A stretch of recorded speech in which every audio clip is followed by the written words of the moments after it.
What's up, dudes and ghosts? I hope everyone's doing good today.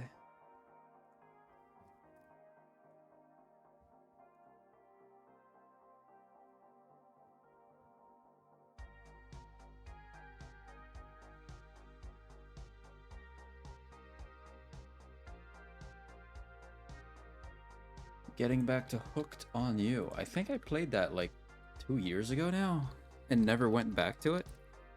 And it's not because I have a lack of like interest or anything.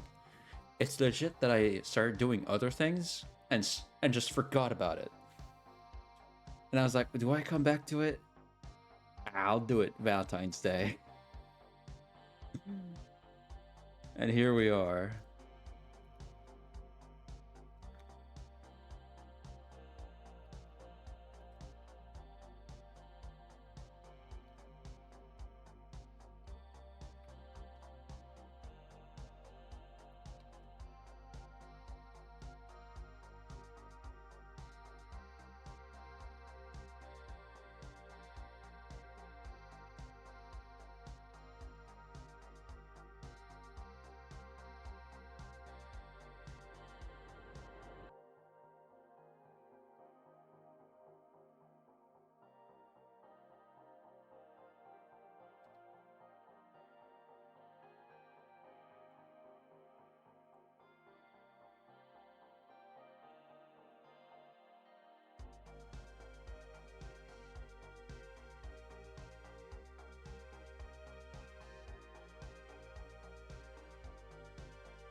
All right, nice.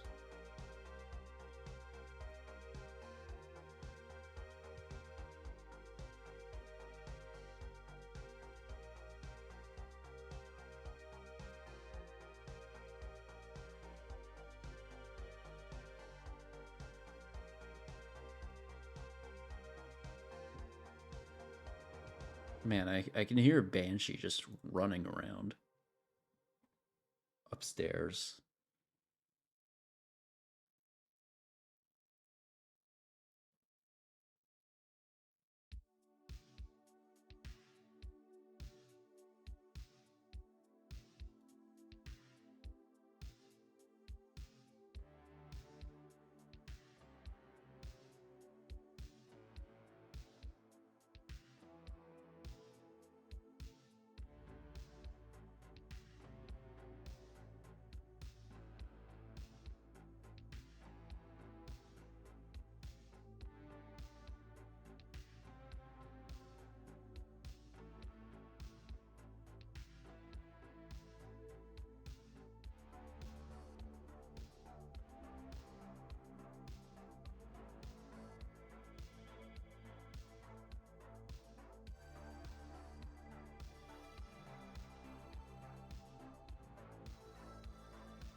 Kyo drew some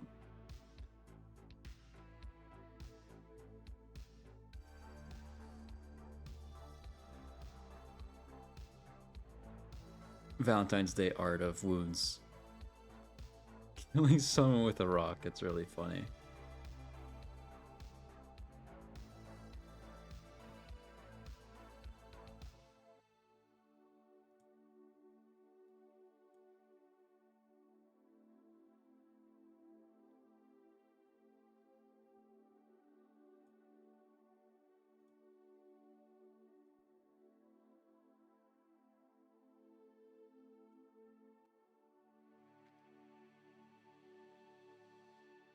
Either way.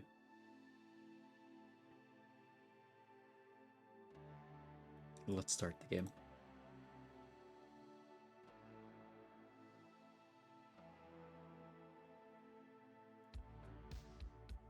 My Baldur's Gate keeps black screening when I try to level Gale up.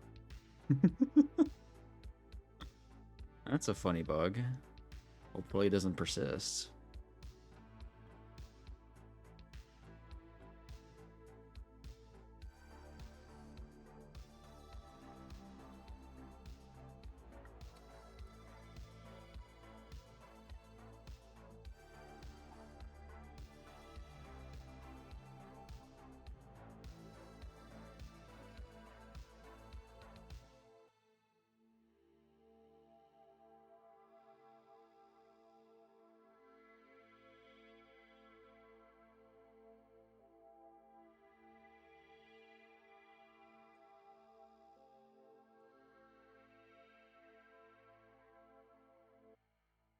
Hi, too slow.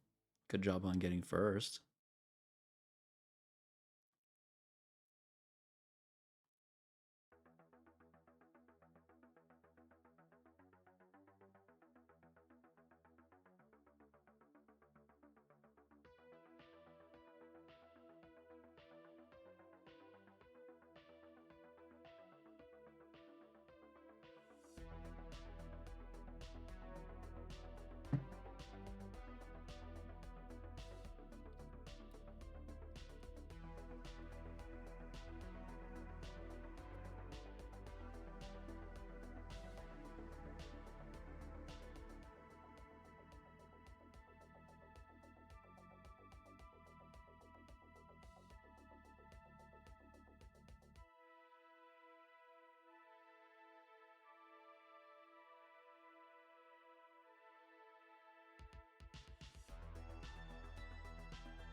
All right.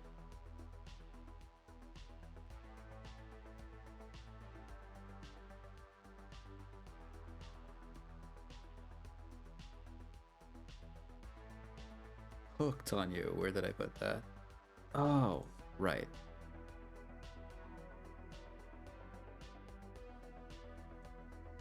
Yeah, there it is.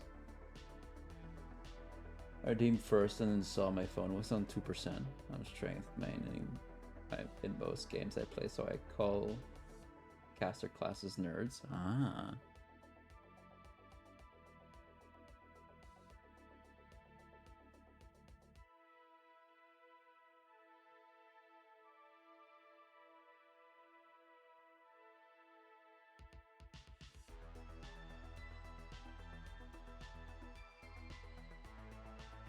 Alright. Hooked on you. We're gonna start a new game because it's been so long.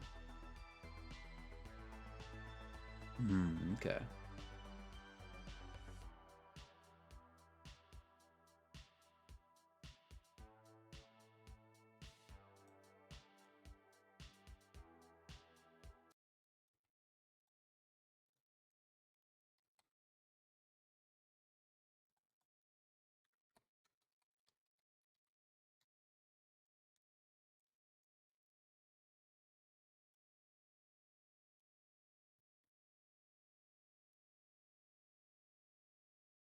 Photosensitive warning.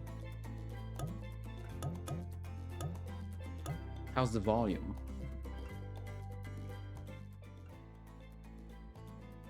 Is that loud? Also, let me put a warning in.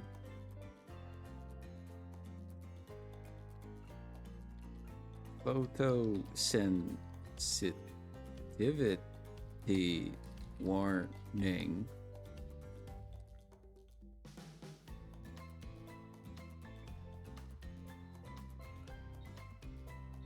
And pin that forever.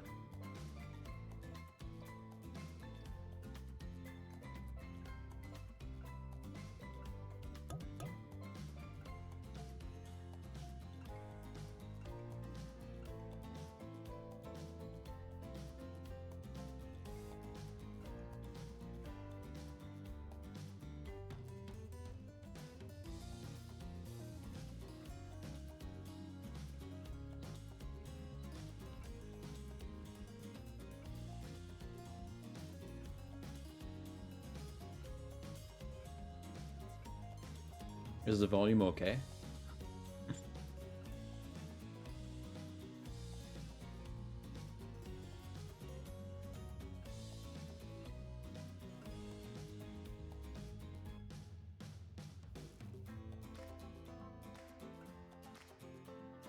Yes, it is, Jason. Oh, okay. Thanks. Are you sure you want to overwrite this save file? Yes.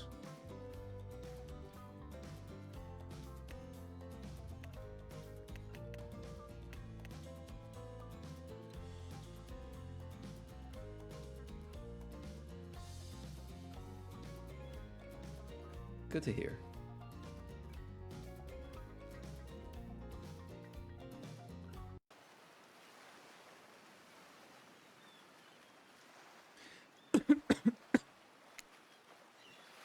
You wake up on the beach, soaking wet, salt water stinging the inside of your throat, as if you nearly drowned. Water falls from your mouth as you open it to gasp for air.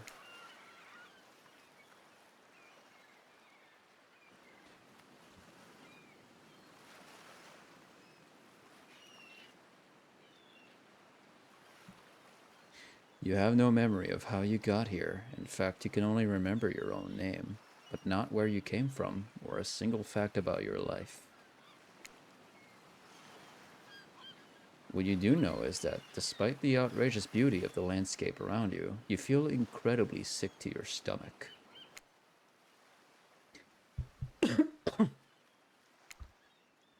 Wow, really went down the wrong pipe, huh? You need a minute, or can I go on? Because I can give you a minute. We've got plenty of time, endless time, really.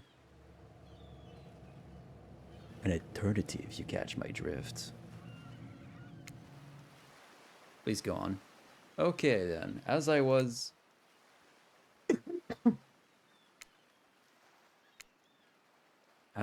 saying, you look down at your feet, ankle deep in the crystal blue water of a newly arrived wave.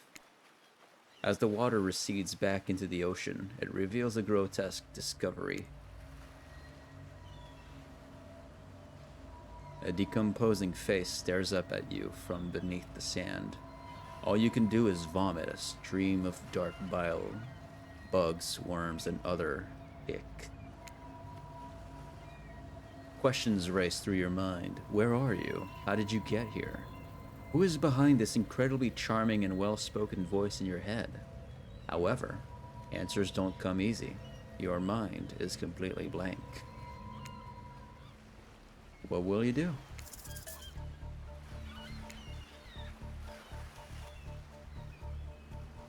I'm not exactly gonna run.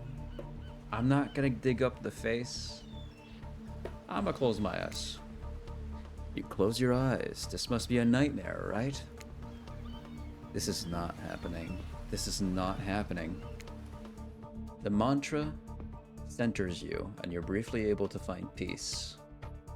The lapping waves go silent, and for the first time in your entire life, it feels like you're in control. When you open your eyes, you're in the exact same place, except now that disgusting corpse face is smiling at you. I keep skipping shit. Hold on.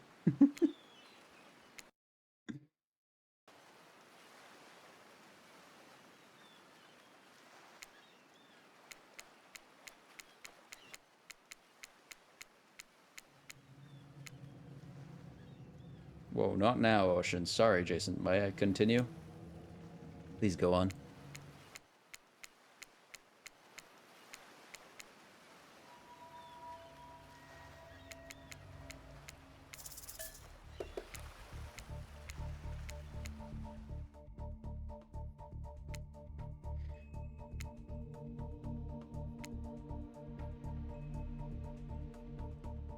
When you open your eyes, you're in the exact same place, except now that disgusting corpse face is smiling at you. Even the dead have a wondrous time on our island. I promise you will too. Don't worry, you're going to do just fine. We wouldn't want anyone else. Well, that was sure weird. That voice again. Do oceans normally talk? Your memory isn't right, but you're pretty sure you remember learning as a child that oceans do not speak directly to people in spooky terms. Your mind doesn't have a chance to linger any longer on your current situation as you feel something soft bump into your foot. When you look down, you find a volleyball sitting in the sand there next to you. You stare down, frozen. A voice calls out from behind you. Little help, please? You turn around, and when you see what's waiting for you, your jaw just about hits the ground.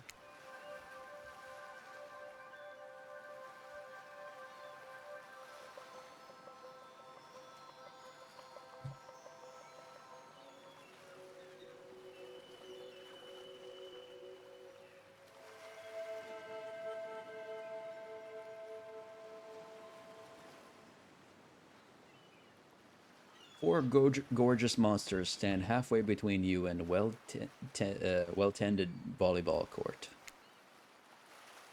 Each of them oozes with undead energy, a magical aura reaching out and penetrating you via your eyes. Your heart begins to race, curiosity, fear, desire. You can't help but stare at these casually dressed, let's call them killers. I don't know, not to be judgmental, but that's just the energy they put out there. So many competing feelings rush through your mind, and at once that you are completely paralyzed. Hello? There are weird days, and then there's this. All you can do is look down at the ball and back up to the monsters lineup of, well, literal monsters. Sexy ass monsters, though. What do you do?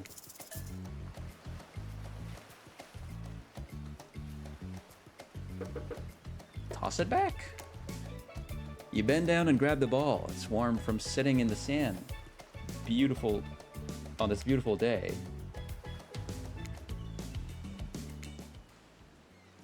The music is a bit loud, man.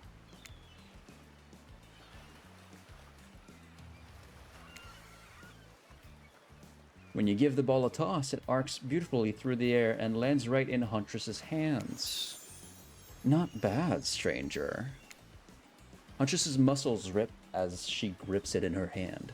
You look her up and down and consider what it might be like to be held tightly in those strong arms.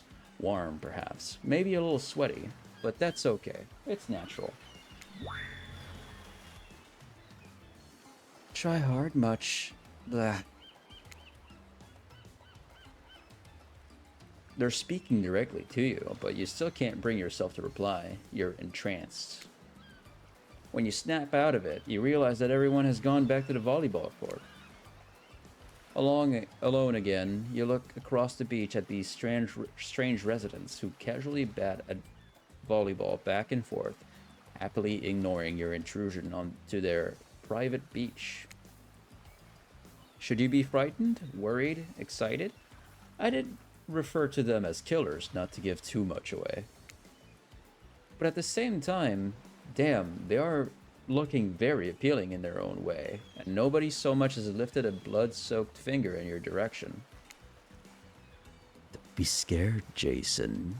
You were made for this.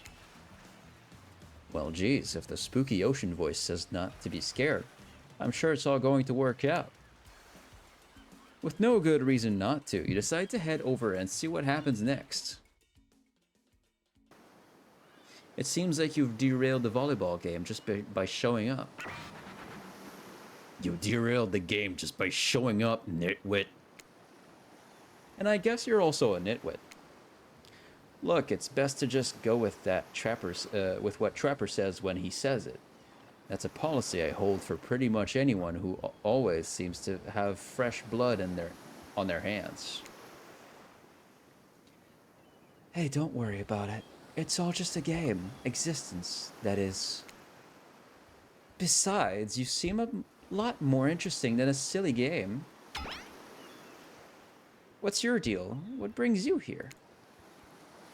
You mean they're here to do more than distract from my total domination?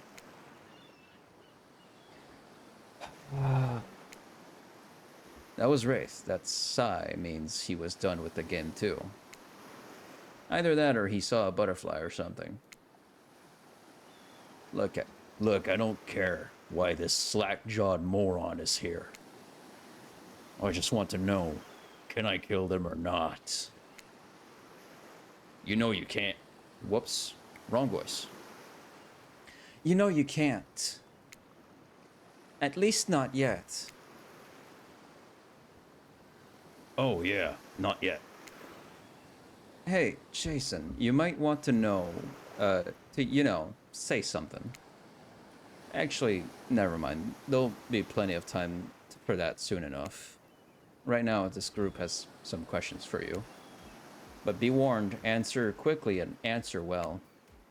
This is a timed quiz, and it will be a very important later. Very important. Or not important in any way whatsoever. Probably that one. I can't remember. How attractive would you say you are? Very. I'd say I'm very attractive.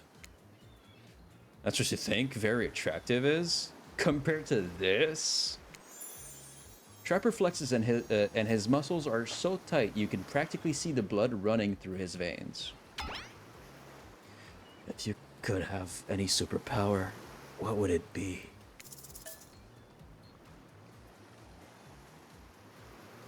Flight. Flight for sure.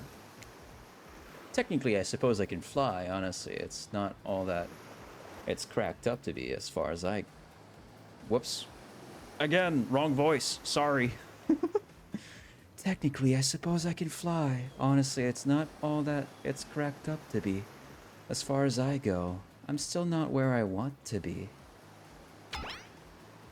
What was your best subject in What was your best subject in school?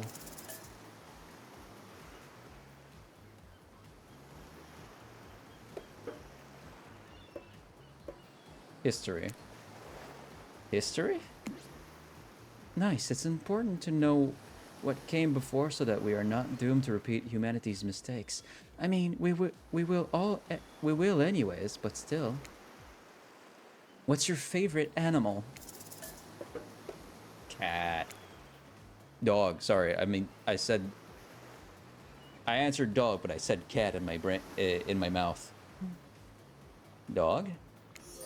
You'd look absolutely adorable in a little puppy mask. What's your favorite color?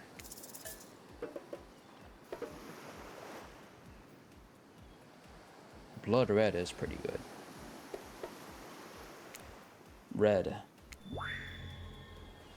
Some call it the color of love, but love is just another word for pain. What's your dream job?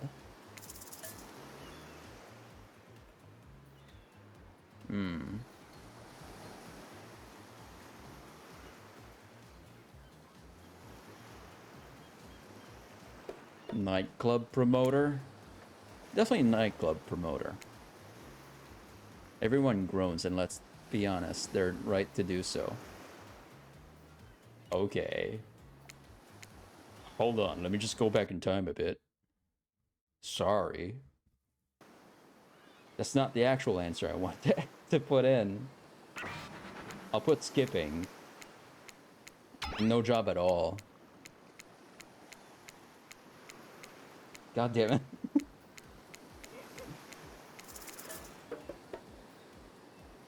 Average. I'm pretty average, I think.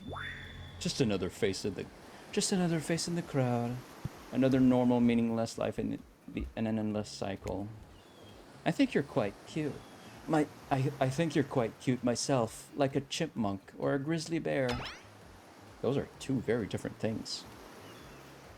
Superpower, flight, history, dog, blood red. Not working at all. If we get to do what we really want, why work at all? It takes a lot of courage to break free from society's expectation to climb the ladder. Only she could spin laziness into some kind of grand crusade. These damn millennials. Best flavor of ice cream? Horse flesh? Chocolate. Chocolate. My favorite flavor is pain. Same. Same here. Mine is vanilla, swirled with pain. I think mint chip is the greatest flavor ever conceived myself, but enough about ice cream. Am I right? Hold on a second, this reminds me. Am I right? I am right, always. It's a lesson you should learn before we go too much further.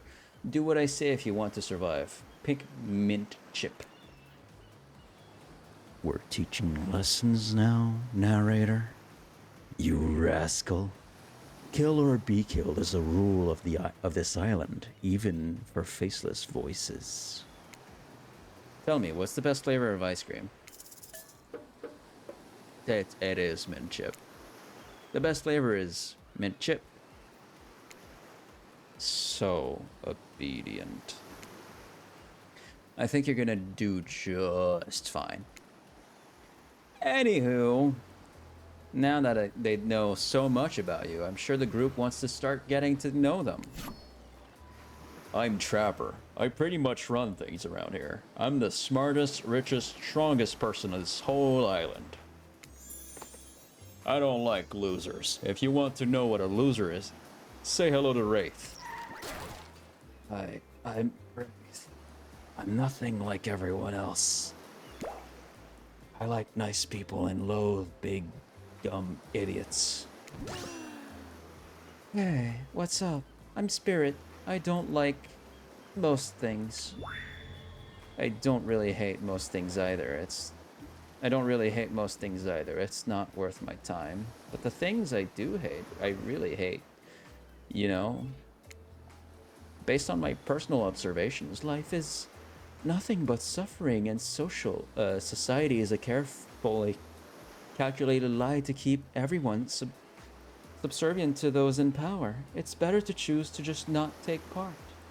I have arrived. What is this? This is Hooked on You, the Dead by Daylight dating simulator. Welcome on in, Rose. Welcome on in. Jeez, it's like she was downright murdered by society. She hates it so much. Oh no, wait, I'm remembering Spirit's story now, and that's almost exactly what happened. Hey, I'm Huntress. Don't let these bummers get you down. There's lots of fun to be had on this island, along with lots of love. Is Trickster in it? You'll have to find out. Yeah, there is, if you know what I mean. Grow up. Grow a body. I've explained this 1,000 times. I'm dead, but I'm not a literal ghost. I just create a trail of fog. I'm not made of it. Whatever, fog body. That's not nice. He's not nice. You love it. Only sometimes. Ew, really? That's disgusting. That's why she likes it. Don't speak for me, I also hate it. Stop speaking entirely, actually. For the first time ever, I agree with Wraith. Let's move on, otherwise they'll do this all day. Besides, if I know this crew, and I do, they'll want to show off soon enough. If we're done playing, let's do something else instead. Well, for once, I actually agree with the meathead. I say we go to my yacht. It's the massive boat docked nearby. I'll give everyone a taste of true luxury and power. Wraith rolls his eyes. Don't mind him, he just hates fun and happiness. No, I hate the endless, desperate, soul-crushing pursuit of wealth. The way it's flaunted needlessly and the cruelty it engenders. What about hanging out by the pool? I find the water calming, simple, beautiful. Hey, what about our volleyball game? We can exercise and have fun as a group. Are you serious? That's perfectly good lounge to chill out right there. There's a perfectly good lounge to chill out right there. I'm tired. Besides, I hate being in the sun. Where do you want to go? I want to continue the game. I agree with Huntress. Hey, I interrupted your game. You should finish it. Yay, I love to play outdoors. I also love to meet new people. I also love to bring them home to play. I'm sort of a big kid at heart. Obviously, you are too. I like you already. I hate people who are too serious. They ruin everything. Well, they do if you don't handle them swiftly. Hold on. Hold on. For just one moment. This is Dwight and Claudette, our activities coordinators. They're also the cooks, waiters, bartenders, janitors, and every other job. They're the only help remaining on the island. This place we call Murder's Island. Cue dramatic musical flourish. None of the others survived. Survived the interview process, I mean. Hence why we shall heretofore refer to them as survivors with a capital S. These two have worked here for a long time, so very long. I don't actually know how long it's been. Sorry. Anyway, I should probably let Dwight and Claudette do their mandated jobs. They sure look happy, but they're vibrating with a nervous energy that is starting to give me the creeps. We will now escort the group to the venue of your choosing. However, in the future, we recommend waiting for us to present you with your options whenever possible. And don't just run off to various activities unsupervised. We don't have much autonomy here, around here. The least you can do is allow us to do our job. The most you can do is help us get off this side. Dwight! Yes, pardon me. Please, follow me. Us. Hey, narrator. Yes, something I can help you with? Those two, Claudette and Dwight, did they just start to mention something about wanting to escape? Is escape an option? Should I be trying to escape? Escape? Them? Oh, no. No. I think you're mistaken. It seemed like Dwight was asking for help to get off this island, though. Oh, right, that. Yes, that's true, he was. But he just meant that he wants to get to the other vacation island getaway. A couple miles south of here, it has a much fancier accommodation than this island. It's one of those big corporate outfits, quite exclusive, where all the famous celebrities hang out, very luxurious. Doesn't quite have the charm that this island has, though. Trust me, you wouldn't want to go there. With all that money comes a lot of restrictions. He definitely wants to watch Escape Alone. This is where you belong now. Off you go. It's time for an activity. On this island, your decisions matter mostly. When I agree with them, not like that other island. So what'll it be? The game. Wow, it's so exciting to have someone else into athletics onto the island. Spirit and Wraith are so boring and Trapper is so predictable. Relying on brute strength to win games, he has no respect for all that grace and skill. For grace and skill. Thank goodness you didn't choose the yacht. What kind of person wants to be sitting duck in the middle of the open ocean? You're just asking for a sneak attack from an elk. Wondered how long it would take for her to bring up an elk attack. Game's starting up again. Make sure you're... Wait. Her voice, sorry. Game's starting up again. Make sure you're watching close. She's really something, huh? Elk don't swim. Live in the forest long enough and you'll see an elk swim. Believe you me. cheer for me, cute stuff. The killers resumed their place on the volleyball court and resumed the match they were playing before you arrived. Hey, fancy a lemonade? I see you working up a thirst eyeing those bouncing buns playing volleyball. Claudia hands you your lemonade. Oh, so fresh, so tart. She leans in and whispers in your ear. Who'd you bet on to win? Who's the MVP? Of your little heart. You're nervous. You don't want any of these killers to hear you talking about them. We're not talking about them. If they're into that sort of thing. Just pick someone. Please, it's not like we've got all day. Night, week, month, year, lifetime, eternity, or anything. Who put sand in that guy's shorts? Sheesh. Okay, I think, Huntress. Huntress? Oh, shoot. Huntress overheard you.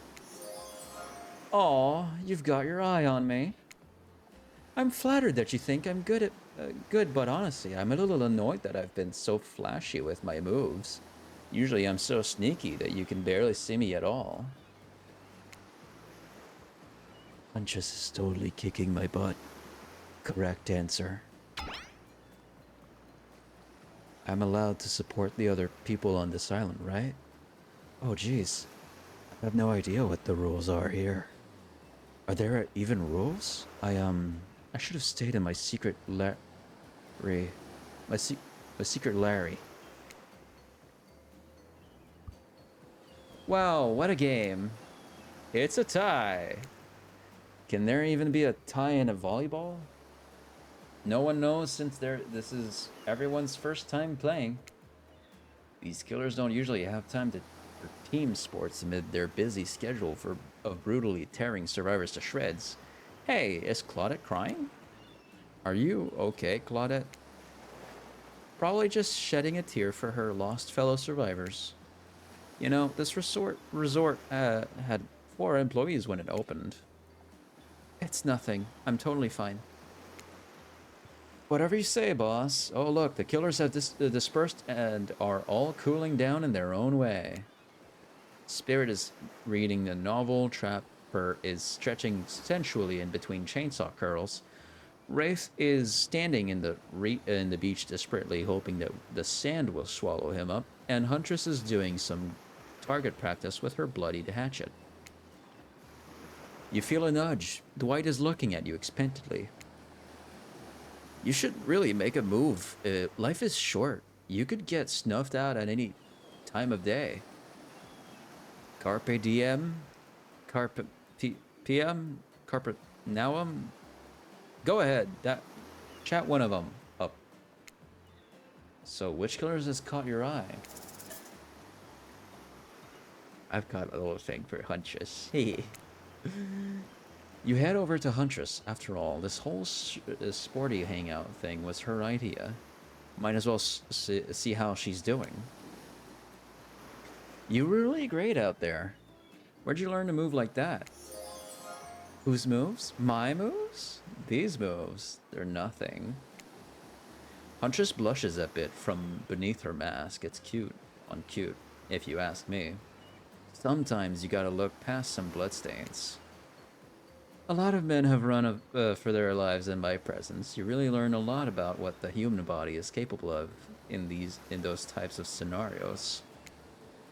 I love to exercise in a way. We're all running for our lives when we keep in shape. I guess I've never thought of fitness that way. Maybe it's time to start.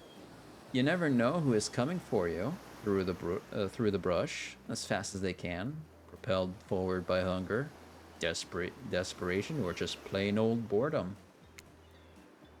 Doesn't seem like boredom is going to be your problem, surrounded by all these characters. Survival, on the other hand.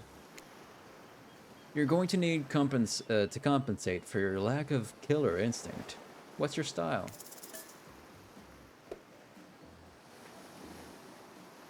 Grit. I might not be strong, but I'm tough. You know what I mean? Like Chewy? She did not seem to know what you mean. Like, ready for anything, to do whatever it takes to survive. Oh, sure. Like, hold your enemy's head down in the river until the shouting stops and the rushing water takes his life away with it. Sure. Maybe not anything, but I'm ready for a lot of things. Get ready to impress because we're just getting started. Come on, everyone, the fun and games can't be over already. I get it, I get it. Volleyball, not ruthless enough. Look at us. We crave action. We crave excitement. We crave the thrill of the hunt. Good perk. That's it. That thrill of the hunt. Good perk reference there. Hi, Seraphic. Welcome on in. It's time to see if our friend here has the hunter's instinct. I saw you surveying me like prey on the volleyball court, Jason. Huntress waves a bloody axe in the air and you step back nervously before you realize she's not waving it at you. She's handing it to you. Don't worry, I've got several of these. It's important to hone your skills, especially when you're in a new place where threats may lurk around every corner. You need to make sure that you are the biggest threat of all. Just don't aim those things at me. You can't even see me. Hi, DVD lover game. Yeah.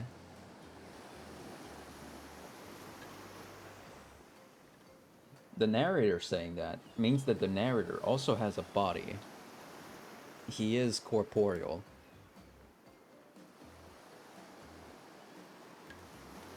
Or not, maybe.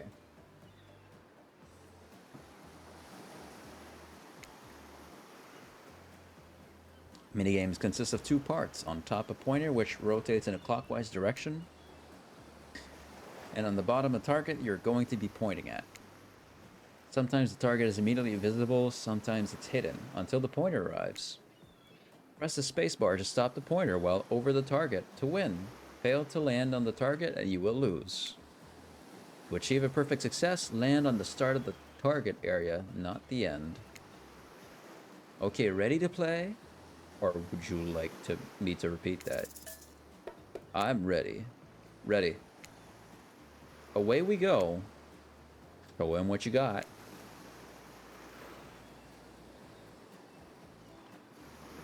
Not bad. Perfect. Ah, perfect. That still counted as perfect. Okay. Ooh, boy. Ooh, perfect. Oh, that's... you missed completely. I'm impressed. A worthy opponent. I mean, could have been better, but who's keeping score? For the record, I am. And you got 7 points. Hatchet throwing. Cool, I guess. Like my I like my stabbing to be a bit more up close and personal. Somewhere a loud horn blows, and the survivors snap into action. Time's up. You heard him. Get to the next activity.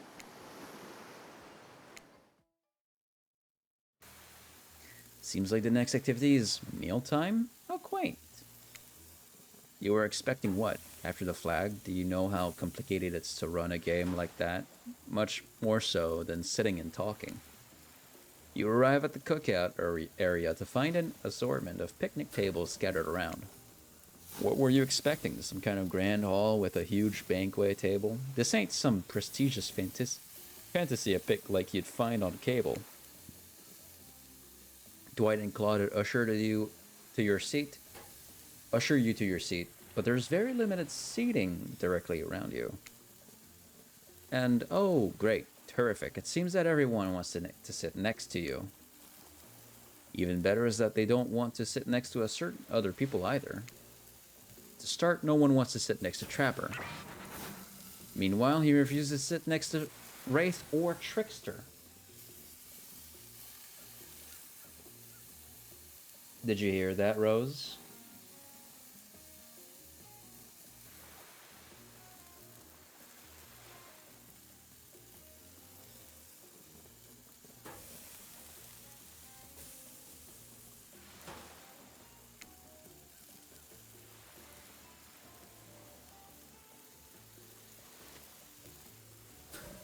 Rose.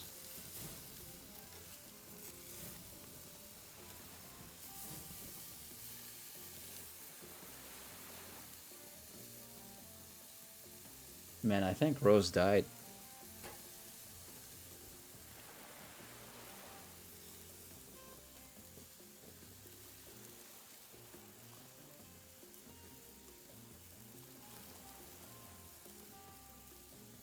Hold on, I got a thing to check.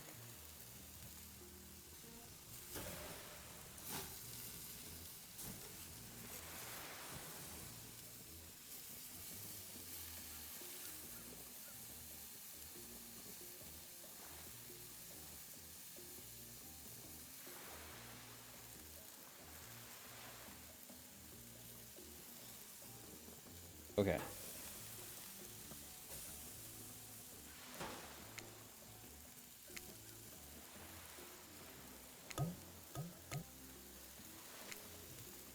Oh yeah, Trickster is here. Surprised? Yeah, well, they don't call him Expectedster. I'm sorry. Even I get nervous around crowds of killers, and my whole shtick gets a little flustered.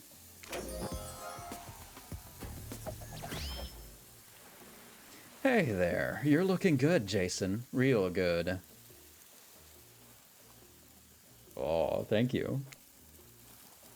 And we literally can't let Huntress and Trapper sit together. No, seriously, their arms are too big. They can't fit at the table if they sit side by side. Look at this. We can't even fit everyone on screen at the same time. You probably think it was an error, but it's not.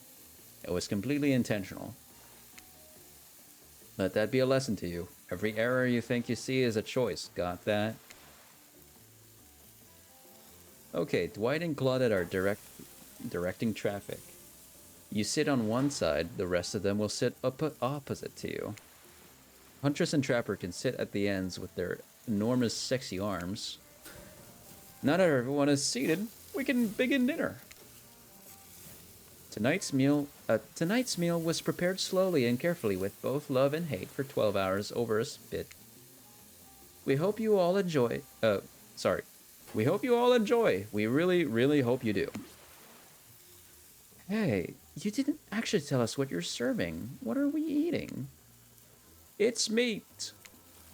Seasoned with a specific number of special herbs and spices that we simply can't divulge. My favorite. Meat is good. Meat is murder. Which, you know, considering that you've been up, what you've been up to, who are you to get judgy now? I'm just sharing facts, and you need to murder something to eat its meat, so that's, like, technically true. Technically true is the best kind of true. Okay, enough yapping. Let's eat. Hey, Jason, you thinking what I'm thinking? I'm gonna be a person on that. It's gonna be a person on that spit, right? Or several parts of overlapping people, perhaps. I haven't seen many pigs wearing palm tree bottom down prints, you know? When you look closely at the spit, you spot what definitely appears to be scraps of fabrics sandwiched between some layers of meat. I think I might be sick. Is there anything else to eat? This took 12 hours. And we do literally everything on this island. Actually, there's one thing you're not doing today. You're not carving up this delectable meat. Wow, he's right for a change, because I am with my broad axe. It's the perfect tool for easily chopping anything in twain. First, who says twain? Sometimes I swear it's like we're all from completely different historical eras. Second, I'll handle this with my fuck you. My cleaver. Fast, powerful, and clean. At least it's clean when the meat is cooked. No blood. You two and your ridiculous bicep swinging contests. Enough. Grow up. Obviously, my gorgeous katana is the only option. Obs. the hell it is. I'll show you both my katana and send you to the actual hell if you'd like. Please stop. Please, I hate when we fight or talk or when we look at each other in the eye. I can do it. I have the skull of Azarov. Great. Instead of slicing up, you can you can club it in a second death. Club it to a second death. Hey Jason, I know this isn't what you want to eat, but hurry up and volunteer to carve up Felix. I mean dinner. Otherwise, this will go for hours. No hyperbole. They once argued over who had the most effective weapons for 72 straight hours. And it doesn't matter which one does it. When they're done, they will take even longer cleaning their weapon, all while explaining the value in maintaining your tools. Despite being a bunch of cold-blooded killers, for some reason, they're always terrified of tetanus. Hey, why don't you just let me carve up dinner? Splendid idea. We'd hate for it to get cold. He hated when it got cold. Here's a machete, freshly sharpened. Minigames consist of 2 parts. I know that part. Okay. Yep. Uh-huh. Ready. Away we go. Perfect. Perfect. Perfect. Whoops. Not bad. Fuck. That's quick, man. That was pretty good. I'd like to see what you could do with a less clumsy weapon.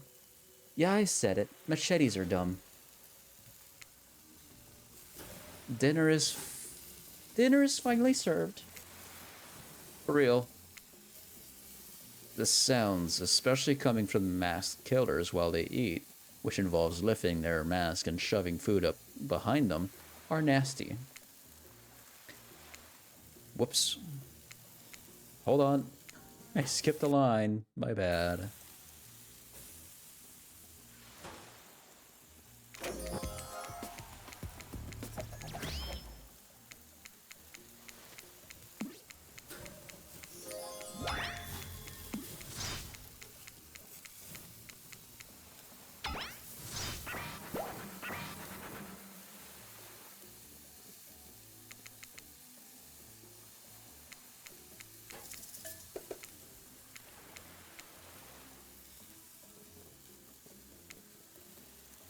Man, that's crazy.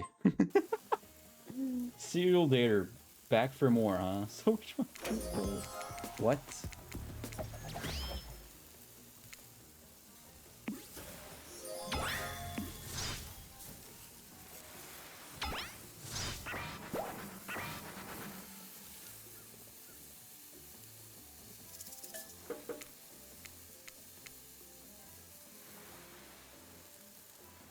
Okay. Oh, that still hit it. Oh, shit. What? Okay. Spirit, meanwhile, doesn't even eat. She's the only one who seems to really be embracing being dead. They're all dead, right? This is obviously hell. I mean, come on, we're still trying to be mysterious here. You think mystery comes easy?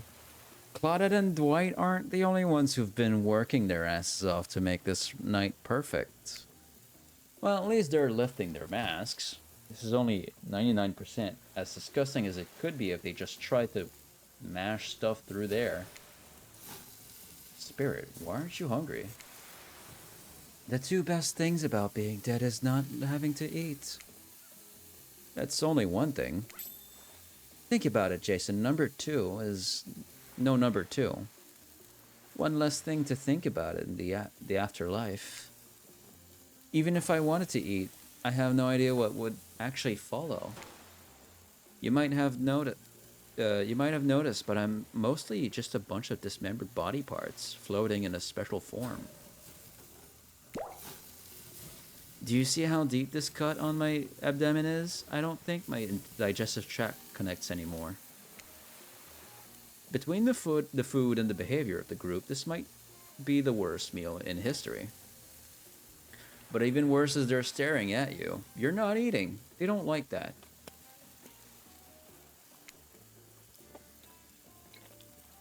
I think they want an explanation why. What do you want to tell them?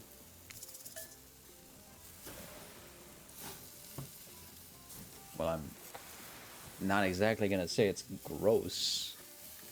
Or try to distract them with a seagull. Which would be funny.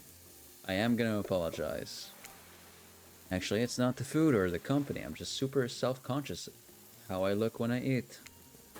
I'm just pretending to be grossed out by dinner so I'd have an excuse not to chew in front of everyone. Sorry if that made things awkward.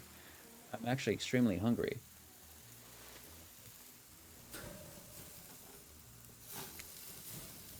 Yeah, watching people eat is gross, but try to relax and not worry what everyone thinks. It's so important to always remember people are watching you, judging you, definitely not ignoring you, right? Guys, is anyone listening to me? Typically, a group that includes one, if not more, cannibals staring at you with meat juice dripping down from their chins would be quite scary.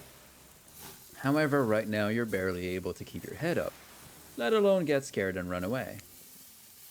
I'm a narrator, not a physician, so please don't take this as medical advice. I'm pretty sure you need to eat to stay alive. Oh, hey, it's me again. Your friend, mentor, and guide, narrator, to the narrator, the ocean.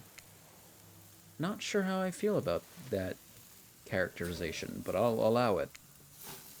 I brought you here, and I might be the only one who can help you now.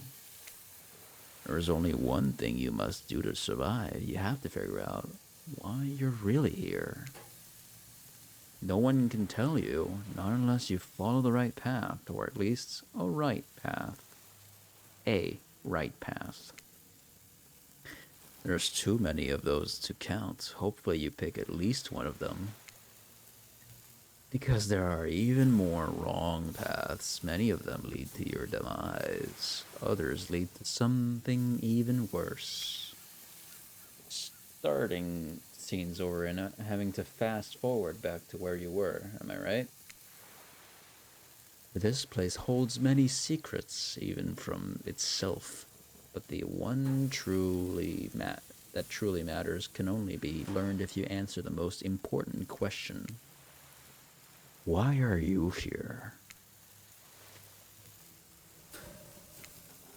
Answer that and you'll learn the truth. The ultimate truth. Vague, mysterious. I gotta give it up to this ocean character. That's some quality early game storytelling. You wake up to find Huntress holding your limp body, gingerly pouring cool water into your mouth. Oh, good. You're okay. Sometimes when I try to and care for people, they have a way of ending up less alive than when I started. Which would be a total bummer if that happened to you. It's been so long since I had a normal, happy, healthy living person around. Usually I'm just falling into the same old routine of smashing everyone's heads open with a hatchet before I really get to know who they are as a person. But you're not really as scared as or too busy writhing in pain to see me for me. You feel nervous in her arms, just not just because they're maybe crushing you a little bit, but because she's beautiful. Yes, beautiful, but I was just gonna narrate the fact, not, say it out loud as a single word like some creep. beautiful mask, your bunny mask. It's quite gorgeous. Nice recovery, but now that you're awake and talking, you gotta keep this up. Did you make it yourself? You're the first person to ever ask me that. Yes, I did. You seem so quirky and cool. You could do anything. Own an Etsy store? Be a doctor? Why is it that you kill people? Huntress sighs. You can practically see the memories flickering across her eyes. But she hasn't tried to kill you yet, so that's a good sign. It's all I was ever taught to do as a young girl, so I thought it was right. Even through the mask, you can see that Huntress is blushing a bit. It seems like your line of questioning has made her a little nervous.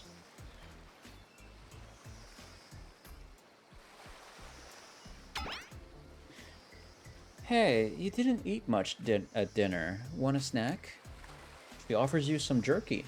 Probably human jerky, but her spice game is on point because it smells pretty damn good. When on Murderer's Island, you might as well eat as the killers do. Plus, you really are hungry, and you can chow down on jerky centrally, right? What? I'd love some. After a moment of quiet chewing on what you choose to believe is not human thigh meat, you decide to be bold and ask another question. Have you ever been in a relationship before? Dang, you're really going there? You do not play around, Jason. I love her expression. Huntress takes a moment to think deeply before answering. I must say, it's quite amusing to see this hulking bombshell get all twisted up with these personal questions. Kudos to you, Jason. There was this one deer that looked at me quite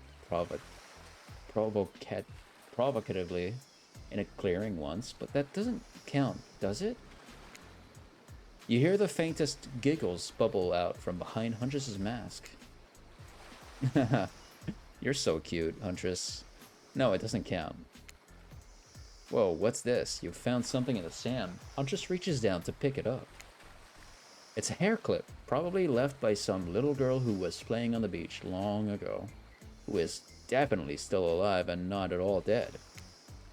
Huntress closes the bag of jerky with the hair clip. Seems like she's a little mixed up on how exactly this particular item works. Should you go with the flow or show off some of your knowledge of advanced human-ing?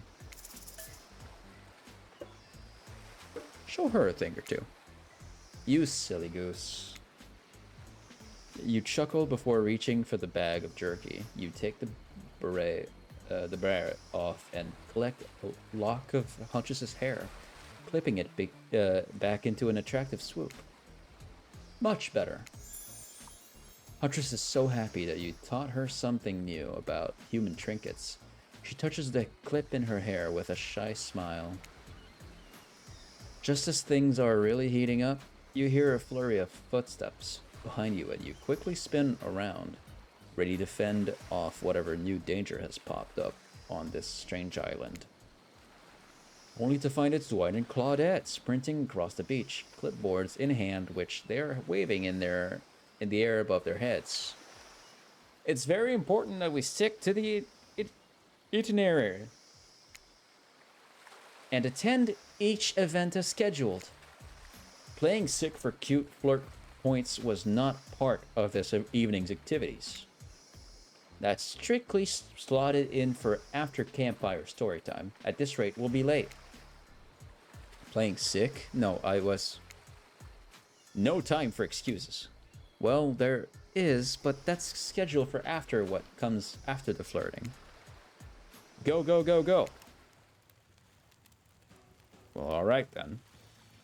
Once everyone has gathered at the fire pit, Dwight and Claudette quickly make an announcement. We're not going to blame anyone in particular, but someone, we're not going to say who, so don't worry. You hasn't been sticking to the schedule.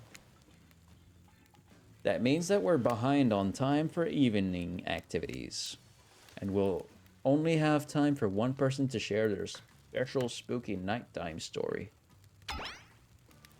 Just one story, but story time is my favorite activity. This is a narrative heavy experience. You're telling us that only one person gets to share? How will we decide who? Oh, great. We have to decide as a group? That never goes well. Whoever did this, step up now. I swear I won't be angry. I'll merely chop your head off clean, your head clean off. No fuss, no muss. Voice trembling, you realize that this is probably it for you, but you embrace your fate. Sorry, everyone. I think they're talking about me. To be honest, I still don't understand how this whole schedule thing works. I guess I lost track of time. Well, while I was passed out. Been there before, even though it's taking some pressure off of me. Which is an absolute dream come true. Is it really fair to pick on the newbie? Seriously, has anything ever ever happened on schedule? Even once? Damn it, Donald. If you try to flex that authority gimmick one more time, so help me, I'll snap your head off so quick and then I'll drown you in his blood. Cynthia, Fuss, and Muss are back on. You two know I love to hack, slash, and slice. We all know you love to kill. It's almost all you talk about. Nobody named any names. Who even knows any names? Not us. I renounce my name. Who's Donald? Who's Dwight? Who even knows anymore? Call me nobody. But we'll still get... Well, hold on. The fact that it now says nobody threw me off. But we still gotta get started on story time, so... Yes, Banshee, you can come in.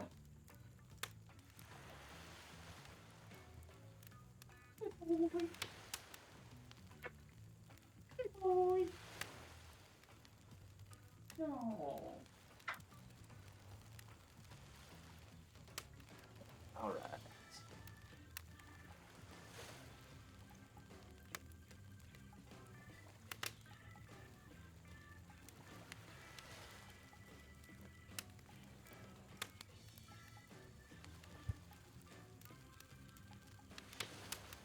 Jason, who do you think should go? Damn it, that's a name. Please, pick somebody quickly so that this tropical vacation doesn't turn into a bloodbath. Huntress. Yeah.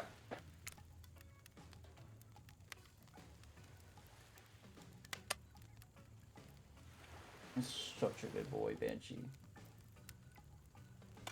Good boy. I choose you, Huntress. Whoa, this entire experience is being carefully crafted to avoid an IP infringement lawsuit. Let's be careful with the catchphrases, will ya?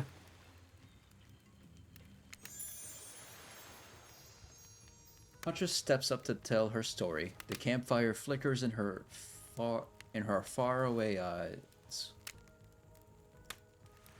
There is a village outside the deep and ominous redwood. No child dared step foot past the threshold of thick trees and brush that separated safety from the unknown. Grown men that ventured it often would never return, and the sounds that echoed out into the village were something inhuman. The women of the town told a story to the young children, hoping what would be enough to dissuade them from curious exploration beyond the boundaries of the village. They told of a creature that lurks in the woods, half woman, half beast, singing like a siren. Haunting, beautiful, her voice the last relic of her humanity. It lulls all who hear into her domain, and not precautious child. Not fierce soldier can escape once you are in her clutches. Those who've seen her say she wears a mask of hair stained with the blood of so many poor souls. The hatchet she wields has been brought down brutally on the skull of many an unsuspecting hunter. The nightmare doesn't end there, for what's a hungry beast to do in the frigid winters with nothing but hunter meat to live off of? It is said that the huntress, as the villagers called her, couldn't bring herself to kill the young girls she came across in the forests. Instead, they'd suffer an even worse fate. Longing for a child of her own, she'd bring them back to her secluded cabin to keep them safe. She'd wrap tight cord of rope around their necks and affix them to the wall. That way they'd be warm. That way they'd be out of harm's way. The huntress would even bring the girls presents, toys she'd pilfered from other bodies, masks she'd fashion out of things from the cottage, and little dolls made of grass and twigs. But these toys did not do quell to did nothing to quell the children's fear. Within days, the girls would waste away from starvation and dehydration. For all her good intentions, the huntress had never learned how to care for a child, for a human child. You see a tear creep down from underneath the huntress's mask. Suddenly, the most beautiful singing voice you've ever heard fills the air.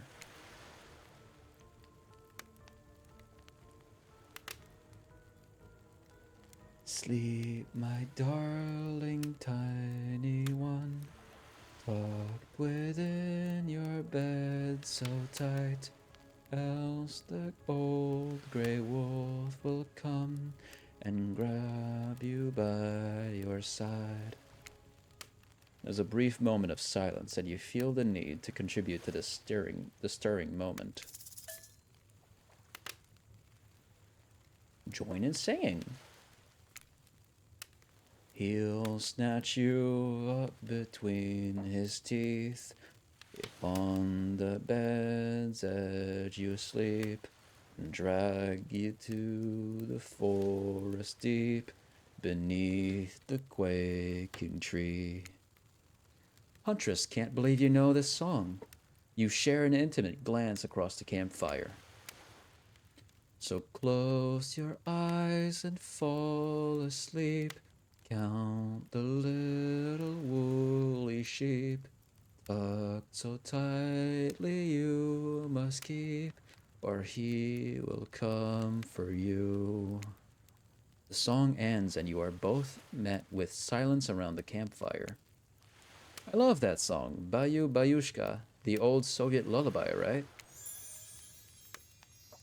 It is the song my mother used to sing to me before bed every night.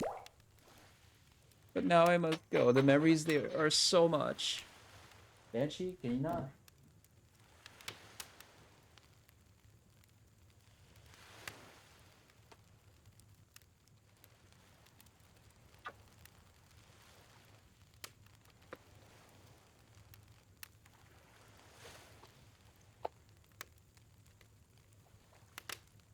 Whoops. Oh, jeez. Everyone leaves and you're alone by the fire. The only thing you hear is the ocean slowly lapping against the shore. This is nice. A true moment of peace and tranquility that lasts for all the 7 seconds because Trickster shows up and he's blaring his latest song. Rose. Banshee? What are you doing?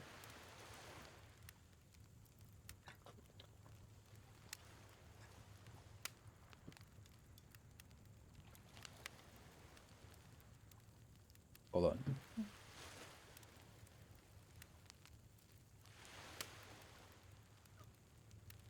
Hey, Banshee.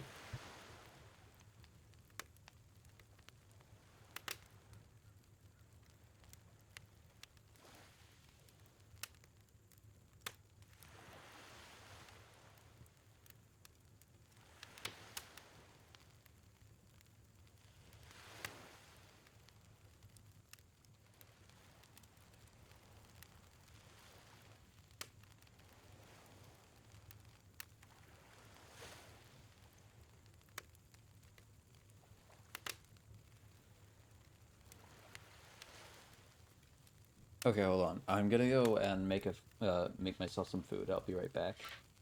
I'm getting hungry. Banshee, can you not mess with that? BRB.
Okay, hold on.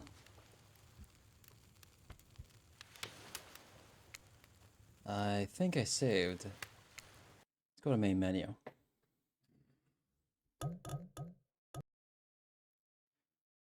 Let's watch some videos while I eat. I am fucking starving. Let's see. Not this, not that. Music. YouTube.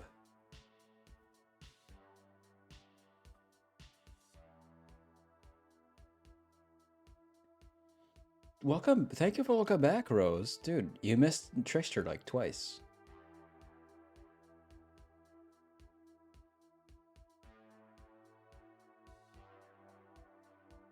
And apparently I'm seeing there's a video of someone that made a real catnap animatronic. That's crazy. Either way.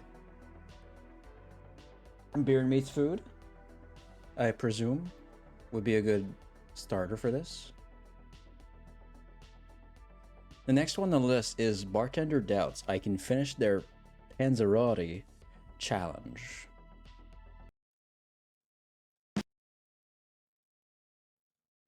Whoops, no, not that. This. I did, damn it, I went to get cake. You're good. I'll show him to you afterwards.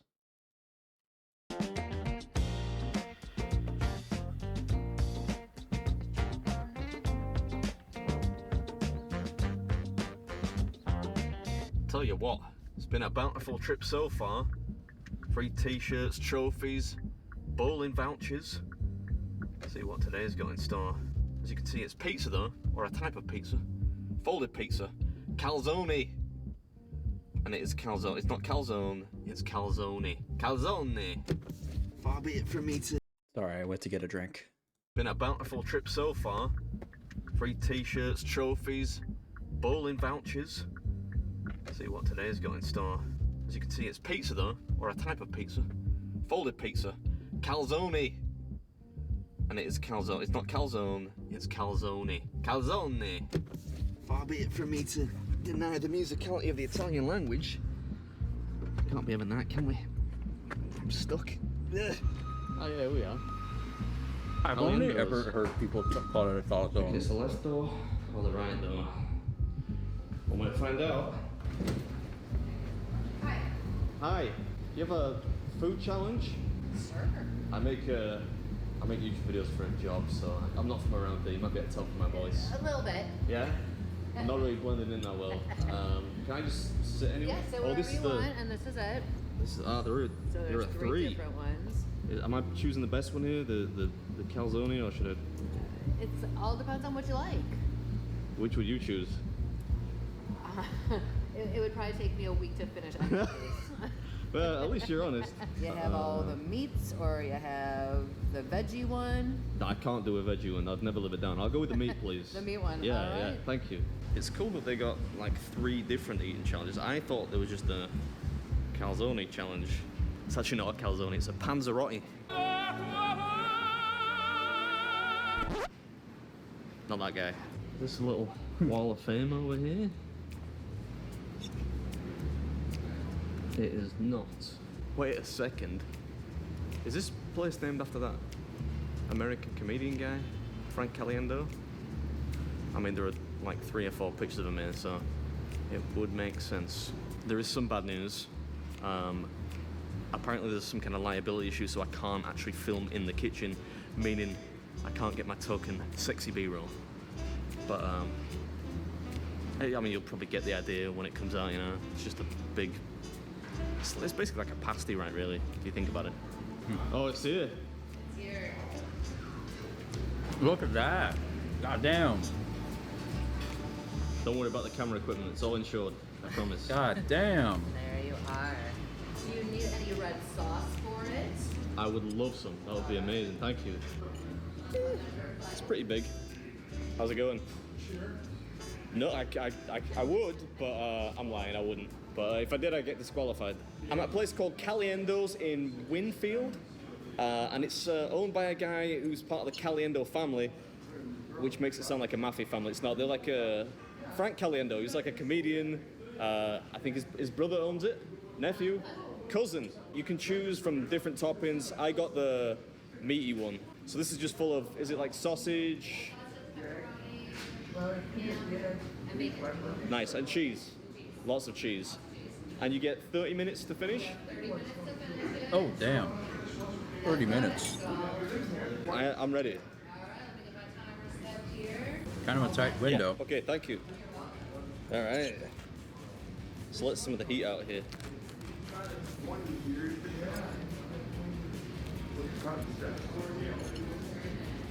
Oh, that is hot. I should have waited. I can't eat ham. Well, good for you. I'm gonna put that over There's here. two other choices of Caliendo paired to So rye. hot. There's a veggie one. I don't actually know if there's like a proper way to eat this kind of thing. Oh man, it's inedibly hot. I might have messed this up. Just a little bit. That's nice. Yeah, I know, I'm an idiot. What's up, everybody? Welcome back to another episode.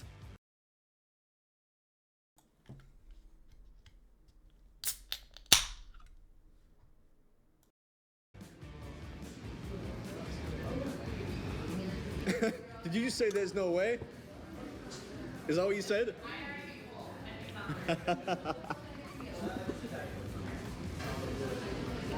Where's the confidence? Well, you've been eating for, what, 5 minutes now, and you've got absolutely nowhere, mate. So, maybe she's on to something.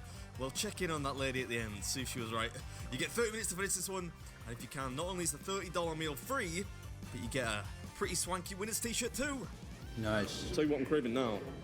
A little bit of ranch dressing. I don't suppose you have like do you have like ranch dressing or anything like anything kind of creamy? That'd be good. Thank you.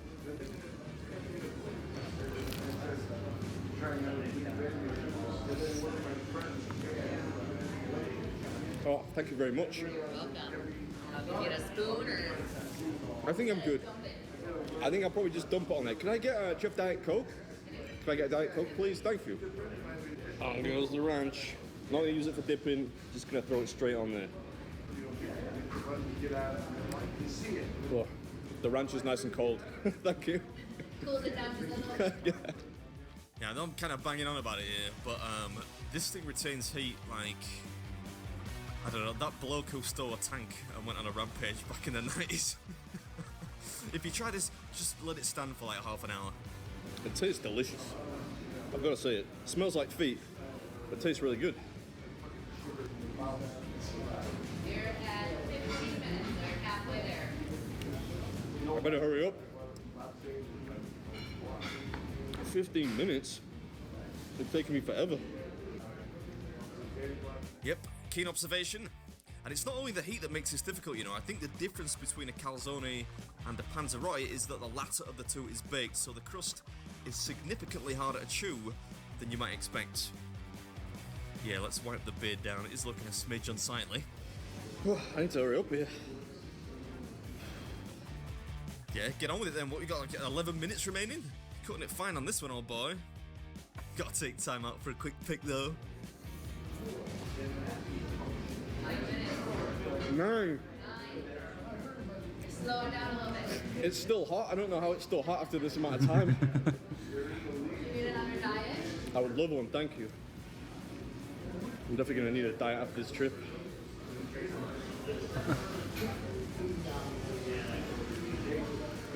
Old lady's laughing at me over there.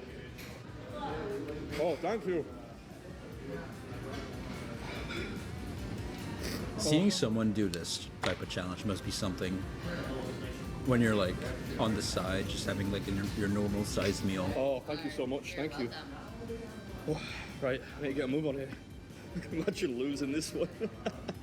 Just because I messed up and started too quick. Yeah, you're not wrong. That would be rather shameful. I think we're just about going to make it though. Prove that lady who popped in at the start wrong. We'll go see her before we leave. Hope you enjoyed it. I'll catch you at the next one. See, this is why it makes me laugh when people use the term professional eater to describe me. Did that look professional to you? Not exactly, but 4 minutes left. Eating is 4 messy, minutes left. so All right, this is Bibby's food, and that was Caliendo's Wise Guy Challenge.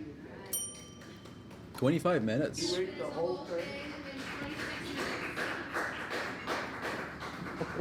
in 26 minutes. Thank you. 5 minutes off of I'm well and truly in the not Saudi completing league it. now. That was terrible. I can feel pieces of skin dangling off the roof of my mouth. Fortunately, we're not eating for a few days now. Do you have a dessert menu? Ha. Cannolis, cheesecake, tiramisu. Cannolis? Which is the best one? Dude, I like the cheesecake the best. And in that case, can I get some cheesecake, please? Chocolate sprinkle on it. Why not? Yeah. I hope the cheesecake isn't as hot as the pizza was. No, you shouldn't burn your mouth on that one. It's to cool all down those sores that you have there.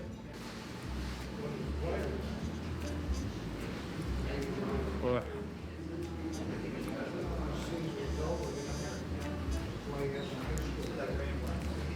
All I can say is pain now. Thank you very much. You're welcome. I appreciate it. You know, I get the feeling they might be infringing on some rather famous intellectual property there. Still, it's a cool t-shirt. Let's go find that woman that said I wouldn't do it. There she is. familiar feeling every time. Sorry. You said I wouldn't do it. You proved me wrong. Too soon from prior, yeah.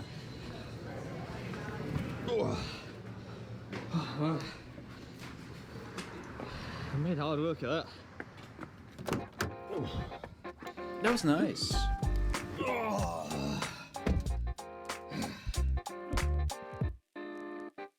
I'm actually also done eating, so that's beautiful.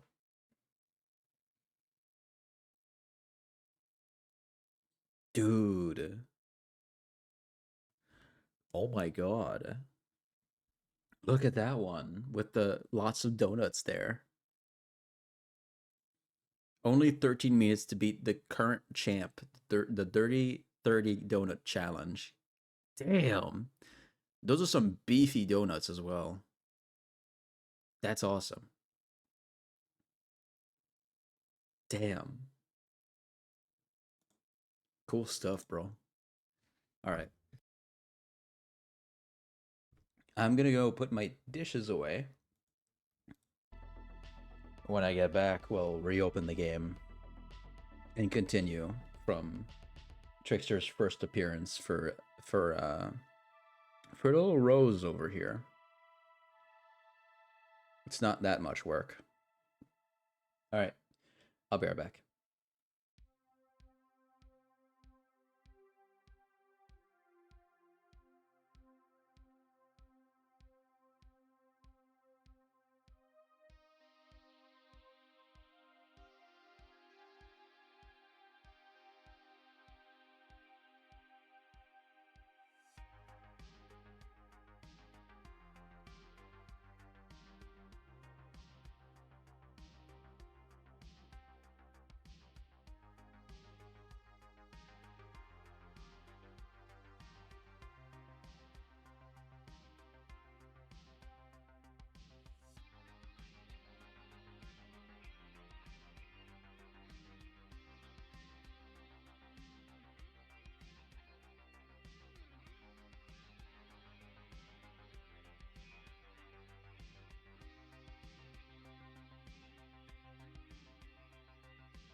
Thank you for welcome back, Rose.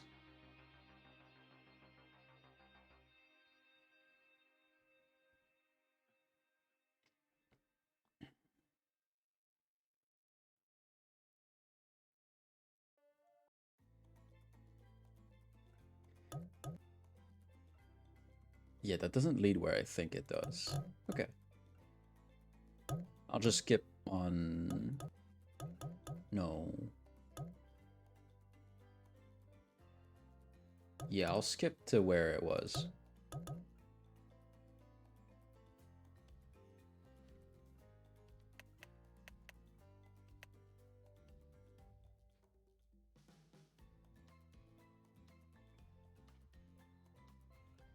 Good job with the 7th stream streak, Roxanne.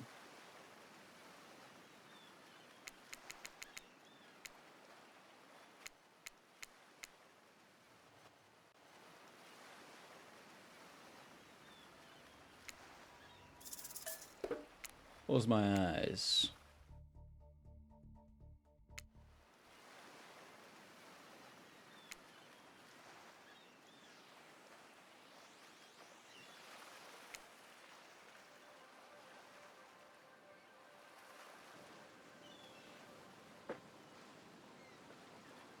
I'm doing good, Roxanne. What about you?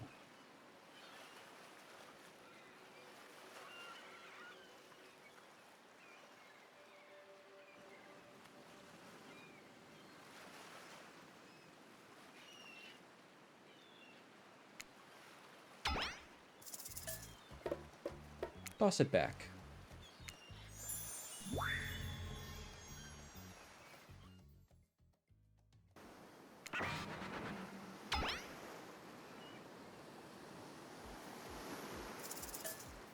How attractive would you say you are? Very. I'd say I'm very attractive. That's what you think? Very attractive is... Sorry. That's what you think very attractive is? Compared to this? Trapper flexes and his muscles are so tight you can practically see the blood running through his veins. If you could have any superpower, what would it be? Flight. Flight for sure. Technically, I suppose I can fly. Honestly, it's not all that it's cracked up to be. As far as I go, I'm still not where I want to be. What was your best subject in school? History. History? Nice. It's important to know what came before so that we are not doomed to repeat humanity's mistakes. I mean, we will anyways, but still. What's your favorite animal? Dog. Dog? You'd look absolutely adorable in a little puppy mask. What's your favorite color? Blood red. Red. Some call it the color of love, but love is just another word for pain. What's your dream job? Not working at all. If we get to do what we really want, why work at all? It takes a lot of courage to break free from society's expectations to climb the ladder. Only she could spin laziness into some kind of grand crusade. These damn millennials. Best flavor of ice cream? Chocolate. It's chocolate. My favorite flavor is pain. Same. Same. Same here. Mine is vanilla, swirled with pain. I think mint chip is the greatest flavor ever conceived myself, but enough about ice cream, am I right? Hold on a second, this reminds me, I am right. Anyway, always, it's a lesson you should learn before we go too much further. Do what I say if you want to survive. Pick mint chip. We're teaching lessons now, narrator. You rascal. Kill or be killed is a rule on this island, even for faceless voices. Tell me, what's the best flavor of ice cream? It is mint chip. The best flavor is mint chip. So obedient. I think you're gonna do just fine. Anywho, now that they know so much about you, I'm sure the group wants you to start getting to know them.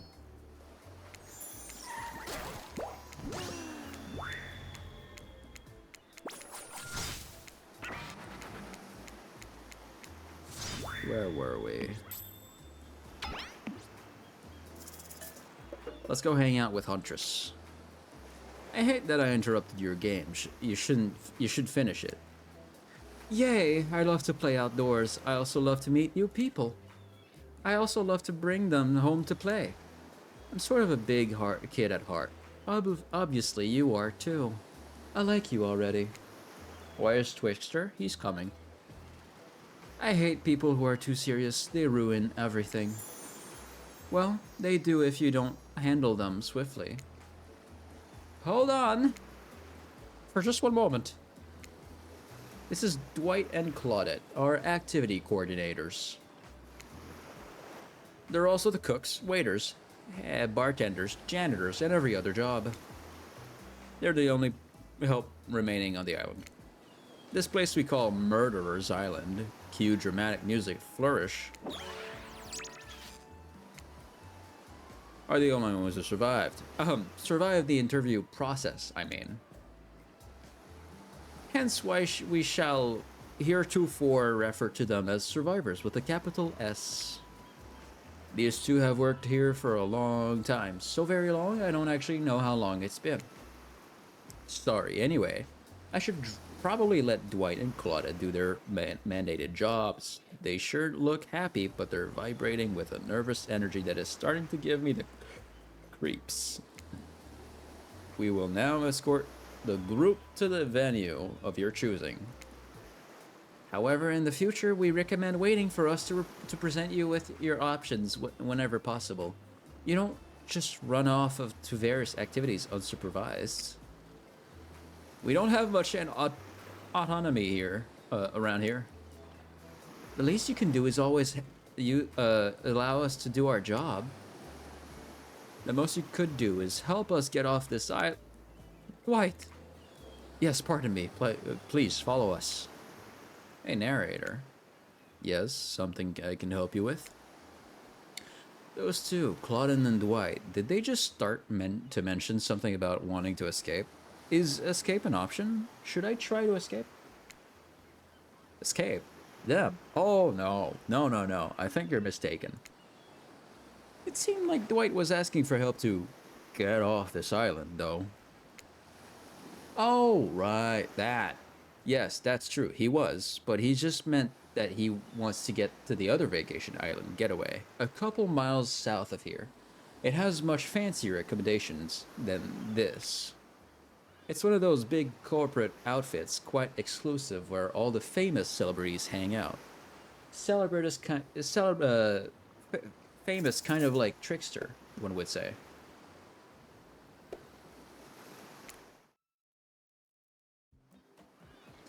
Wow, it's so exciting to have someone else into athletics on the island. Spirit and Wraith are so boring, and Trapper is so predictable. Relying on brute strength to win games, he has no respect at all for grace and skill. Happy Valentine's Day, Luna Noir. Welcome on in. I also forgot to say that to the other people. Everyone in chat. Rose, Roxanne, Too Slow, and other people that may or may not have shown up. Happy Valentine's Day, I forgot. Thank goodness you didn't choose the yacht. What kind of a person wants to be sitting duck in the middle of the ocean, the open ocean? You're just asking for a sneak attack from an elk. Wondered how long it would take for her to bring up an elk attack. Game's starting up again. Make sure you're watching close. She's really something, huh? Elk don't swim. Live in the forest long enough and you'll see an elk swim. Believe you me. Cheer for me, cute stuff. The killers resumed their place on the volleyball court and resumed the match they were playing before you arrived. Hey, fancy a lemonade? I see you working up a thirst eyeing those bouncing buns playing volleyball. Claudette hands you your lemonade. Oh, so fresh, so tart. He leans in and whispers in your ear. Who would you bet on to win? Who's the MVP of your little heart? You're nervous. You don't want any of these killers to hear you talking about them, or not talking about them, if they're into that sort of thing. Just pick someone, please. It's not like we've got all day, night, week, month, year, lifetime, eternity, or anything. Who put sand in that guy's shorts? Sheesh. Okay, I think, Huntress? Oh shoot, Huntress overheard you. Oh, you've got your eye on me. I'm flattered that you think I'm good, but honestly, I'm a little annoyed that I've been so flashy with my moves. Usually, I'm so sneaky that you can barely see me at all. Huntress is totally kicking my butt. Correct answer. I'm allowed to support the other people on this island, right? Oh geez, I have no idea what the rules are here. Are there even rules? I should have stayed in my secret Larry. My secret Larry. Wow, what a game! It's a tie. Can there even be a tie in volleyball? No one knows, since this is everyone's first time playing. Oh, just so pretty in that outfit. She is. These killers don't usually have time for team sports amid their busy schedule of brutally tearing survivors to shreds. Hey, is Claudette crying? Are you okay, Claudette? Probably just shedding a tear of her lost fellow survivors. You know, this resort had 4 employees when it opened. It's nothing. I'm totally fine. Whatever you say, boss. Oh, look, the killers have dispersed and are all cooling down in their own way. Spirit is reading a novel, Trevor is stretching sensually in between chainsaw curls. Wraith is standing on the beach, desperately hoping that the sand will swallow him up, and Huntress is doing some target practice with her bloodied hatchet. You feel a nudge. Dwight is looking at you expectantly. You shouldn't really make a move. Life is short. You could get snuffed out at any time of day. Carpe diem, carpe diem, carpe nauem. Go ahead. Chat one of them up. Boings boings everywhere. Them fangs are thanging, tell you what. God damn. So which killers has caught your eye? I've got a little thing for Huntress. She's cool. I love her. You head over to Huntress. After all, this whole sporty hangout thing was her idea. Might as well see how she's doing. You were really great out there. Where'd you learn to move like that? Whose moves? My moves? These moves. They're nothing. Huntress blushes a bit from beneath her mask. It's cute on cute, if you ask me. Sometimes you gotta look past some bloodstains. A lot of men have run for their lives in my presence. You really learn a lot about what the human body is capable of in those types of scenarios. I love to exercise in a way. We're all running for our lives when we keep in shape. I guess I've never thought of fitness that way. Maybe it's time to start. You never know who is coming for you. Through the brush, as fast as they can, propelled forward by hunger, desperation, or just plain old boredom. Doesn't seem like boredom is going to be your problem, surrounded by all these characters. Survival, on the other hand. You're going to need to compensate for your lack of a killer instinct. Game mechanic reference. Oh. What's your style? Straight up grit. I might not be strong, but I'm tough. You know what I mean? Like, chewy? She did not seem to know what you mean. Like, ready for anything, to do whatever it takes to survive.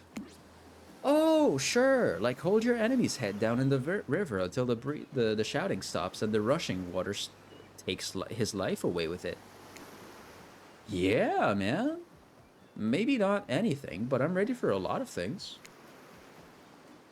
Chewy? Yeah, she might. She may or may not have a thing for eating human.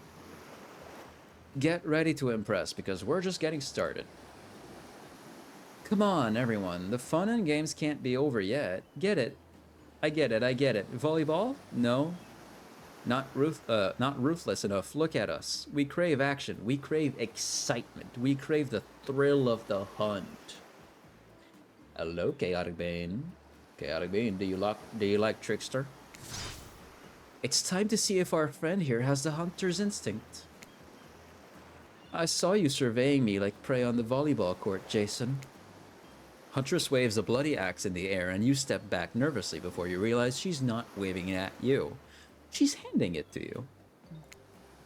Happy V-Day, dude. Happy Valentine's Day, bro. Don't worry, I've got several of those. It's important to hone your skills, especially when you're in a new place where threats may lurk around every corner. You need to make sure that you are the biggest threat of all. Just don't aim those things at me. You can't even see me.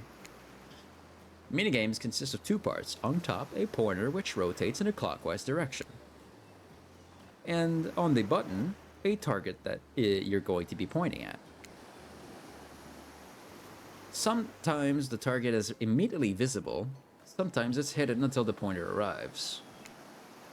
Press the spacebar to stop the pointer while over the target to win. Fail to land on the target and you will lose. I'm a Trickster fan? Good, good. You'll be served. To achieve a perfect success, land on the start of the target area, not the end. Okay, ready to play? Or would you like me to repeat that? I'm ready. Ready? Away we go. Show them what you got. Perfect. Missed it. Oh, nice. Perfect. Does that touch? Not bad, okay. Ooh, perfect. I'm impressed. A worthy opponent. I mean, could have been better, but who's keeping score? For the record, I am. You got 7 points. Shit throwing. Cool, I guess I like my stabbing to be a bit more up close and personal. Somewhere a loud horn blows and the survivors snap into action. Time's up. You heard him. Get to the next activity. Woo! Seems like the next activity is mealtime? How quaint. You were expecting what? Capture the flag? Do you know how complicated it is to run a game like that? Much more so than sitting and talking. You arrive at the cookout area to find an assortment of picnic tables scattered around. What were you expecting? Some kind of grand hall with a huge banquet table? This ain't some prestigious fantasy epic like you'd find on cable.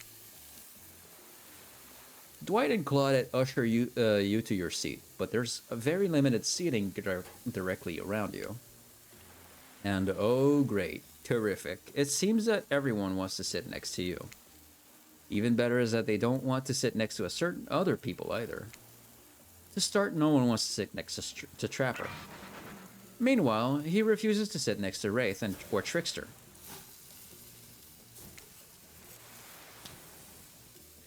Oh yeah, Trickster's here. Surprised? Yeah, well, they don't call him Expectedster. I'm sorry. Even I get nervous around here, around crowds of killers.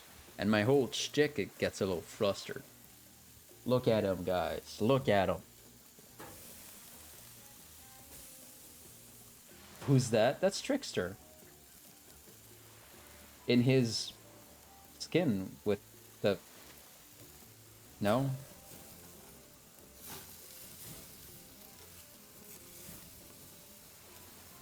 Trickster hooked on you skin.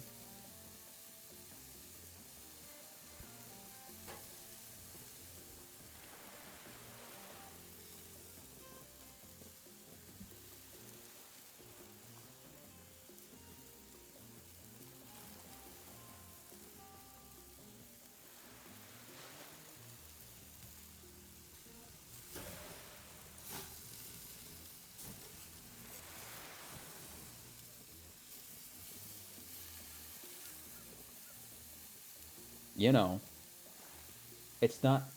That's not my Trickster. It is, though. It's the same dude. What's different?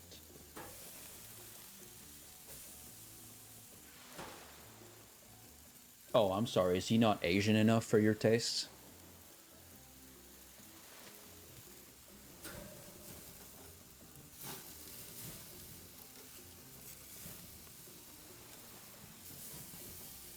He looks Asian American. That's just the art style. You can forgive it. Look at the eyes, how they're shaped. They're shaped pretty accurately.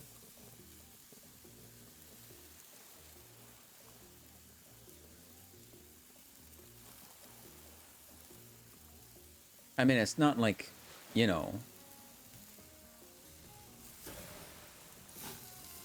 it's not like Huntress looks Russian at all either.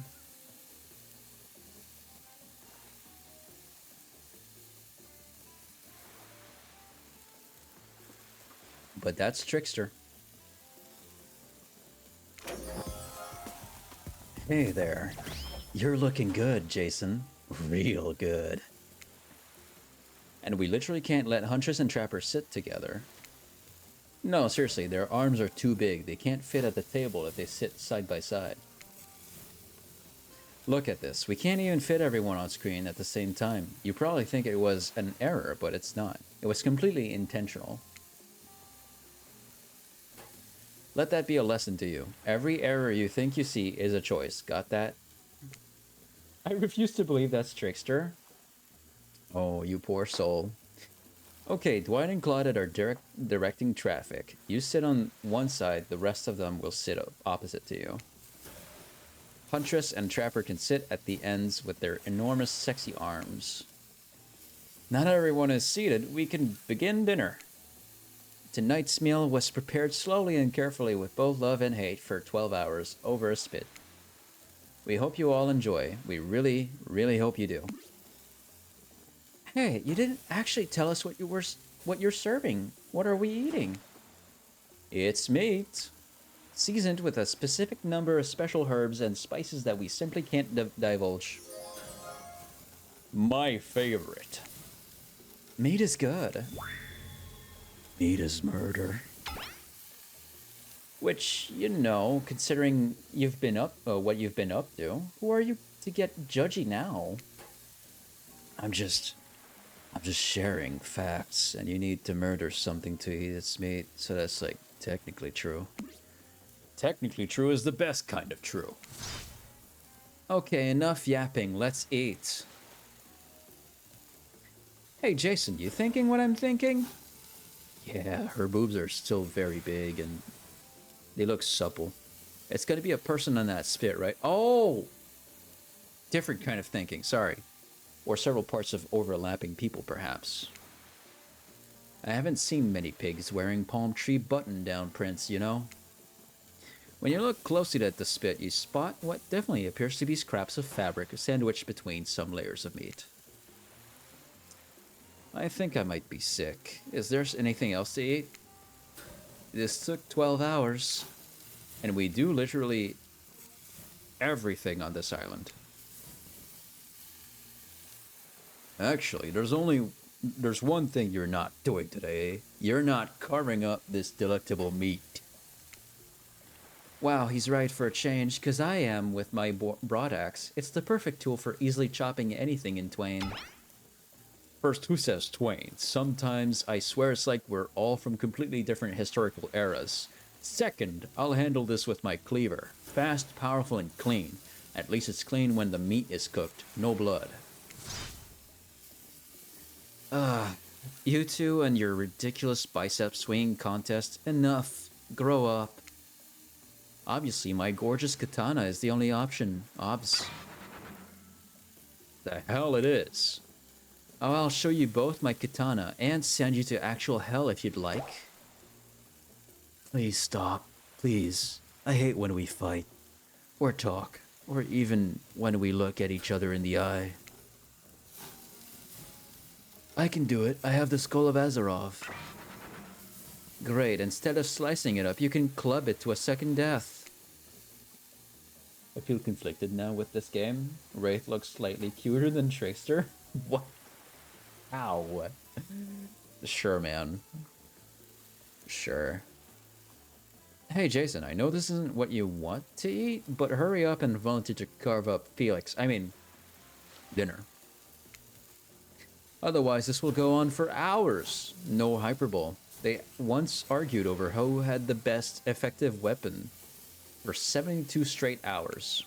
And it doesn't matter which one does it. When they're done with, they will take even longer cleaning their weapon, all while explaining the value in maintaining your tools. Despite being a bunch of cold-blooded killers, for some reason, they're always terrified of tetanus. Hey, why don't you just let me carve up dinner? Splendid idea. We'd hate for it to get cold. He hated when it got cold. Here's a machete, freshly sharpened. They should have done a better job at making Trickster look more handsome and sexy. Isn't he, though? I thought he looked peak human, honestly.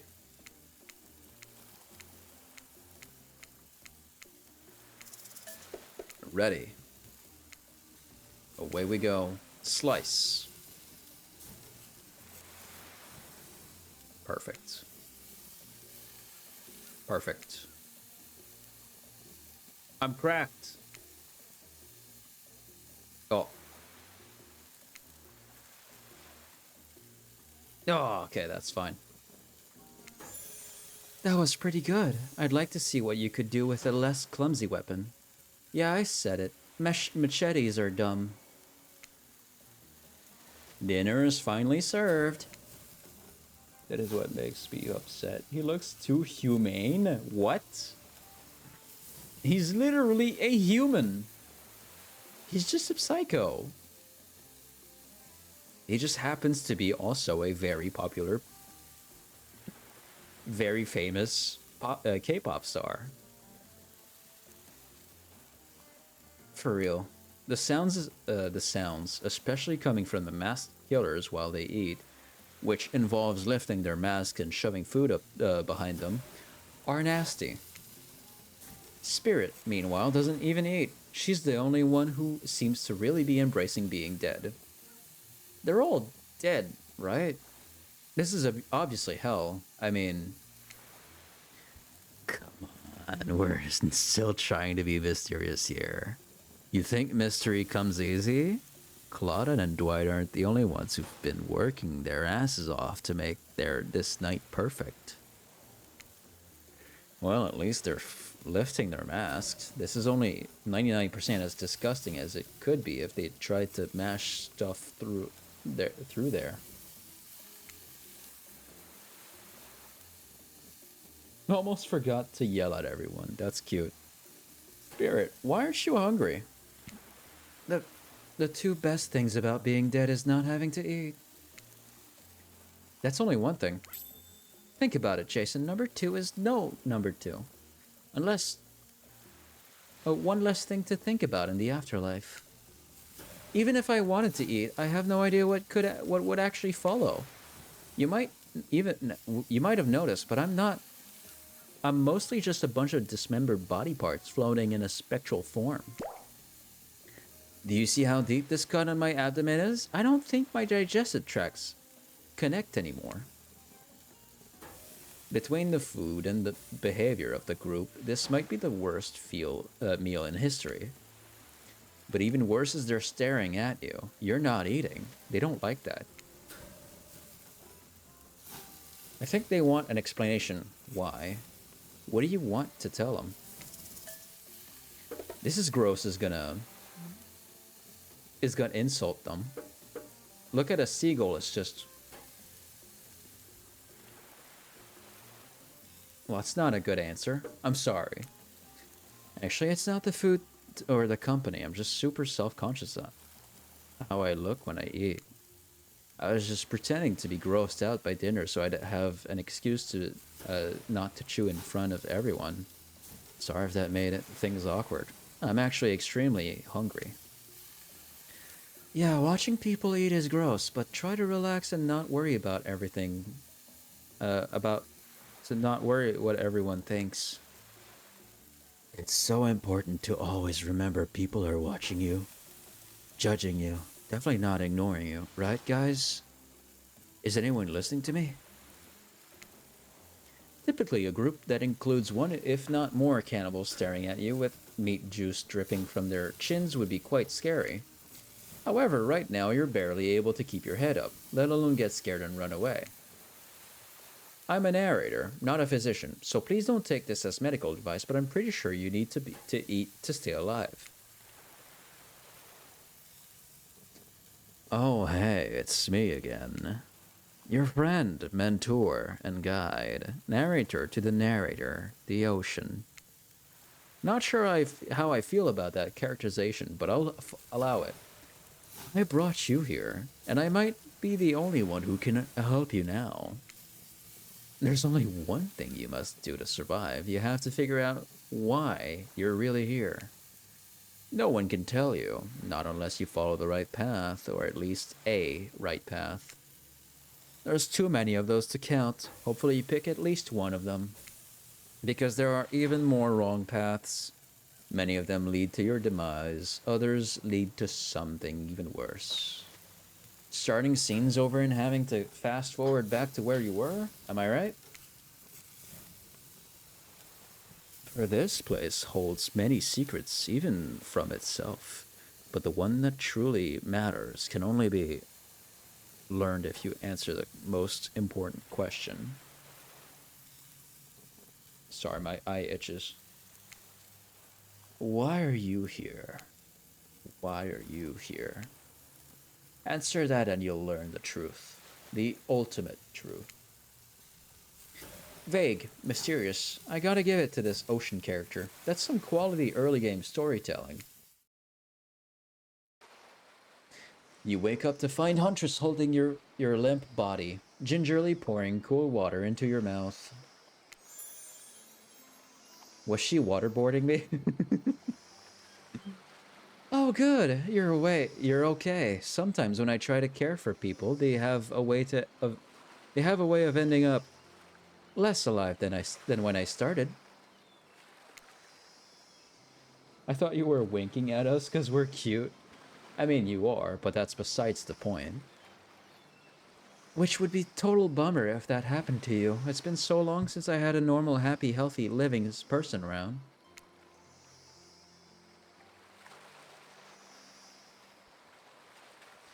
Usually, I'm just falling into the same old routine of smashing everyone's heads open with a hatchet before I really get to know who they are as a person.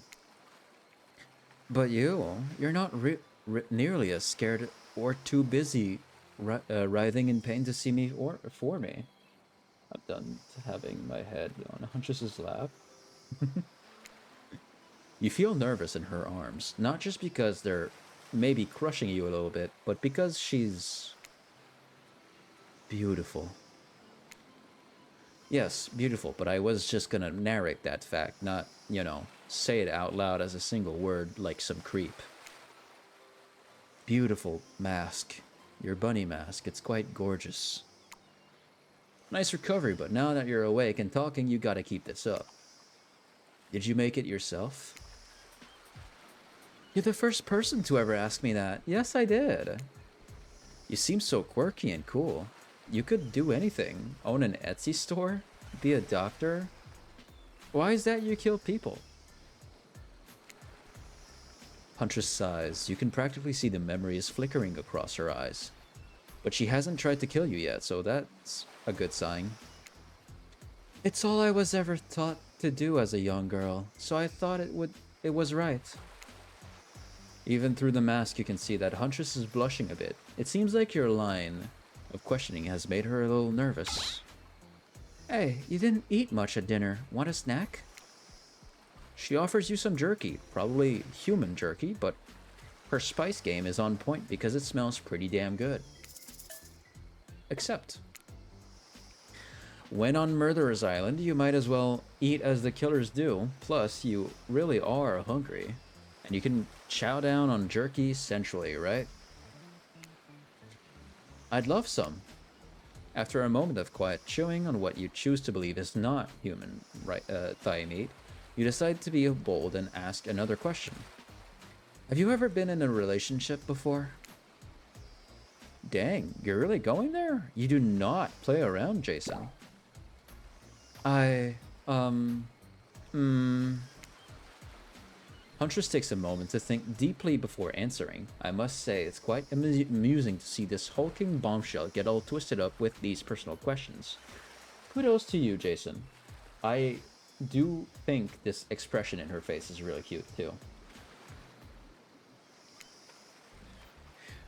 There was this one deer that looked at me quite provocative, fucking Christ, provocatively in a clearing once, but that doesn't count, does it? You hear the faintest giggles bubble out from behind Huntress's mask.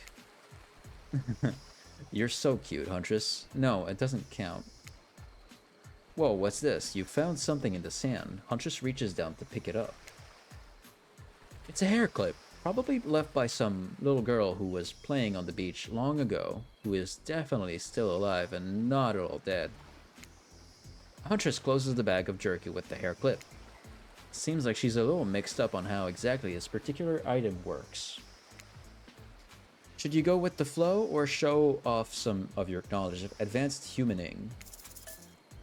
Show her a thing or two. You silly goose. You chuckle. Before reaching for the bag of jerky, you take the beret off and collect a lock of Huntress's hair, clipping it back into an attractive swoop. Much better. Huntress is so happy that you taught her something new about human trinkets. He touches the clip in her hair with a shy smile. Just as things are really heating up, you hear a flurry of footsteps behind you, and you quickly spin around, ready to fend off whatever new danger has popped up on this strange island. Only to find that it's Dwight and Claudette sprinting across the beach, clipboards in hand, which they are waving in the air above their heads. It's very important that we stick to the itinerary and attend each event as scheduled. Playing sick for cute flirt points was not a part of this evening's activities. That's strictly slotted in for after campfire story time. At this rate, we'll be late. Playing sick? No, I was... No time for excuses. Well, there is, but that's scheduled for after what comes after the flirting. Go, go, go, go.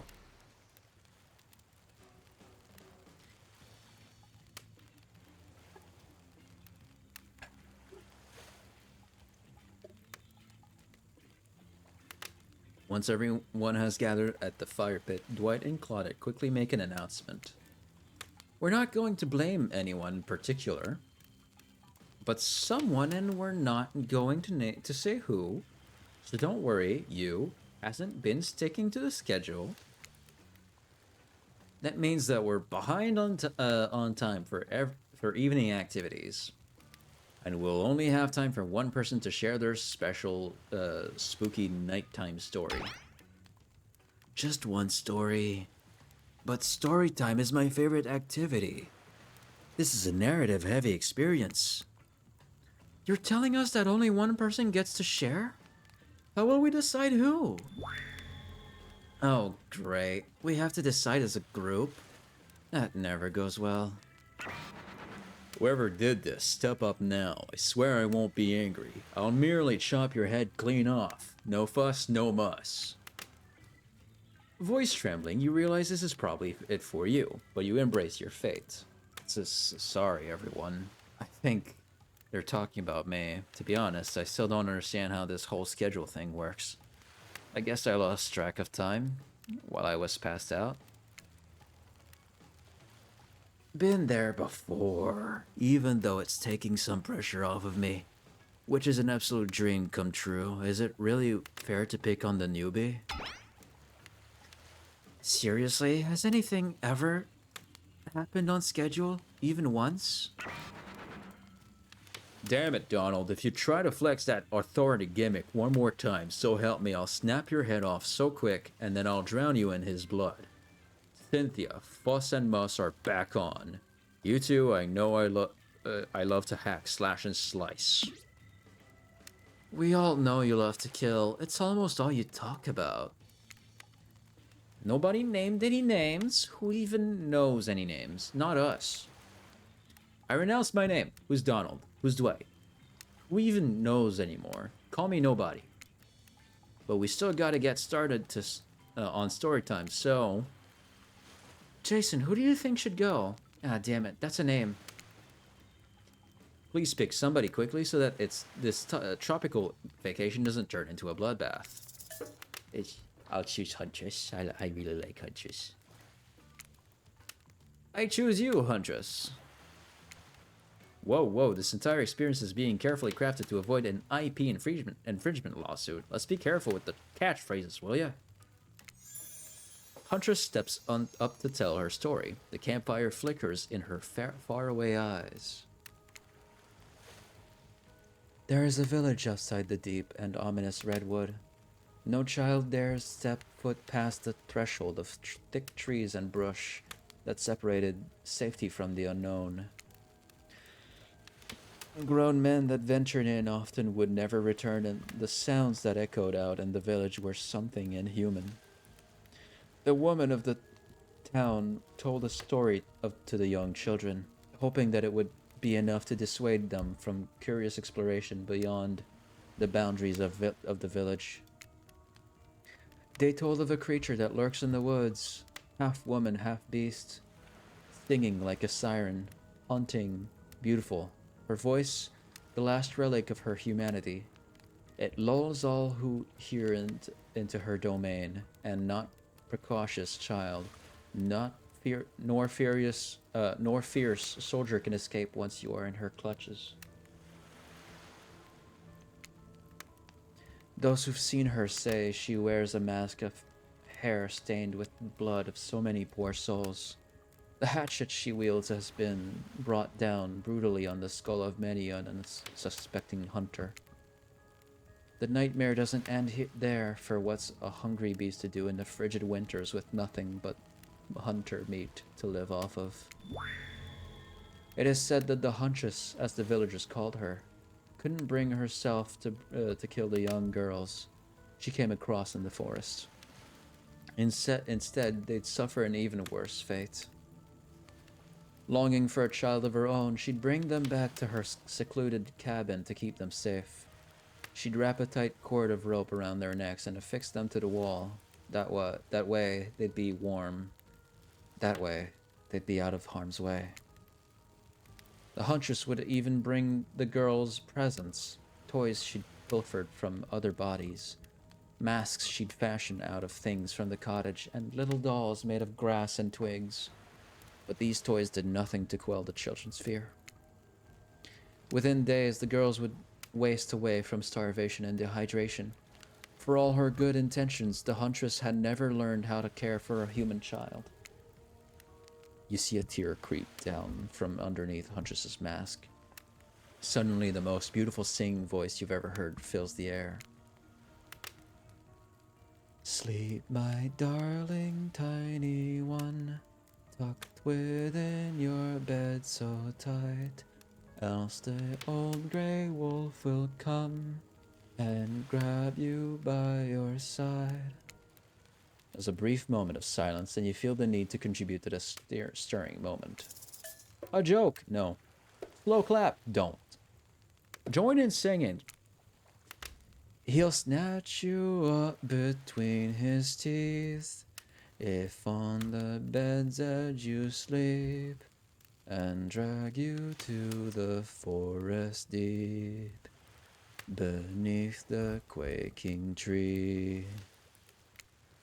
Huntress can't believe you know this song. You share an intimate glance across the campfire. So close your eyes and fall asleep. Count the little woolly sheep, tucked so tightly you must keep, or he will come for you. The song ends and you are both met with silence around the campfire. I love that song. Bayu Bayushka, the old Soviet lullaby, right? It is the song my mother used to sing to me before bed every night. But now I must go. The memories, they are so much. On that note, everyone decides it's time to take a break and split up for a little bit so they all have a moment alone before bed. Everyone leaves and you're all alone. by the fire. The only thing you hear is the ocean slowly lapping against the shore. The only thing I hear is strange noise behind me, behind the door. Let me go check.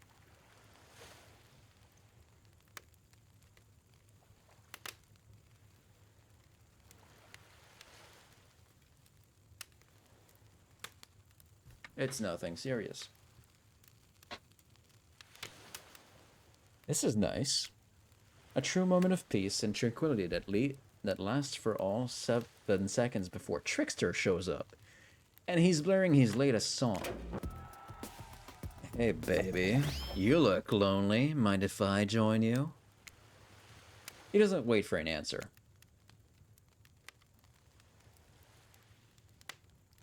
I know you've been hearing from these guppies all day, but I want you to hear something from a big fish like me. Something special those in charge of this island don't want you to hear. I am the ultimate catch on the island. On this island, the only lobster in an ocean of sardines. No one can give you what I can. You just have to find me. Come find me, baby. Trickster leaves. You're a bit confused about what to make of his cryptic clues, but you aren't going to get any time to yourself to think about them just yet. Huntress approaches you. Of course you liked my story. Who wouldn't? It had everything. Cute kids, dead men, a huntress. I find that all stories are better with the sound of burning fire filling the air around you. Bazongas, hey. That's one way to lean towards me. God. Damn. The shading on them things. That Trickster is scary. All the smoke, however, I could do without. I'd rather eat barbecue than smell like it. Let's rinse off all that campfire with a dip in the hot tub, shall we? Dipping in a hot tubs with the Huntress. You've come a long way in a single day. I'm not saying you shouldn't follow her. An offer like that. Just don't forget our little talk.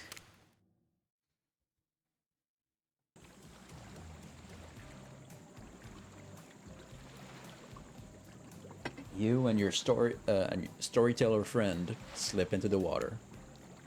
It's just the right temperature for an evening dip. Plus, if some jealous shark comes along and manages to jump from the ocean into the pool, you're also pretty sure your killer companion could handle it.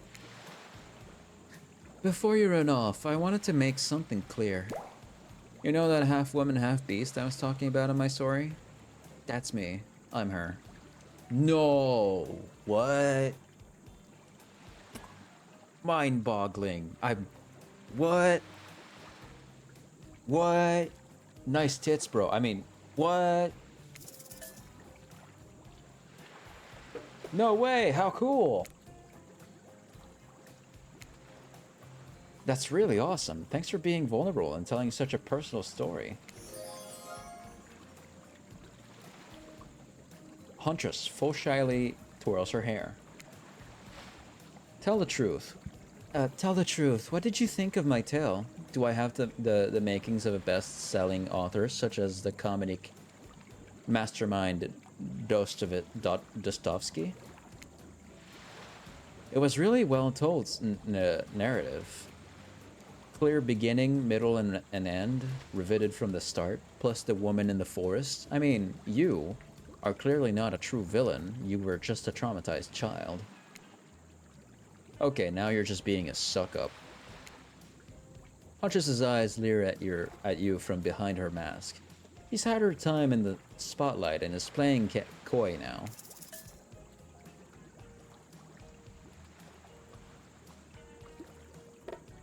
Chuckle awkwardly.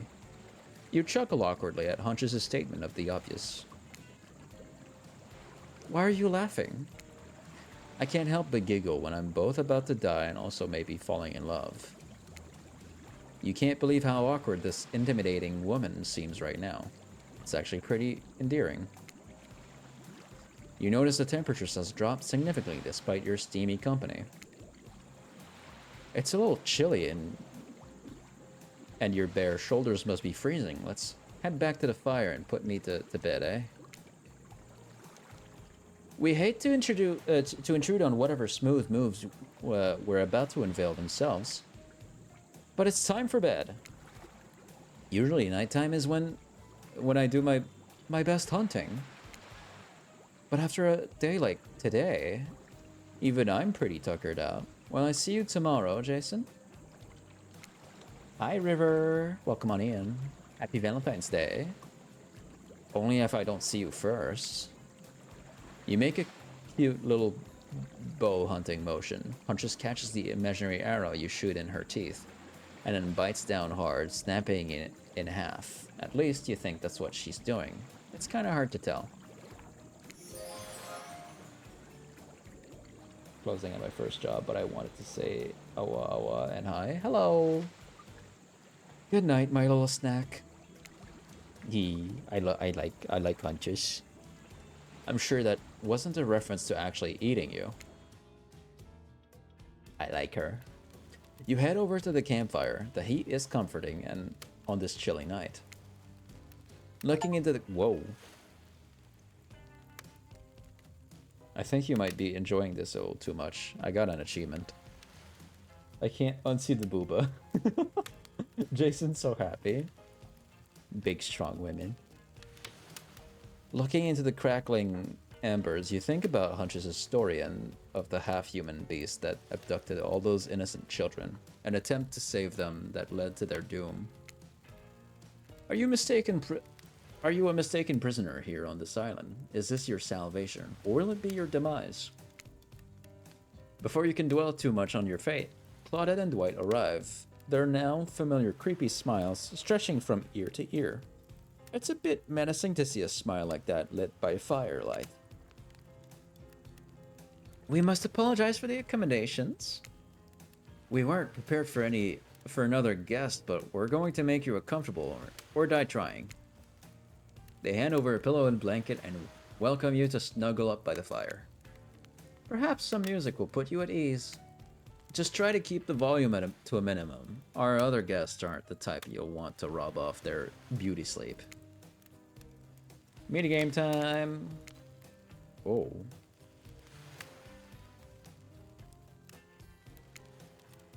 Oh.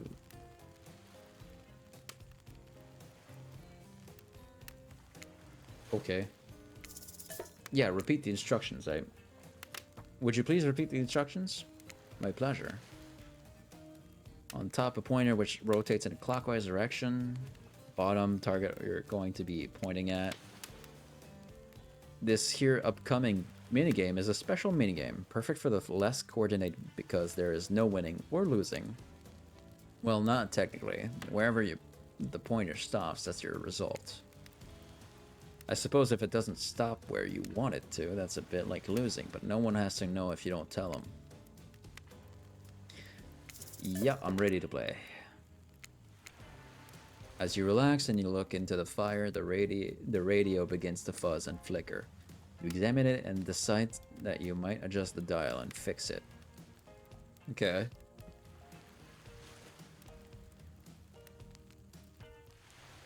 Let's see what's on this station.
Sure, yeah.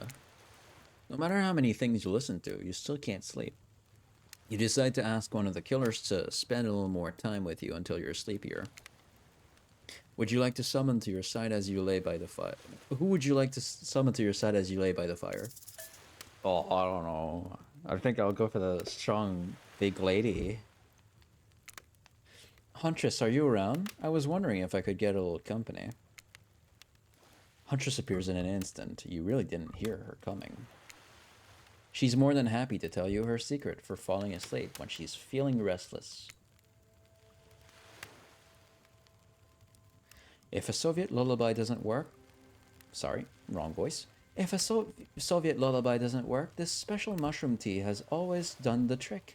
When I'm not coating the blade of my hatchet in it to ease the passing of my victims, I'm steeping it in a piping hot mug of water. Try it. You do. You finally start to feel sleepy, except maybe this isn't really a sleepy feeling. Maybe you're paralyzed. You try to keep your eyes open, but you can't. Darkness overtakes you. The dark voice from earlier speaks to you again. It shouldn't still be as spooky, but now you've had a whole day of strange voices in your head, but this one is still undeniably odd. Really worked up a sweat watching those killers toss the ball around, huh?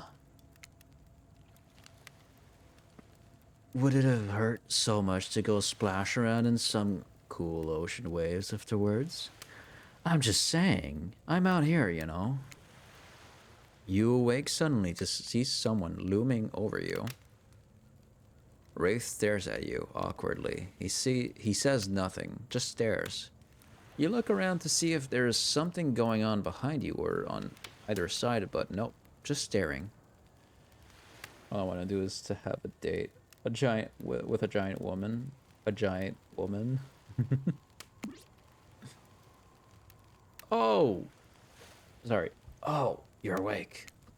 I saw you with the hunches right before bedtime. Are you making some sort of alliance? Are you with...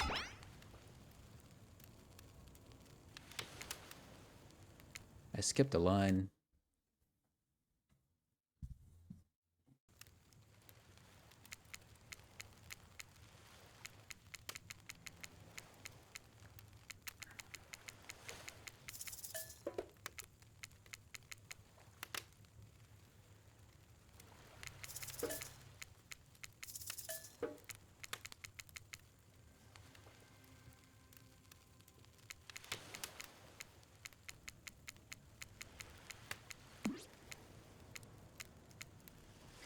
Wraith scans the horizon.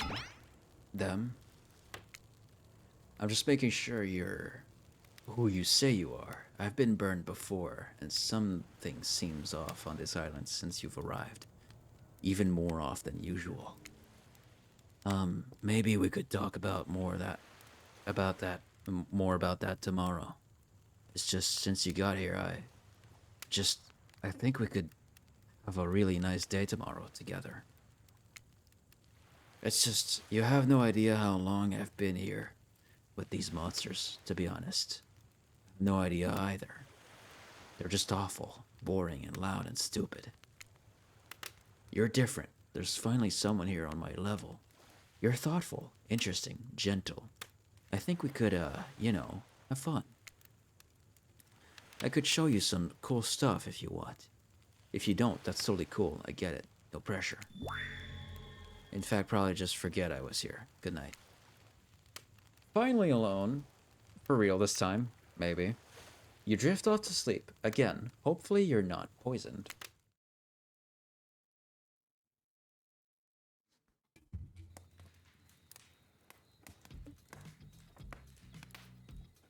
Wait a second. Where are we? This isn't... Oh, geez, it is.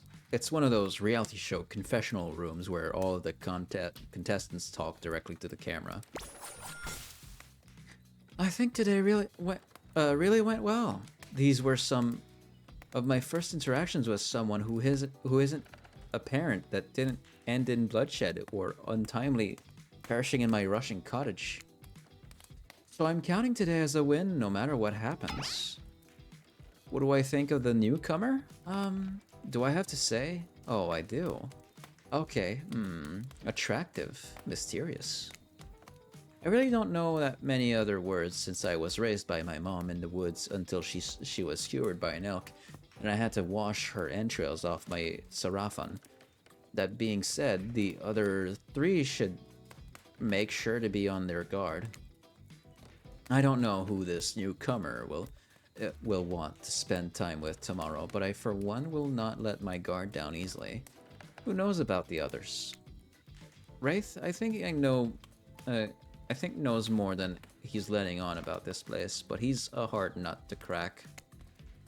Meanwhile, Spirit is just screaming all time. Major buzzkill, and Trapper, oof. Where do I even begin with Trapper? He's buff, sure, but daddy issues much, sheesh. Look, I don't need anyone. I've been perfectly fine on my own since my mother died. I eat a fine diet of raw deer, bear, and human, and I'm fit as a fiddle. That being said, something about this newcomer makes me think that I might be missing out on some huge part of this thing called life. Dude, look at her face. She's so pretty. This is weird. I don't care enough to kill this person, but if anyone else wants to, I don't care enough to stop them. Might have to just kill Dwight to feel anything again. I don't really care. This island is full of people who don't really like me, so that was one more. I don't want to get distracted from my plan anyways. Have you ever felt absolutely nothing inside? It's fine.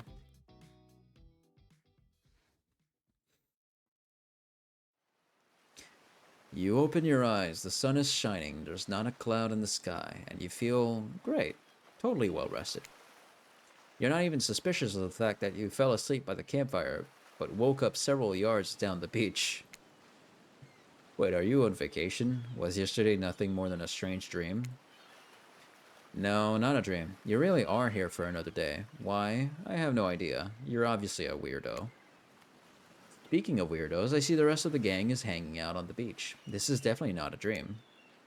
I wouldn't rule out a nightmare just yet, though. At least they make for a sexy bunch, no? And talk about sexy, here comes Trickster carrying coffee. Morning, beautiful. I thought you might like a nice cup of joe to start this incredible day off, right? Hello, handsome. Ooh. Trickster seems suspiciously cheerful. I'm sure there's nothing nefarious behind this joyful demeanor, though. Everyone knows musicians are morning people. I also want to wish you luck. Today's is an important one. My only regret is that I won't be a bigger part of it. Budgeting, what? Budgeting issues. Also, I'm just swamped with engagements, especially on the other island. Trickster winks at you. If you want to ask him how to reach the other island, now is the time. Never mind, he left. Well, at least you brought me a cup of... No, wait, don't drink that. What the hell was that? They don't call him Trickster because he's good on a skateboard. And he definitely didn't get that name because he brings people drinks so they can have a good morning. That was almost certainly not coffee, and I don't want anyone casually poisoning it, imprisoning, and torturing you. Yeah. This is supposed to be a tropical paradise, the type of place you give a 5 out of 5, 10 out of 10, 2 thumbs up review to not an eternal prison of pain. And please make sure to leave a review. It really helps with the algorithms. Just trust me, I'm looking out for you. So can we please move on? Hey, wait a second. How did a possible ominous and possibly unreliable narrative physically just knock that coffee out of your hand? This is not Parliament, and the floor does not recognize the ocean to speak out of turn at this moment. I need not. I need no recognition, for I am the ocean. I dominate the land. I submerge those who defy me, and become their watery grave. Actually, speaking of graves, I would like to say something. Something of grave importance. Fine, go ahead. Even if this place is an eternal prison of pain, and I'm not saying it is, even a place of external horror can still receive a 5 out of 5, 10 out of 10 thumbs up review if it was crafted with love and or that's the type of thing you're into. You know, the ocean is right. A lot of hard work goes into a place like this. You should really judge it on the artist's intent, and whenever possible, start from the mindset of giving them the benefit of the doubt. Constructing these elaborate simulations, vacations, is not easy to do. Sometimes there are some small bugs or inconsistencies but that's just the nature of the process. Perfection is overrated.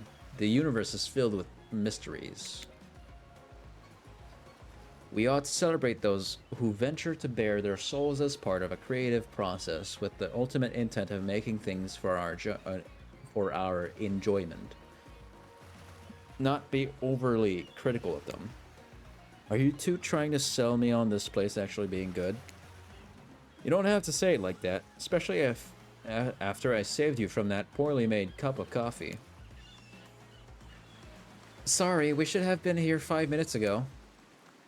They always do this on second morning. Sad, really. Even if they do make some great points.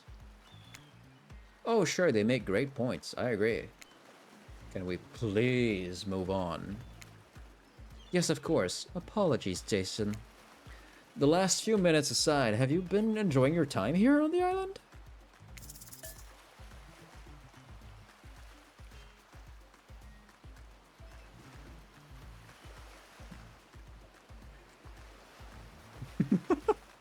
I love that. Yes, I'm not suspicious that there's no option.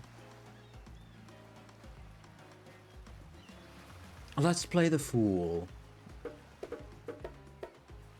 Yes, I've been having a lovely time. If I were to summarize my time here, I'd call it a lovely time. Oh, lovely. We love to hear that, because isn't that what this place is all about? Finding love. No. Shut up, Dwight. You'll get us all killed again, and again, and again. We do not need to ask you one more question, though. We do need to ask you one more question, though. We all had to sign away our rights to say anything negative about this place. Would you please sign this non-disparagement agreement?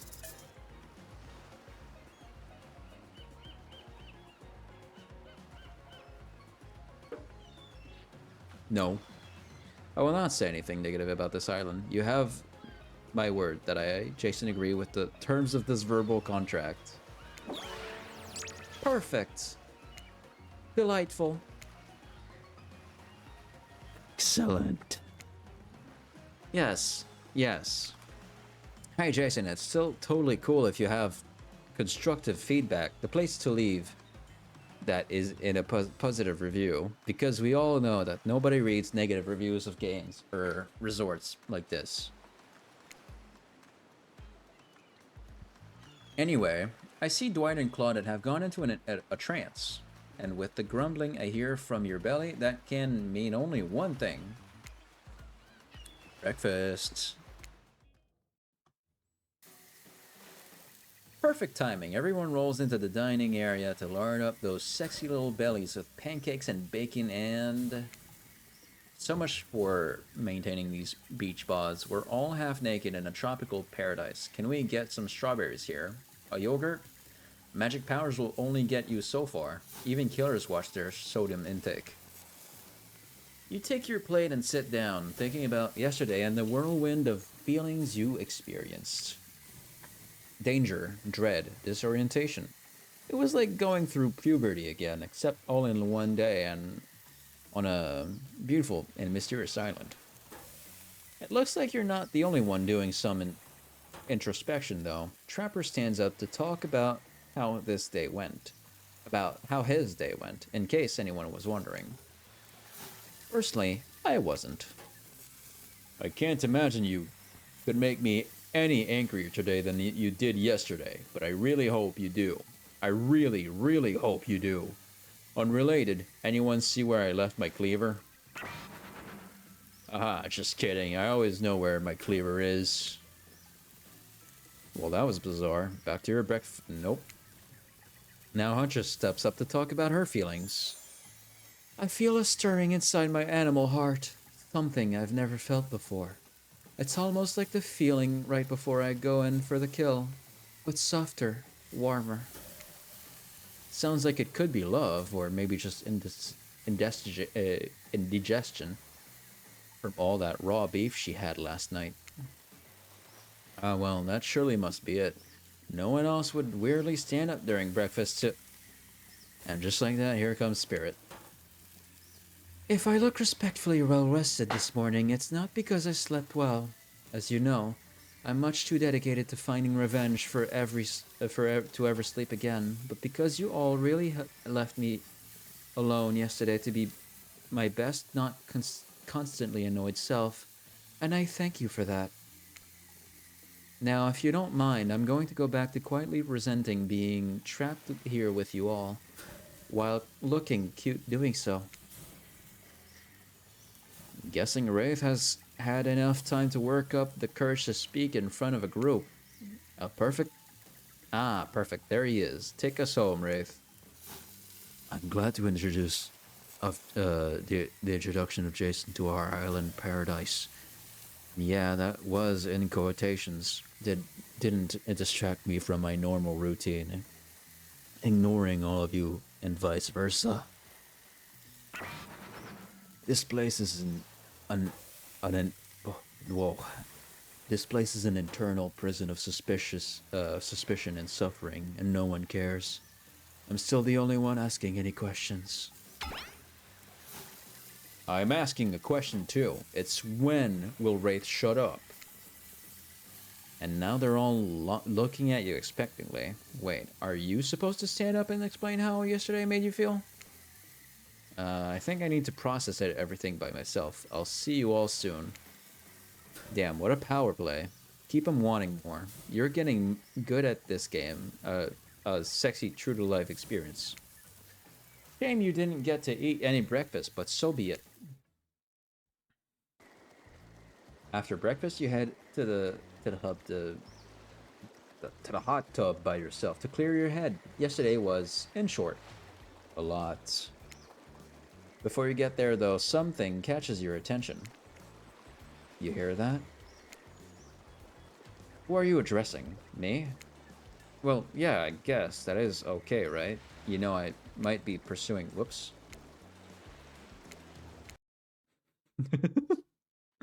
My fat finger.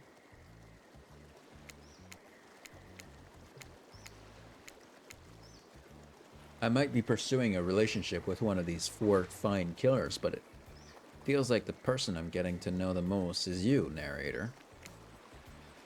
It's only okay in so much as it serves to illustrate that you've lost your mind, seeing how I'm not real and all.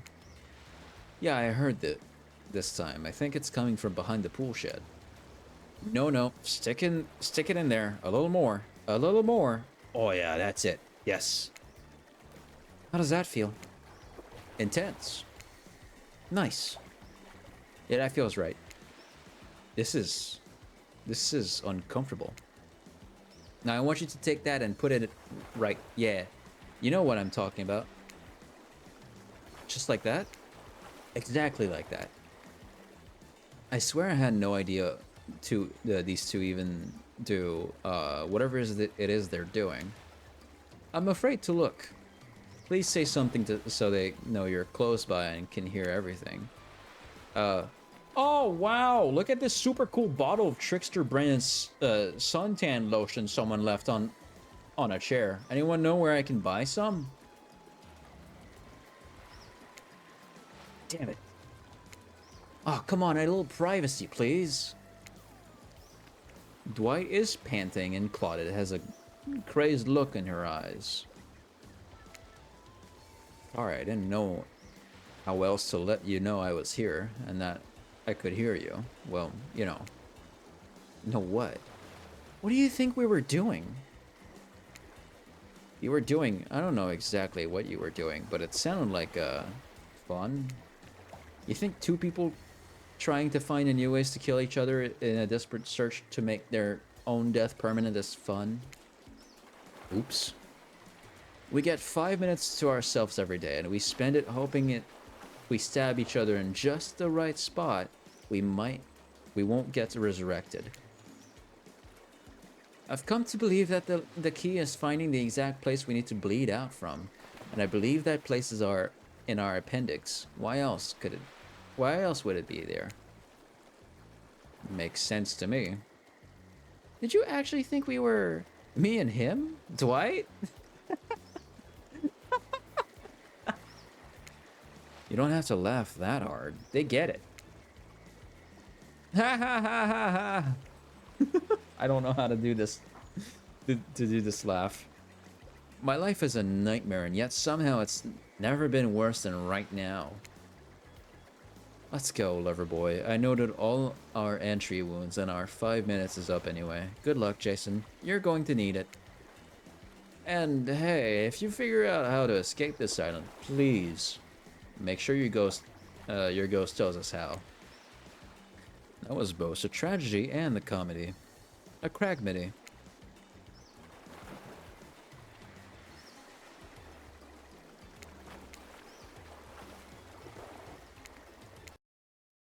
I skipped a line again.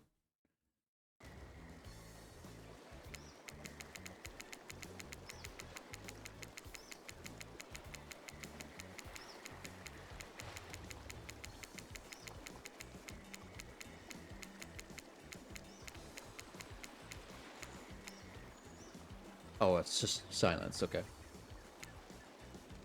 Shut up, I like it. Anyway, where are we? Oh yeah. Where were we?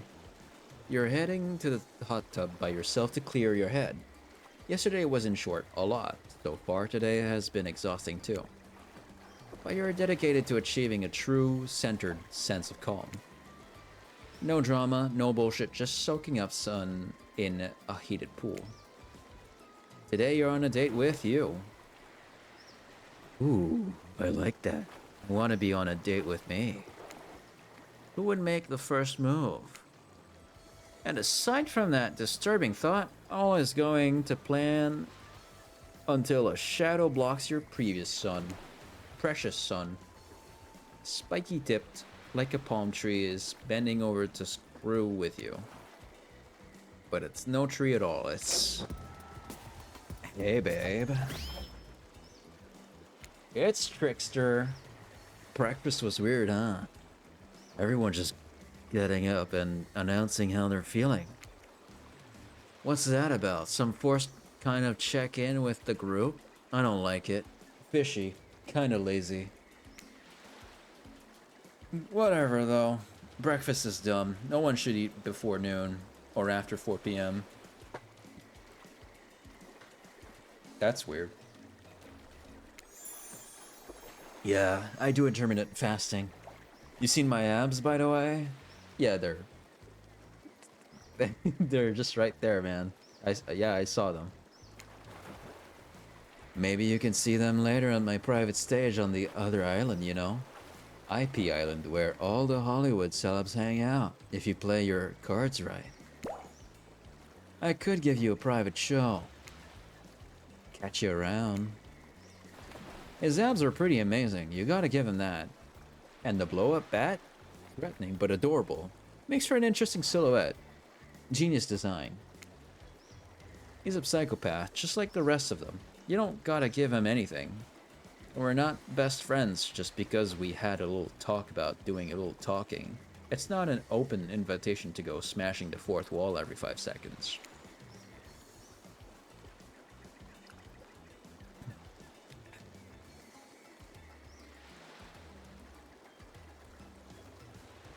Okay, now that that guy is gone and we've got some ground rules established that we're definitely going to abide by, it's time to lay back. Take some deep, slow breaths and... Nope, another shadow. These people will not leave you alone. Let's see who it is this time. It's Huntress. Ah yes, Huntress. That makes sense. You two have gotten pretty cozy. We should get out of here. I know a place that's quiet and out of the way. No one will be able to hunt us. I mean, hear us there. Doesn't that sound intriguing? But immediately a flood of worry floods your brain. Should you pack a picnic? Bring your swimsuit? A pocket knife? You decide to bring as much as you can. You may have to make a run for it at some point, and you should be prepared. But of course you washed up on this island with nothing but the clothes on your back. You've got nothing to gather. Are you really ready for this? I mean, they call her the Huntress, not the Hugstress. You look up at this towering goddess trying to form a sentence when suddenly, before you can decide if you want to go off with her, the trapper interjects. I demand that you reconsider. Why settle for a bunny with a hatchet when you can have everything you ever wanted? Tough choice. You weigh your options quickly because you can only go on one date today, and you also don't want to be hacked to pieces for saying the wrong thing. It's always good to remember that these are cold-blooded killers, but you know what they say, when life gives you lemons, you make lemonade. And then die a horrible, retching, writhing death after drinking it because the lemons were poisoned all along. Sorry, this island has really gotten me tilted. So who will it be? I mean, come on. I gotta go with Huntress. You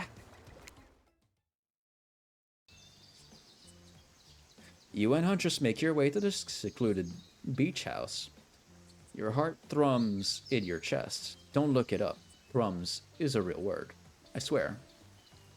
Are these nerves of excitement or terror? Isn't it fun to mix the sexy and the horrifying? Also, I am of the full belief we should have Hooked on You as an actual map in Dead by Daylight. That's a lot of effort, but a beach map would be really fucking dope. One of the walls doesn't even have to be there. You can just make it the edge of the beach, and then have like a fog cover up the water, so you don't have to make water for long, like for until the horizon. That could be cool.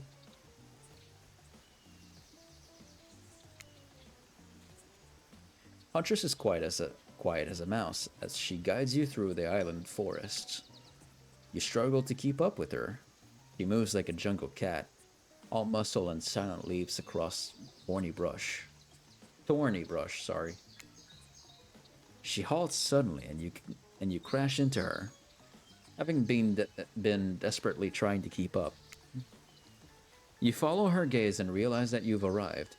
A cabin in the woods, obligatory in nearly all horror films and stories. And you've come here willingly with a fearsome killer. Great job. The cabin is cozy, but something seems off about it. You can't quite put your finger on what it is.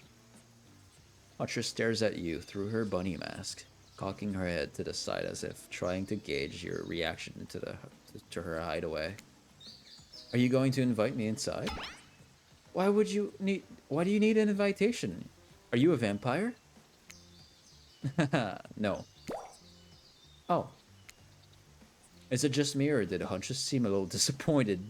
Didn't peg her for a lover of the Fang, but hey, I don't judge.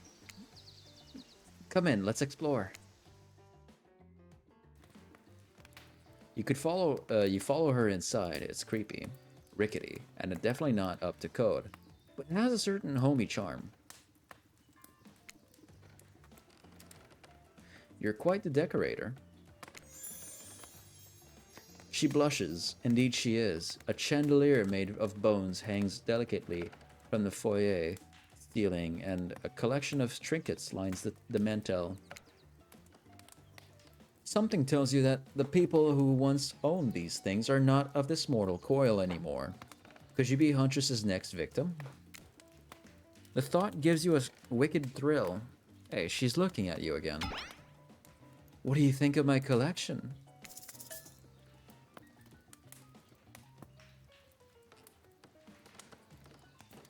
It's so much. Are you a hoarder? Why do you need so many watches and umbrellas? Are those someone's reading glasses? They probably missed them. Keys. Goodness, the keys. It's a bit much, isn't it? Huntress lights up. She's excited that you know what all of these random things are called. I so very badly want to know why humans carry around so many peculiar accoutrements. It is a bit much, which means I've got plenty to share. Here, take this. Hey. She gives you one of her precious shiny objects to keep. No one's gonna talk about how Huntress doesn't know what a key is, but does know the word accoutrement. Okay, moving on then. Yeah, that is a fancy word. I can't wait to get a treasure. I can't wait to get a treasure hunting with you. To go treasure hunting with you. We could find so many more goodies on the island. But first, what do you think of the other killers of the island? I mean, Trickster is pretty out there, but everyone else seems like they have interesting backstories and whatnot. A little gossip, huh? What are you playing at, Jason? Huntress considers this for a beat. She seems to have two modes, thoughtful and explosive. Yeah, I hope to never be in the splash zone when the explosive part emerges. Why? Are you jealous? Before you can answer, the house begins to shake. Huntress loses her balance on the termite infested floor and falls into your arms. You are not mad about it, but before you have time to enjoy taking this moment in... What the fuck? Oh no, it's an attack. A horde of killer crabs invade through the crevices of the poorly constructed cabin. Those are sick looking crabs, by the way. They race at you in hunches and swarms, clacking their razor sharp claws at you. You must act quickly. What will you do?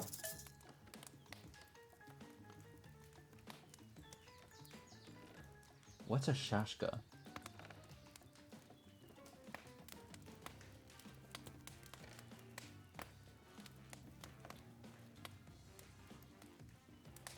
Oh, it's a Russian sword. Yeah, I'll grab the shashka. You quickly reach out and grab a shashka off of the wall. Being the highly educated person that you definitely are, you know that a shashka is a Russian sword, not an umbrella or a can or of cola or something else like that. Back to back with Huntress, you both hack away at the attacking crustaceans. You manage to slay the majority of the killer crabs. The killer crabs. The ones you miss go scurrying away back into their hidey holes. Huntress turns to you with gaze that's full of passion and intrigue. However, before it bubbles over, she looks away, suppressing this feeling. Is she nervous? Huntress sits down on the wicker couch and begins cleaning the guts off her hatchet. It's an obligatory scene for every killer. You're just happy to not be the source of what she's wiping off. Looks like we're having a crab for dinner. She doesn't smile at your joke. She has that ponderous look on her face again. You join her on the couch. Man, sometimes those near-death experiences really get me thinking about what I want in life. I think I'd really like to start a family one day. How about you?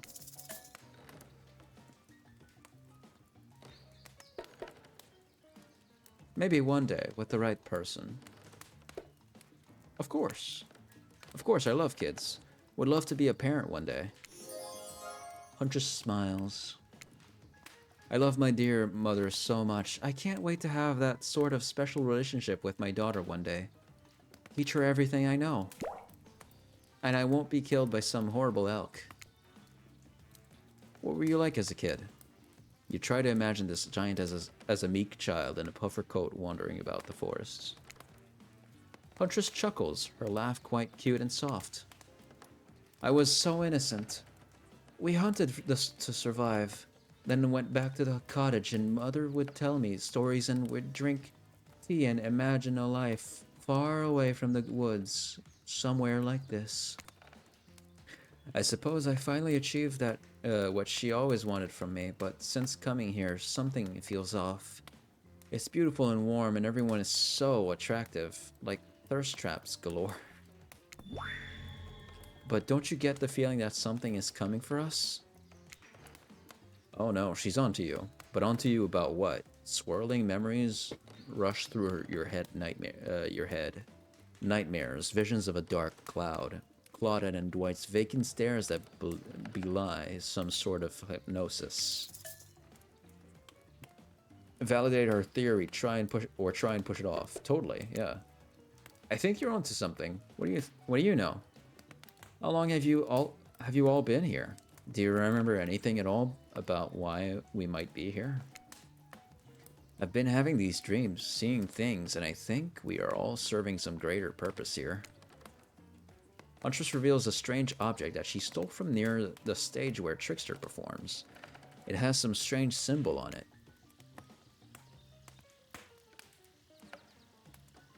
Truthfully, it doesn't seem that strange to you. It's just a glass bottle. However, the label is interesting. She hands it over to you, but before she can explain her theory, Claudette and Dwight burst in on you and interrupt. We have a dramatic announcement, but it needs to happen back at the beach. You arrive at the beach and realize that you were set up. There's no big announcement after all. What we have here is a good old-fashioned rivalry. It's true. Exactly that voice that we cannot hear and certainly aren't referencing says. We were forced to interrupt your lovely date by another killer. They are here and ready to make you an offer of love you won't be able to deny. Oh. Trapper emerges from the water. Is he in slow motion? He's pure thirst. He's Paul Newman on horseback. He's Denzel on the cover of GQ. Manliness brought to life. Also, was he holding his breath under there as this whole time, waiting for his cue? That's commitment to a bit. That's commitment to a bit if I've ever seen it. Heard you spent the day in a quaint cottage. That's cute. How about a quaint mansion, or better yet, how about one on each continent? Yeah, I'm including Antarctica. I'm really, really rich. Think of how cozy we can get there in a snowy 10-bedroom chateau. One of those pools that is half indoor, half outdoor, but nice and warm throughout. That way you can kill a mama polar bear from the outside while watching her cubs cry over her body from the inside. Wow, Trapper is a real deal. And by real, I do mean really. And by deal, I mean evil. Plus, you really want to hunt for your food for the rest of your life? With me, you get it both ways. Savagery and someone to clean up after you. Sounds nice, huh? As if. That life isn't for me, bro.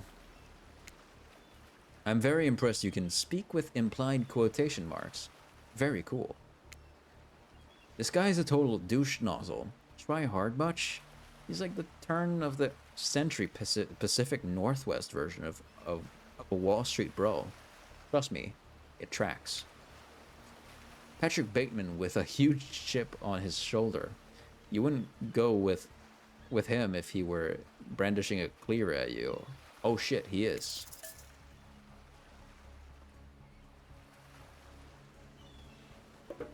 Thanks, but no thanks. Thanks, but no thanks. I'm into a quieter lifestyle. I relish my independence and don't need someone to wipe my butt for me. You run back to the huge arms of Huntress. She hugs you tight. So tight you think you feel the life leave your body for just a moment. But it hurts so good. You know what? I'm impressed that you stood up to me. I appreciate someone giving me their total honest opinion, even if that opinion makes me want to carve out your liver. And to the butt wiping comment, that's not what I meant by clean up after you. But I'm hiring someone to do that for me the moment I get home. Sure, man. That's great. Trapper leaves and you turn to Huntress, walking in slow motion back into the water. It's pretty weird. You just gonna stay in there all night? Look at her. God. Shall we continue our date? Back here before we got interrupted. Huntress leads you back to her cabin.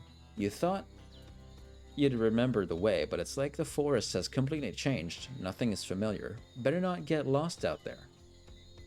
Out here. Can you believe that guy? Classic trapper. Pulling a move like that. I'm so glad you chose me, though. I don't think we've explored all there is but between us yet. She winks a bunny mast eye and scoops you up onto her back.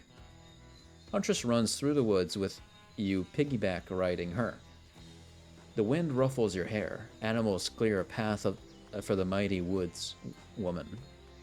As she races by like the lead from that famous teen vampire drama in that one scene where he calls her a spider monkey, Huntress doesn't call you that. Thank you. Wait. Eventually, she gently lowers you to the ground and you take in your surroundings, a wooded clearing in the forests. Huntress prances about like a deer in a meadow. I like to come here sometimes to clear my head and hack up a few cute woodland creatures. Foxes are my favorite to slaughter. They think they are so cute and sly, but I see right through them. They're just assholes. Great with hot sauce. Huntress hears rustling and darts off to find its source, crouching down low like an animal. Now you're alone in the middle of the forest. Which way did you come from again? No idea. Your sense of direction is all off. A mellifluous voice floats through the air, landing upon your ears like syrupy honey. Come find me.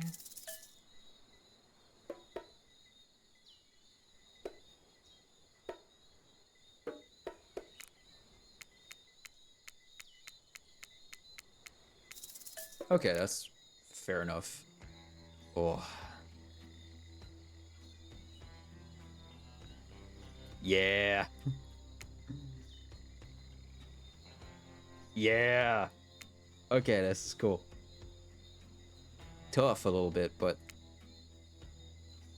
Ooh, okay. Oh, wow.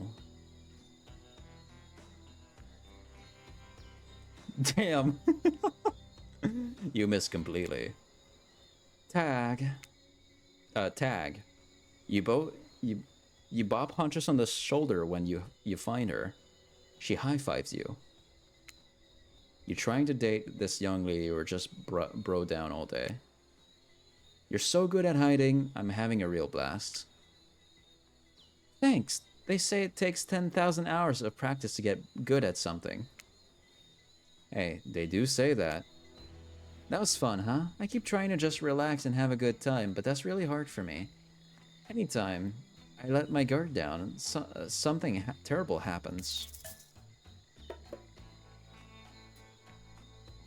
No, don't say that. If I say like what, it's gonna remind her of her mother probably. If I say the second one, that's just weird. Totally. And something on this island is for sure out to get us. If only I knew what. A desolate energy fills your chest. You've said too much and anger flushes around you. Do what you came here to do. You clutch your head in agony. What are you doing here? Oh look, Claudette and Dwight are back. Okay, we swear we are here for a good reason this time. Yeah, no one is manipulating us this time. It's just time for dinner. Come get some grub.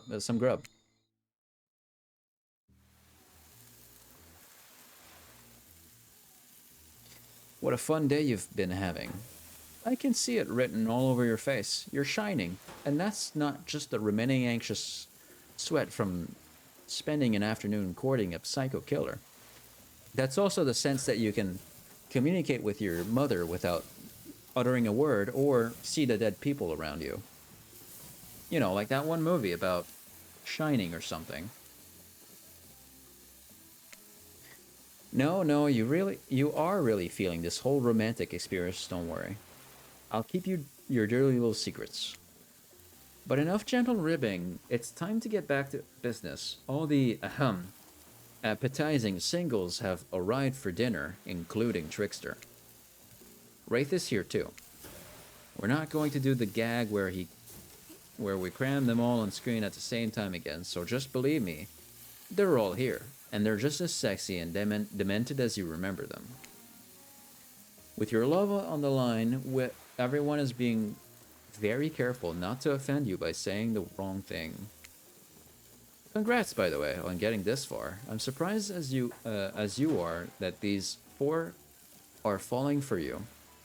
No, not because of your personality, but because you just met them yesterday. However, since Wraith seems like the biggest long shot to end up holding onto your heart, he throws caution to the wind and speaks up. It's a pretty small consolation prize for being the least loved killer on Murderer's Island, but hey, letting them have this one moment in the spotlight is the least we can do. And heaven knows they won't do any better than that. I'm sick of watching everyone else gorge themselves while I'm preoccupied with, trying to get to the bottom of this never-ending nightmare. So tonight, none of that. I'm not really hungry anyway. So I say we just do a simple salad or something. The green kind, not the mayo kind. Mayo is gross. Hey, that means you haven't tried good fries on mayo. Mayo as a dipping for fries fucking bangs, okay, bud? Don't you tell me twice. I'm fine with just lettuce. It doesn't have to be fancy. Not iceberg, though. It has no nutritional value. Letting Wraith choose what it was a mistake. That's on all of us. Dinner will be served shortly, but certain power brokers would like to know about your day. Would you like to share your day with the rest of the group? You've had an interesting day, that's for sure. But how will you describe it to the others? Say too much or too little, and it could affect your standing with the group.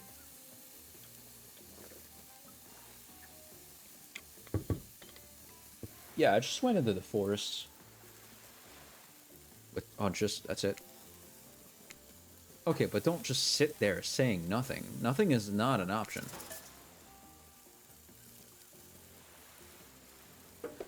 Don't joke about having kids. Tell of your brush with death.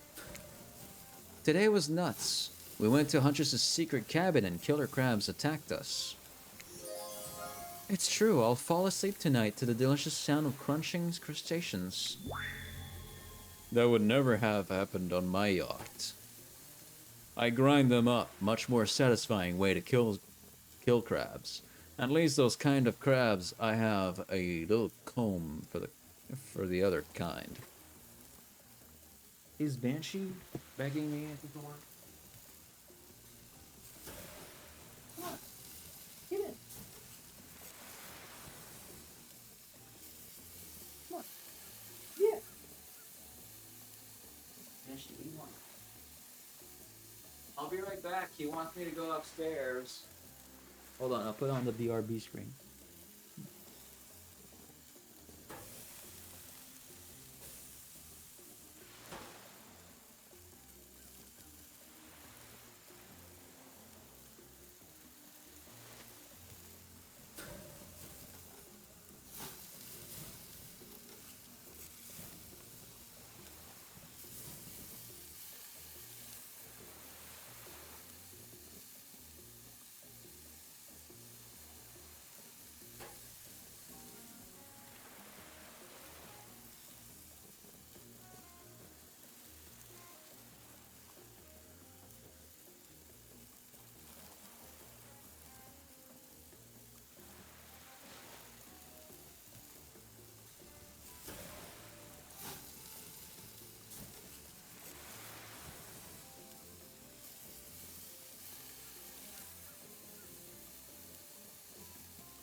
Okay. Dwight and Claude bring out dinner. Everyone eats in silence. No one trusts anyone now. And they're all very tired. Oh wait, no, sorry. That's a dreary supernatural horror thriller set in Antarctica. Not a charming parody dating sim set in an undisclosed tropical paradise. Bony appetite. Don't you mean bone? Bon? No, almost everything we service has a lot of bones in it. Even the vegetables. Impossible to avoid on this island. Everyone eats without speaking. Tensions are rising, both of the sexual and deadly variety. Ah. When everyone finishes, Dwight and Claudette come back to clean up the table. They linger around around you as they pick up your plate, take your napkin, and dust crumbs off of the table. What would you like to say to the servants? Thank them. Your top-notch service is much appreciated. Everyone, if you would please be so kind as to follow us to the fire pit, we'd greatly appreciate it. We've been told something big is going to happen. Something that will change everything. You can go willingly, or you can go unwillingly. You have no choice. Tough cookies. Did you have a choice on how you said that, dweeb? Yes, and I immediately regret how I did. Good. Something needs to change around here. Fire is rebirth. Fire eliminates the soul. I hope the fire isn't too smoky. Smoke hurts my eyes.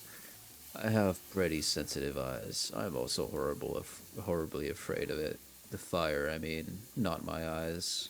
Because of childhood trauma involving fire.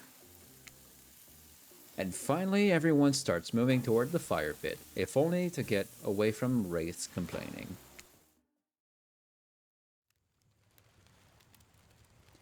You take a seat on the comfortable log, feeling the fire's heat against your skin, and wait for other killers to take their places, wondering who will want to let a story this time. To tell a story this time.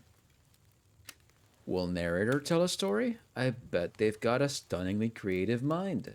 Hey, you think, are they allowed to simply place thoughts in my mind like this? Doesn't seem fair. Everyone makes their way in, but something unexpected happens. Nothing. Nothing happens. Something almost always seems to be happening here. So nothing is probably just not a great sign. Oh, cool. And now everyone is looking at you. So, you know, do something. Should I pick someone to tell a story, or we could play charades? Boggle? Well, we were actually thinking, why don't you tell us a story? Wraith points his spine and skull staff thingamajig at you. You duck out of its way. Who knows what the thing can do? Probably shoots lasers. Try not to bore us. We're just very interested in you. Don't speak for me, Huntress. Now you can't tell if you're warm from the fire or if it's your nerves heating up.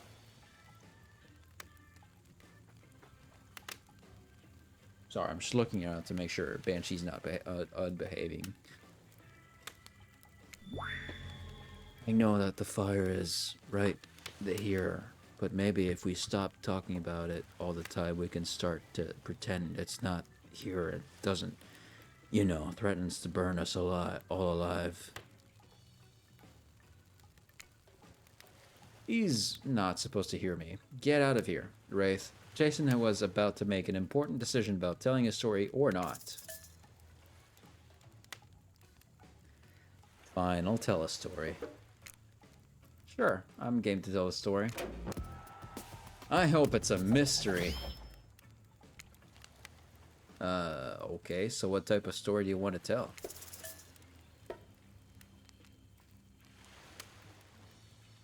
Adventure. Alright, you like your Dwayne The Rock Johnson movies? How about some adventure? Now we're talking. It's not my favorite, but I respect your choice and will nod politely.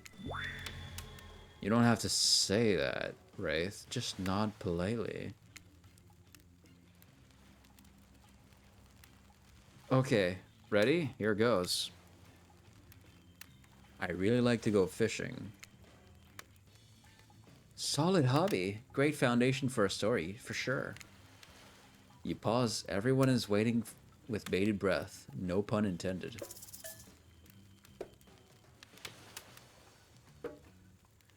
Oh wait, that's it?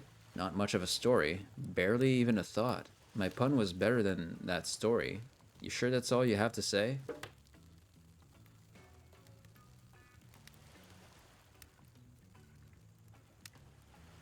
No, you were kidding. No, I was just kidding. So what type of story do you want to tell?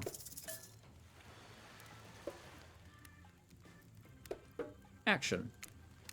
Here's an action-packed yarn for your lot. The type I got into a the time I got into a bar fight. The group is interested. They lean in. I am all ears. I'm not talking about the bucket of them I have on my boat. Ew. You crack open a beer by smashing the bottle cap on the nearest rock before starting. I'm at the local watering hole powering up with my regular 12 beers before I slay at the pool table. Slay is good. Steely Dan's blasts from the jukebox. The bartender tip jars filled to the brim. I pound the final pint and smashed a glass on the counter as I demand shots for the entire joint. The patrons cheer up for me. I am their god. Suddenly, I hear the telltale revving of engines outside. Motorcycles. The saloon doors swing open. Wait, it's a saloon now? And in walks my arch nemesis, Big Slim, the giant of North Toledo. He sounds sexy. Thought I smelled something acrid from Akron when I hopped off the hog, Slim says with a sneer. I get up from my stool, the gal behind me rubbing my shoulders, revving me up for the inevitable fight. Long way from home, aren't we, Slim? What are the fine people of Elm Street going to do without someone to sell them someone's second-hand cufflinks tonight? I taunt him. He strokes his oily beard. This story has a lot of specific geographic references in it. I have a perfectly good job at the pawn shop. Why are you coming at me like that? Slim yells. That's fair, scream back. Why do we even hate each other? I can't even remember. Something about me cutting you off in traffic, but it was a misunderstanding, Slim yells. Well then, let's hug it out, I say, tears starting to well in my eyes. And we made up. What about the bar fight? Oh yeah, we got in a real blowout fight later that night. Really yelled out proverbial heads off. But it was just an argument about whether you should say pop or soda. Come on! I gave up headlining at Coachella for this? Spirit laughs hysterically, probably laughing at you, but it's a laugh you're ready to accept. That sure was a kind of story, technically. Okay, that was a very good story. I don't mean to insult you, but it was actually quite bad. That was not a very good story. It was actually quite bad. Sorry, but this narrator keeps it real. We can't just end there. So who else would like to hear a story about from tonight? You look from the killer to killer, trying to decide who might be the most entertaining.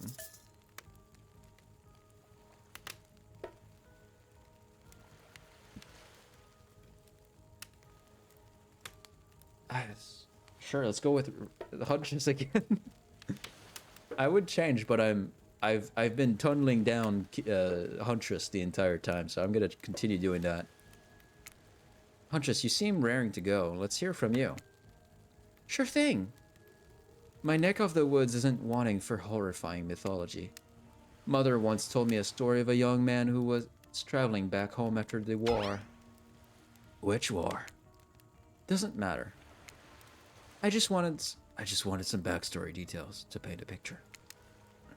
I'll paint you a picture if you want. The man was lost and running out of food rations. He stopped to rest for the night underneath a majestic birch tree.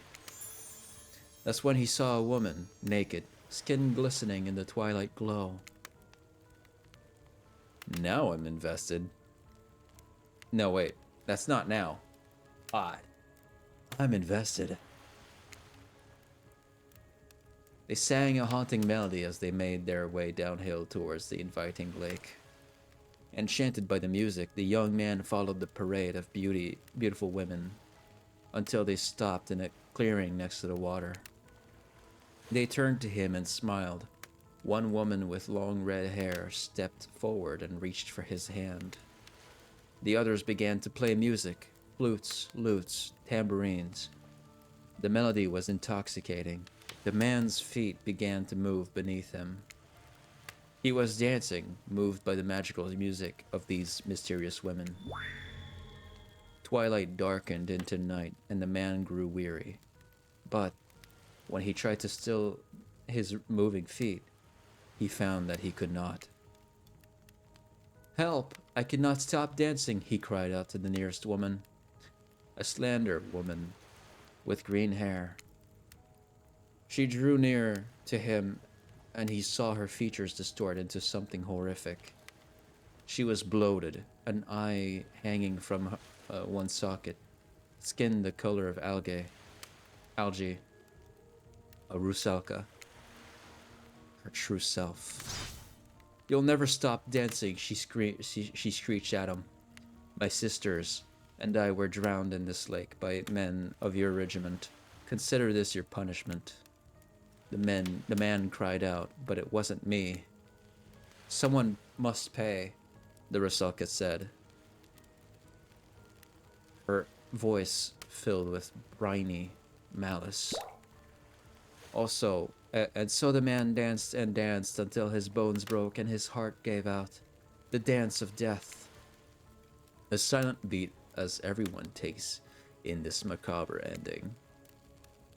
But it's not all bad. Rusalkas are also fertility goddesses. If a lady had stumbled across them, she would have been blessed with a fruitful womb and probably some candy for the road.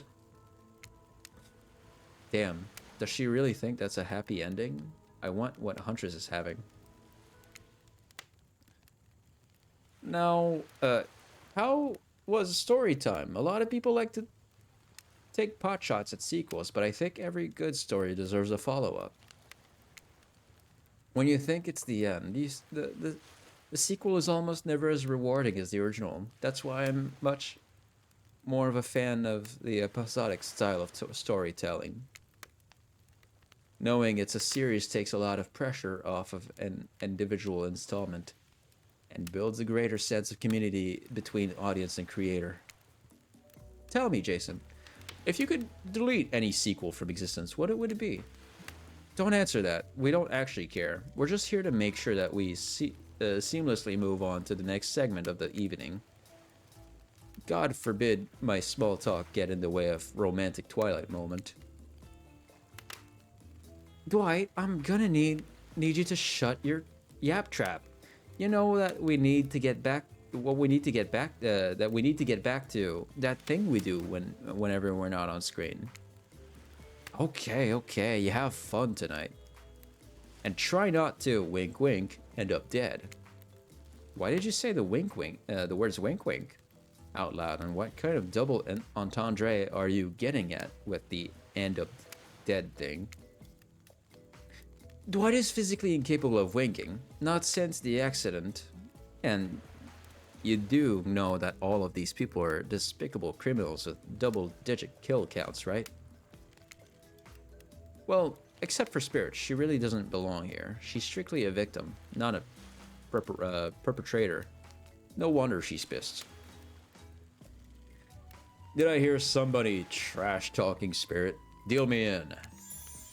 What do you say we take this talk to the hot tub so I can soak this body while I roast that ghost with some killer hot takes? Please, enough talk of burns. Things that are lit or getting blazed. It's enough that these activities have to be set next to a literal fire. Must I be surrounded by figurative flames as well? What if we turned and ran as far away from this place as we could? Just you and me.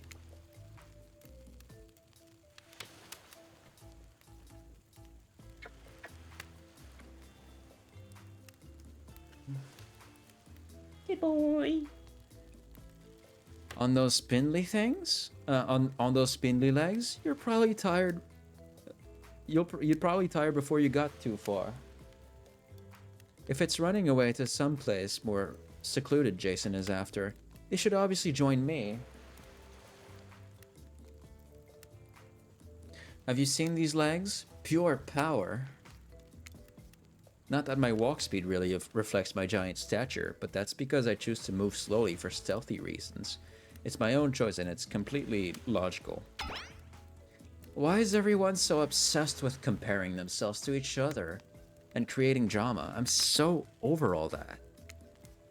Don't you get it? Society wants to trick you into fighting with each other so that corporations can swoop in and sell you fake solutions to all your fabricated problems.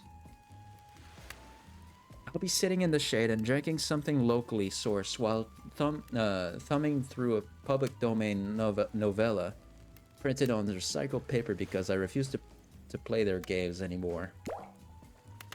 It's like she's actively trying to be as unappealing as possible. Does it really turn anyone else on, or just me? Despite Trapper's insatiable appetite, it seems his attention, along with the attention of everyone else, is still on you for the moment. If you could, I don't know, just pick one of us, maybe. We could all move on with our lives, or you know, some special projects we might have going. I keep forgetting that this is a dating game. Yeah. You heard him. Who will it be? Who will you head off with, or for an evening activity? I'm just saying, you may not get a ton of chances to date around like this before your time on Murderer's Island comes to a close. And no, I'm not satisfied with that name either, but with this streaming reality TV dating show boom happening, it's pretty much all that wasn't taken. Which killer will you pick? And yes, we're back to excluding Trickster because, that guy. Hunches. Hunches? You know, I had the feeling you'd pick me. You've got good taste, and I don't just say that because I'm considering eating you. Huntress licks her lips as she eyes you up and down. You've never felt like a literal piece of meat this much in your life before. What have you gotten yourself into? Let's go over there to the bar. I'm going to make you into something special. Oh, okay. You and Huntress whisk yourself away at the bar. Oops. Whoopsies. I understand that feeling about that guy. That's literally Trickster.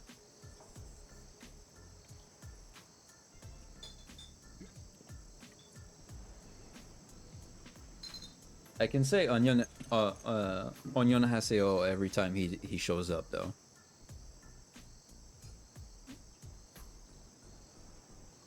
You and Huntress whisk yourselves away to the bar, and when you arrive, you find an arrangement of arts and crafts supplies. And are those taxidermy tools? Cool, cool, cool. Are you freaking out? I'm not freaking out. You wonder what's going through Huntress's head. Though she's bubbling and enthusiastic, you're always terrified she might snap. Something on your mind? She smiles. Drink this. Ooh. What a flower that is. I love how it has spider legs on it. That's great. Huntress hands you a seemingly normal tropical cocktail. If one were to drug you into some sort of state in which you could be operated on, these flavors would certainly hide the poison. You look around and consider what else there is to live for besides becoming Huntress's little toy. And the conclusion is... bombs away! You pound the drink. It's quite nice. I've been thinking about making you a present, a mask. Would you be into that? Oh, yeah. Yes, of course. I've always admired yours. What would you like? And it can't be a dog, even though I know you like them. There was this ex, they were really into Dobermans. Like, 2 into them. It's a long story.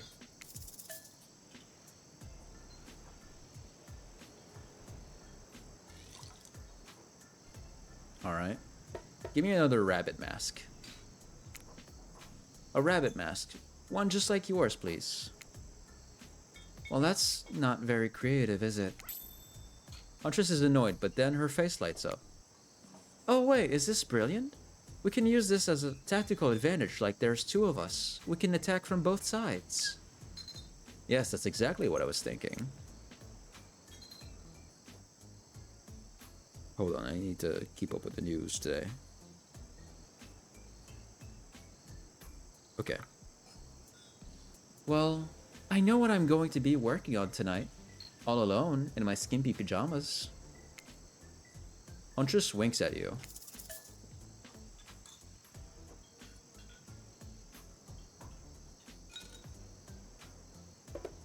Should we just, like, get out of here? These drinks are making me pretty sleepy. Should we just, like, get out of here? Maybe go get directly into your bed? No, that's not how tonight goes. I mean, it's not how it's supposed to go. Not yet, at least. you kooky kids. Soon. Huntress, you've got lots of hobbies. Why don't you share something with us that you're passionate about? Not me thinking about going at it like rabbits. Yeah, I wasn't... That's not what I was thinking when I was saying, like, go somewhere else. I was hoping we could work on the mask, but... Dwight and Claudette had another idea what that meant, I suppose. Huntress, you've got lots of hobbies. Why don't you share something with us that you're passionate about?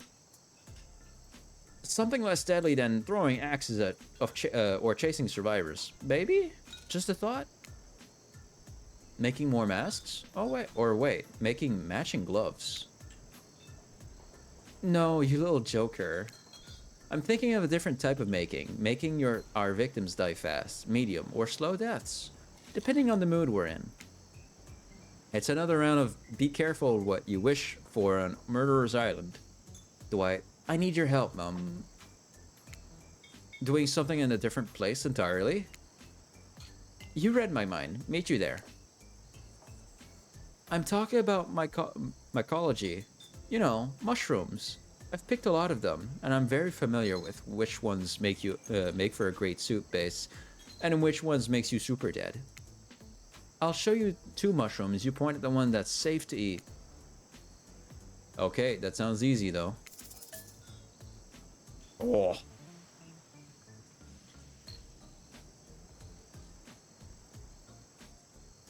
You see, here's the part where I don't know if it's a trick question.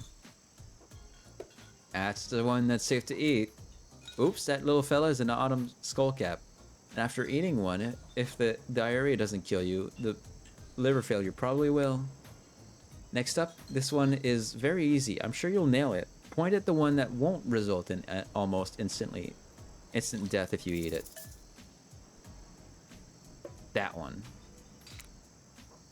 Ruh-roh, you would have just eaten a deadly dapperling, which has a name that is both adorable and, well, deadly. Adorable and deadly. You know anyone like that? Final question, which will make you jump for joy and which will make you vomit until you die? Oh man. Greeno? Correct, that's a green cracking Rasula. Sure, it might look moldy, but I guess you shouldn't judge a mushroom by its gross green cap. Not everything is exactly as it appears at first glance. That was fun, right? I like flexing a little more than just my biceps for you. Alright, let's see here. Tabulating your answers and... Not great, not all wrong, but it only takes one poisonous mushrooms to put you down for good. Guess you just need to keep me around so you don't shove anything deadly in your mouth. I'll just claps her hands giddily. I appreciate you spending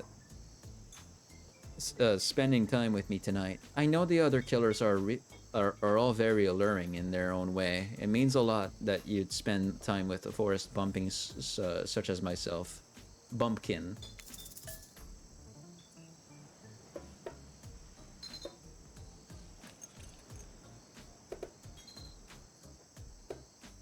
You're no bumpkin. You're a strong, independent woman. Don't demean yourself. Huntress leaps on you, knife to your throat. I'll demean myself if I want to. She's angry, but also turned on? This is pretty hot. We're here. Claudette and Dwight are gathering everyone together on the beach. Typical. Exactly what the voice said. I'm telling you, and I'm being honest, that you're the only one who can hear me. I don't know, man. The gang's all together again on the volleyball court. Seems like only yesterday you were sitting on the sidelines watching everyone get sweaty. That's because it was. Boy, feels like I've been here a lot longer than that, actually. It's so late that the sun is already beginning to rise. Better get this over with quickly so that you can get some beauty rest. I wouldn't survive at all with those mushrooms, yeah. I do not recommend the eternal damnation of perpetual narrator Dom. Good thing you've really used your time well since then. Really getting to know the gang. The brain, the mogul, the basket case, the psychotic bunny girl. You know, the 4 types of people. Anyway, everyone is gathered on the volleyball court for a new type of game. Pitch your dream date and see who Jason chooses. Who's ready for round robin? How round are we talking? No, not to eat, Huntress. Each killer gets 2 minutes to tell you all about the dream date they have planned for you tomorrow. In no particular order, which is a weird thing to mention, right? Almost like the order does matter, Wraith. Why don't you go first? You look like you'd hate that. Stop talking. Sorry. Anyway, Wraith. Well, hey, I don't know. Sorry. I haven't done the voice in a while. Well, I don't know. I'd really prefer to just tell Jason privately. I don't really know how that's going to work with these game mechanics. What if you just whispered it to Jason? Wraith considers this for a long time. Too long. That's fine. That's fine. Without moving, Wraith lowers his voice to a barely audible whisper. Tomorrow we have to find my bell. And I can finally tell you about what I've been working on. It's going to be really special. The kind of thing where we will really bond. And maybe finally get off this island. And maybe then we can go on a real date. You done? Is that it? Hi, Xenix. Well, come on in. Happy Valentine's Day. Everyone likes a bunny girl, ignoring the psychotic part entirely. True. Wraith nods proud. Hit us, Spirit. Figuratively, damn it. Dwight, you gotta watch your words with these people. Tomorrow you'll spit in the face of God, die, and be reborn anew. That's it? You're not intrigued by that? You're not intrigued by that? I don't want you. I go draw crayon art with Trapper or dig up whatever mysteries with Wraith. I don't know what those guys do all day. Do you want to at least specify which god you'll be spitting in the face of? All of them. Okay then, so hydrate tonight if you intend to hang with Spirit. Trapper, without further ado, would you like to make us all uncomfortable by pushing the boundaries of what's acceptable, not only in polite society, but within the narrative of this in-world event, and also the larger meta-narrative of a Dead by Daylight dating experience? Sometimes you just gotta say it. Why, yes, thank you, I'd love to. So, Jason, you're thinking of picking me. Well, this is your final warning. Pick me and be punished. Rewarded? Tomorrow will suck, probably. I'm not an easy guy to get along with. I know that. But I can tell you this much. I'm hiding a secret on this island that will make fans shit themselves with excitement. If you like Trapper, you're gonna love it. If not, you're a maggot. Also, everyone, even confident ex-sexy ladies in rabbit masks, better stay the hell away from my yacht. Great. Huntress, why don't you take it from here?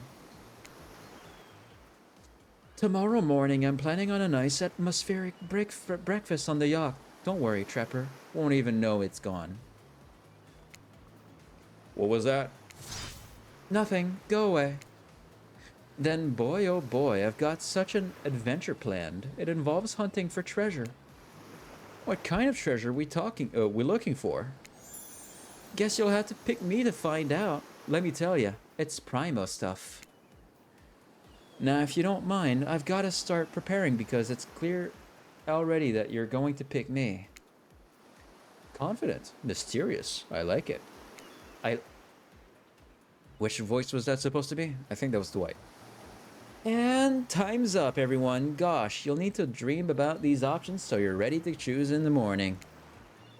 Now, go dream about all these swoon-worthy options so that you're ready to make a sorry, that's Christ, that's Dwight. Okay. Now, go dream about all these swoon-worthy options so that you're ready to make a choice. Come down. Have a swell night. Did you two forget to mention something? Oh gosh, how could we forget? Before you run off to slumber peacefully, there's one more thing to do. No reality survival dating competition parody would be complete without singling out one of your contestants who is already teetering on the edge of a psychological break. And giving them a little push. Hold up. This has been a survival dating competition parody this entire time, and I'm just now finding out about it? Come on, the signs were there. You just didn't read them. Welcome to Murderer's Island. It's now time to eliminate one of the killers. Oof, it's like butchering. It's like a butchering, but it hurts even worse. You can't kill a killer. You can break their heart. But, whoops. You can't kill a killer, but can you break their heart? Do you dare to even try? You mean, that's right. Tomorrow one of these sexy slashers will not be eligible to take you on a date. Who's it gonna be?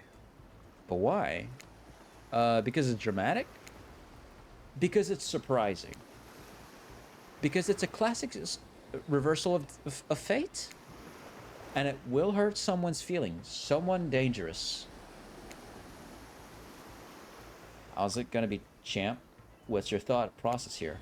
Trapper seems like he might throttle you in your sleep if you eliminate him. That being said, at least you'd see him coming. Spirit could be anywhere. She floats and I hear she can disappear. Hard to track. Eek, if you get rid of Wraith, he might cry. And although I can totally support. And although I totally support normalizing men crying and being vulnerable, it seems like he might be an ugly crier.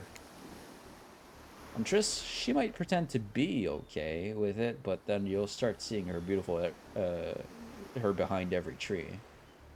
Which is kind of hot. What I'm trying to say is, I don't envy you, boss. So, which sociopath are you eliminating?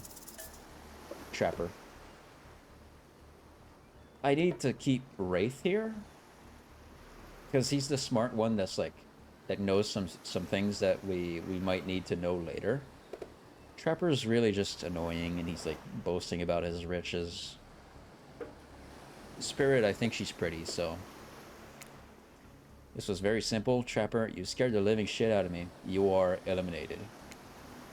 That's fair. Honestly though, I don't care. You suck.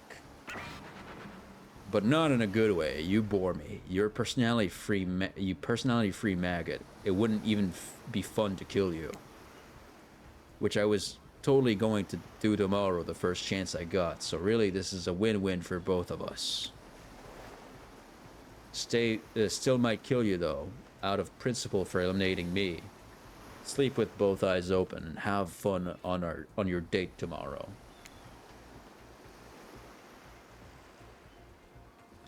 Now that you've broken the heart of someone heartless, you should go get some shut-eye. And don't worry too much about the broken heart you've left behind. Because of course, they'll be receiving a consolation prize. They might not get to go home with Jason when this is all over, but they'll never sleep alone again. That's right, we're sending our eliminated player home with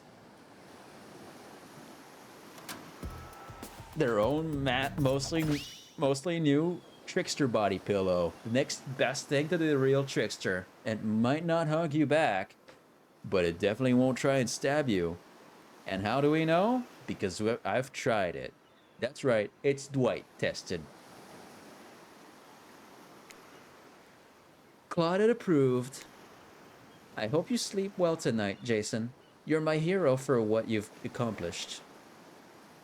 How can you sleep tonight knowing what you've done? No, not because of the guilt. I mean, knowing that there's a legit homicidal maniac who hates you so close by. How can you sleep tonight knowing that what you'll do tomorrow? I don't know how you'll do it, but you better go before Dwight and Claudette come back and put you to sleep themselves. You know those two. Schedule, schedule, schedule. How about you schedule one of these? Wow, what a crazy way to end the day. An elimination? I didn't even know it was that kind of a game. I bought myself cheap Valentine's chocolate? Dude, hell yeah. Enjoy that chocolate, bud.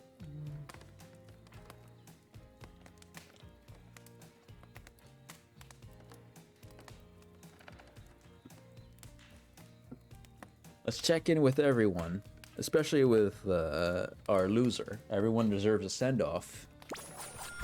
I can't help it if I have thick arms and legs that go until they stop. I knew we had a connection from the moment I saw them through my mask.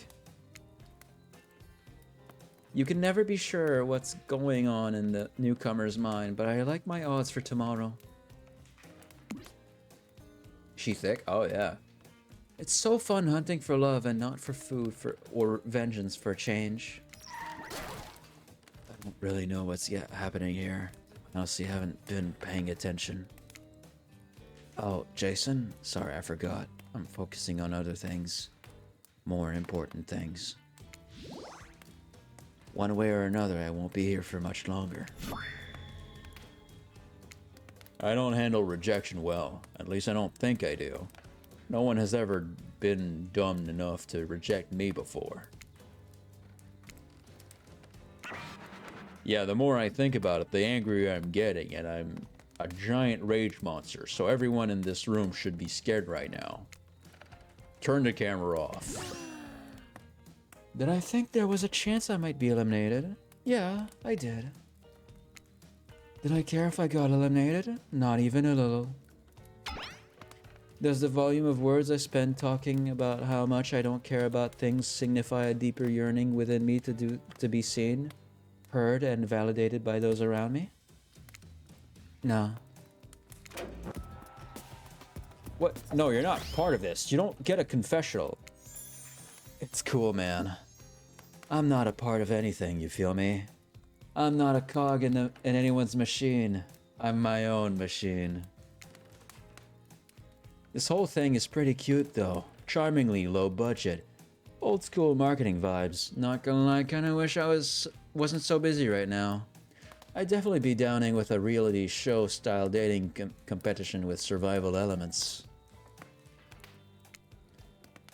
But I got my new album, upcoming tour, finalizing the new sneaker line, producing a limited series on my life, starting a new social media NFT crypto app, please God no, and doing these private gigs over an IP Island.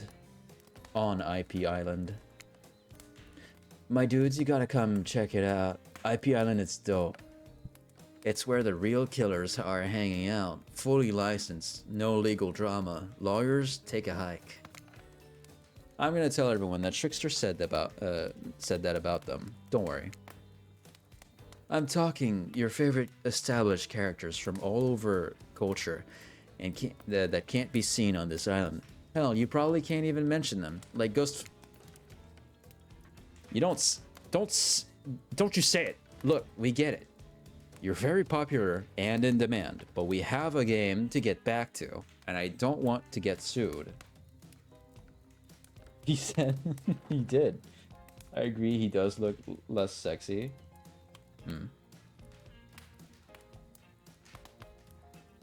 Fascinating. Because I don't know, he looks better to me. So this is a fascinating exchange of perception. Dude, imagine if Skull Merchant got like a summer swimsuit fucking outfit. Oh my god. With how thick she is, we'd be losing it, dude. We'd be losing it. They would make bank over that, but she's not a very like killer, so they would have to do her rework first. But god damn. God damn, though. Holy shit. And I bet she would be on IP Island because she is rich.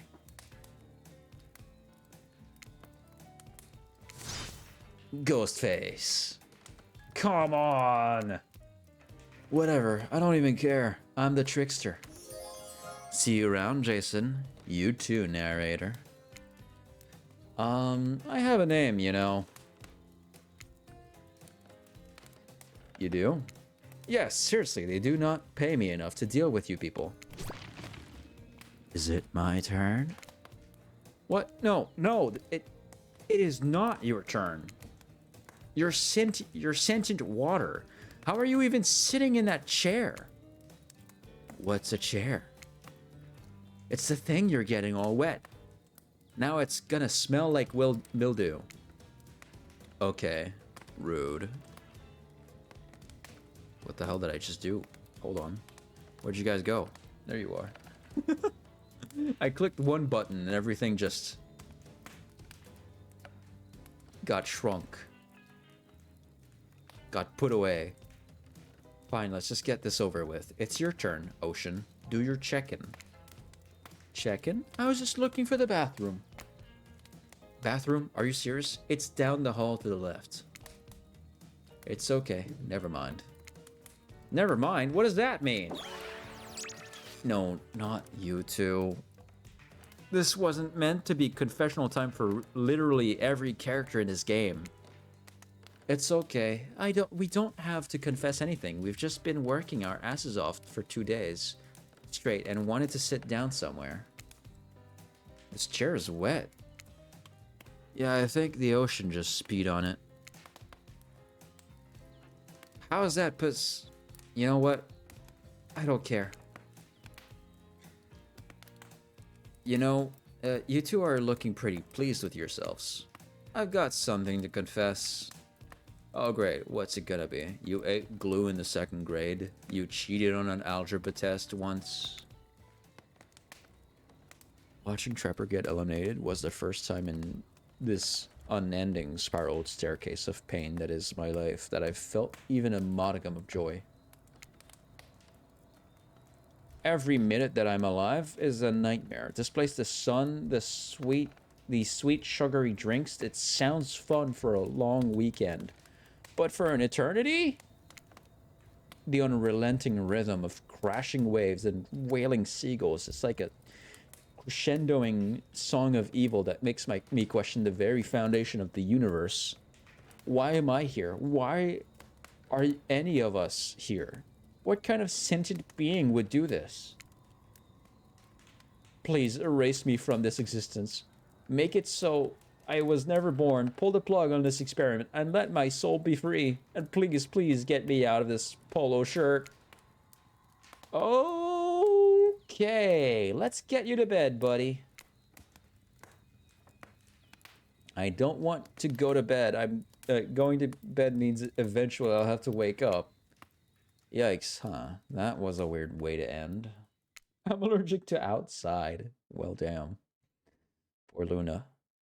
Oh, well. What are you gonna do? You let the camera roll long enough, someone is bound to say something crazy. Anyways, seems like everyone's had their shot to annoy me tonight.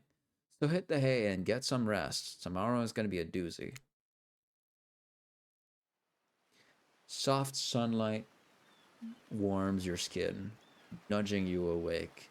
Also, you're using a killer crab as a pillow, which is sort of okay with. You pull on your beach attire and splash water on your face. Dwight and Claude approach. Is that look on their faces excitement? Terror? You notice your stomach flutters with butterflies. Someone's in love. Or you've been infected with zombie butterflies in your sleep. It has happened here before, but it's probably the love thing. Excuse me? What? At any time I can just get zombie butterflies after me? That's great. It's time! Claudette gestures over to the beach where the killers are all stand flanked by tiki torches. It's a scene very reminiscent of a TV show you used to watch with your ex. Suddenly the message is clear. You are going to declare your affections for a killer in front of several other killers. Hey, isn't Trickster supposed to be here? We paid him good money to make some half-assed cameos in this show. I'm gonna chew his agent out. But before they walk you over for your big moment, don't think we haven't noticed how kind you've been to us, Jason. It can't be easy being thrown onto a mysterious island for seemingly no real reason, surrounded by terrifying killers trying to manage your most primal impulses. Murder and making out. And you've kept a cool head and treated us, your friendly island hosts, with dignity and respect. So don't tell anyone we told you this, but Claudette and Dwight looks around conspiratorially. Just a little hint for you, going forward, don't try to go all the way with a killer who isn't into you. Relationships are two-way streets, and if you don't have a green light in the other direction, you might end up in the friend zone. The friend zone? That doesn't sound so bad. Where do you think you are exactly? Dead by Daylight doesn't do friends. There are killers and there are survivors, and I'm afraid we can't say more. Okay, so who's into me? Claudette and Dwight look around conspiracially again. Well, I've seen the sparks flying between you and Huntress. I saw whittling a little. I saw her whittling a little figurine of you last night while everyone else was asleep. So are you ready? Of course you're not. But too bad. We're on schedule. Hey, baby. Yeah, there you go, Beaky. Good boy. You make your way over to the row of hotties. Claudette and Dwight stand off to the side. Banshee, can you not lick my camera? Hands behind their backs. It's been quite the 48 hours, but there are clearly sparks in the air, and I'm not just talking about this rusty chainsaw. Though I do recommend staying away from those sparks. It's time for our newcomer to confess their love. Wait, I have to do a drum roll for this. No, you don't, but who cares? Jason, who do you choose for your solo date? Can we at least do the flower thing? Dwight, I thought we agreed to keep that between us. No, not that flower thing. The thing where the suitor gets a flower as a symbol of the contestant's love and affection. Oh, right. I suppose, but no roses. They're such a cliche at this point. Well, that's good, because I tried to pick a rose, but I got an ouchie, so I settled for these. They're not bad. They're pretty. Beautiful. You've done good, Dwight. This is a lovely bouquet. I hope Dwight saved some of these for Claudette. They're a thing, right? You're getting that vibe too. Just me? Sorry. You've got other things to think about right now.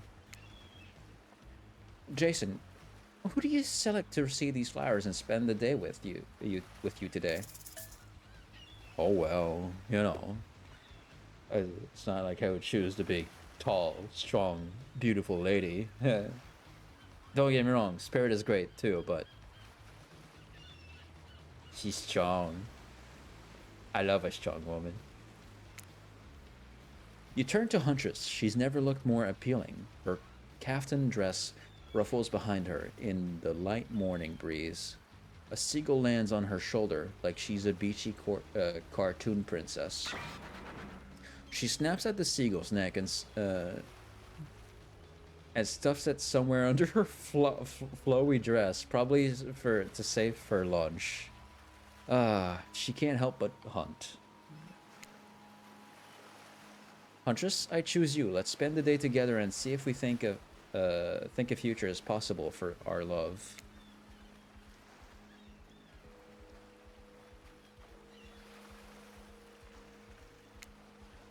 Me? Really? Huntress throws her hands up in the air like a bear and gallops towards you. At first you think she might swipe at you with her gigantic hands and knock the life out of you. Instead she scoops you up into a hug and takes her place at your side. And she just stuck her tongue out at all the other killers. Sometimes the immature move is the right one. It's sure to be a fun day. We'll just be here, not getting to really appreciate, participate, even though survivors matter too, while you go off and have a grand old time. Yep, just Claudette and I hanging out. No one competing for our love. Wondering what we did in the past life to end up embroiled in this unrelenting misery. But go, have a blast. Huntress eagerly leads you to the yacht to begin your romantic day together. Are we stealing his yacht? But you have to admit, warm, salty air on your skin, the sound of crashing waves, this is pretty perfect morning. Just you and Huntress. Hey, cuties. Ocean's here too. Did you know that I'm teeming with flesh-eating bacteria and dead bodies? That pesky ocean, always killing the vibe. You turn to You turn to Huntress. You sure you're okay on the ocean? I know you don't like to be out in the open. Something about being here with you makes me feel safe. Oh. You both sit down at a beautiful set table on the deck of the boat. A wide spread of mouth-watering breakfast goodies are arranged in front of you. Can we get you anything? You look a bit green. I get extremely seasick. And Trickster replaced all the island's Dramamine with party drugs, so... Wait, how did they get here? Weren't they just on the beach in consoling their rejected killers? Are there more than 2 of them? You motion one of them over. We'll both take a screwdriver, hold the orange juice. Of course. Hey, can you play this particular song for us? Set the mood. You hand Dwight a piece of paper with a song title written on it. Sure, though I doubt Trapper has it in his vinyl collection. Soon the haunting melody of Huntress's mother's lullaby streams through the yacht's expensive stereo system. Hey, Banshee, stop trying to eat the mouse pad. The boat rocks as though to the rhythm of the song. The eerie melancholy mood is really quite romantic. Breakfast has never been this intimate. You reach out to touch Huntress's hand when suddenly a loud bellow scares you. You knock. I skipped a line. I knocked something for sure. Let me get back at that.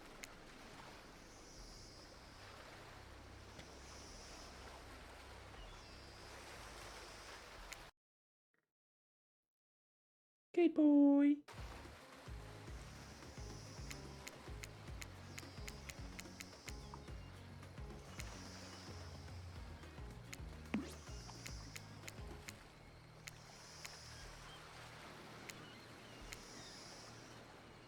You knock your freshly poured flute of straight vodka onto the pristine deck.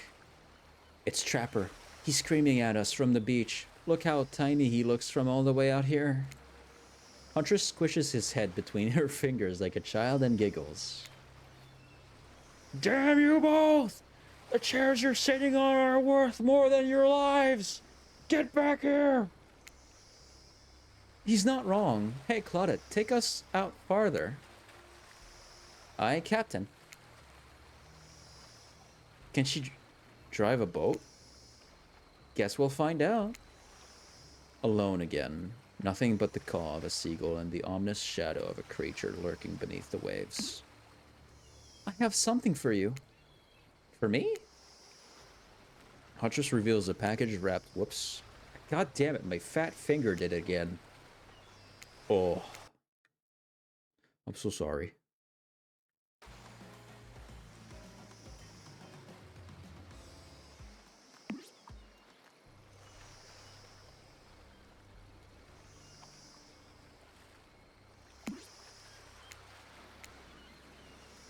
Huntress reveals a package wrapped in a bloodied apron. You clap your hands like a kid on their birthday. Playful attitude is rubbing off on you. I made that mask you asked for. I almost forgot, but I bet you didn't. This is the only reason you pursued Huntress, I bet.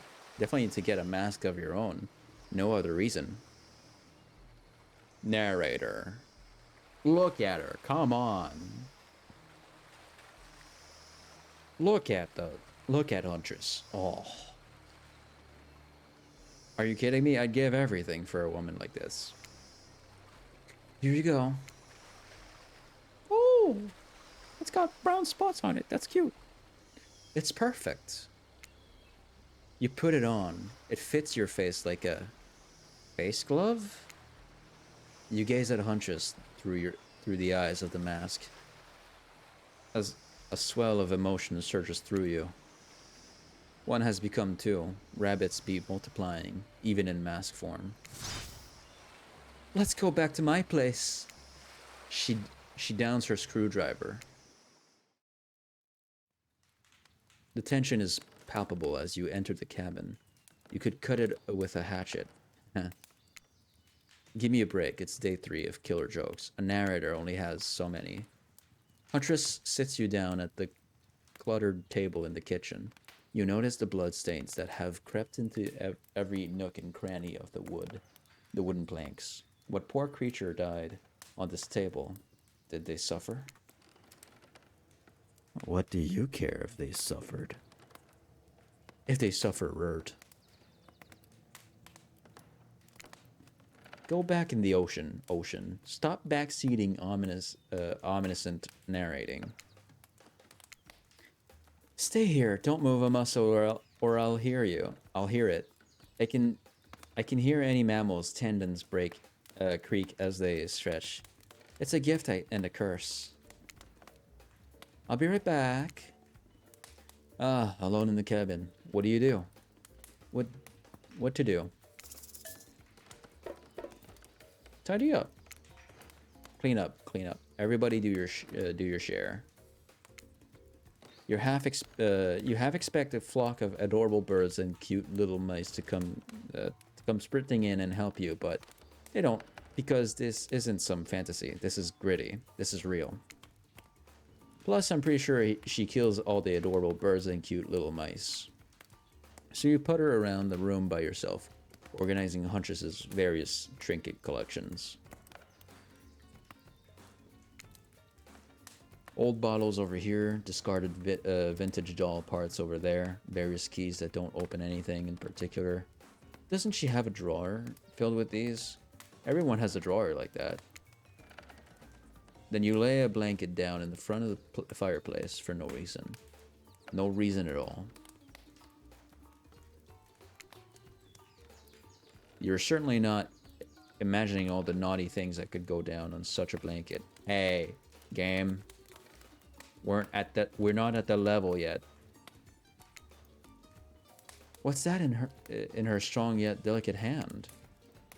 You reach out for her, longing to stroke her blood-matted hair and scratched up shoulders. I thought we could get warm by the fire.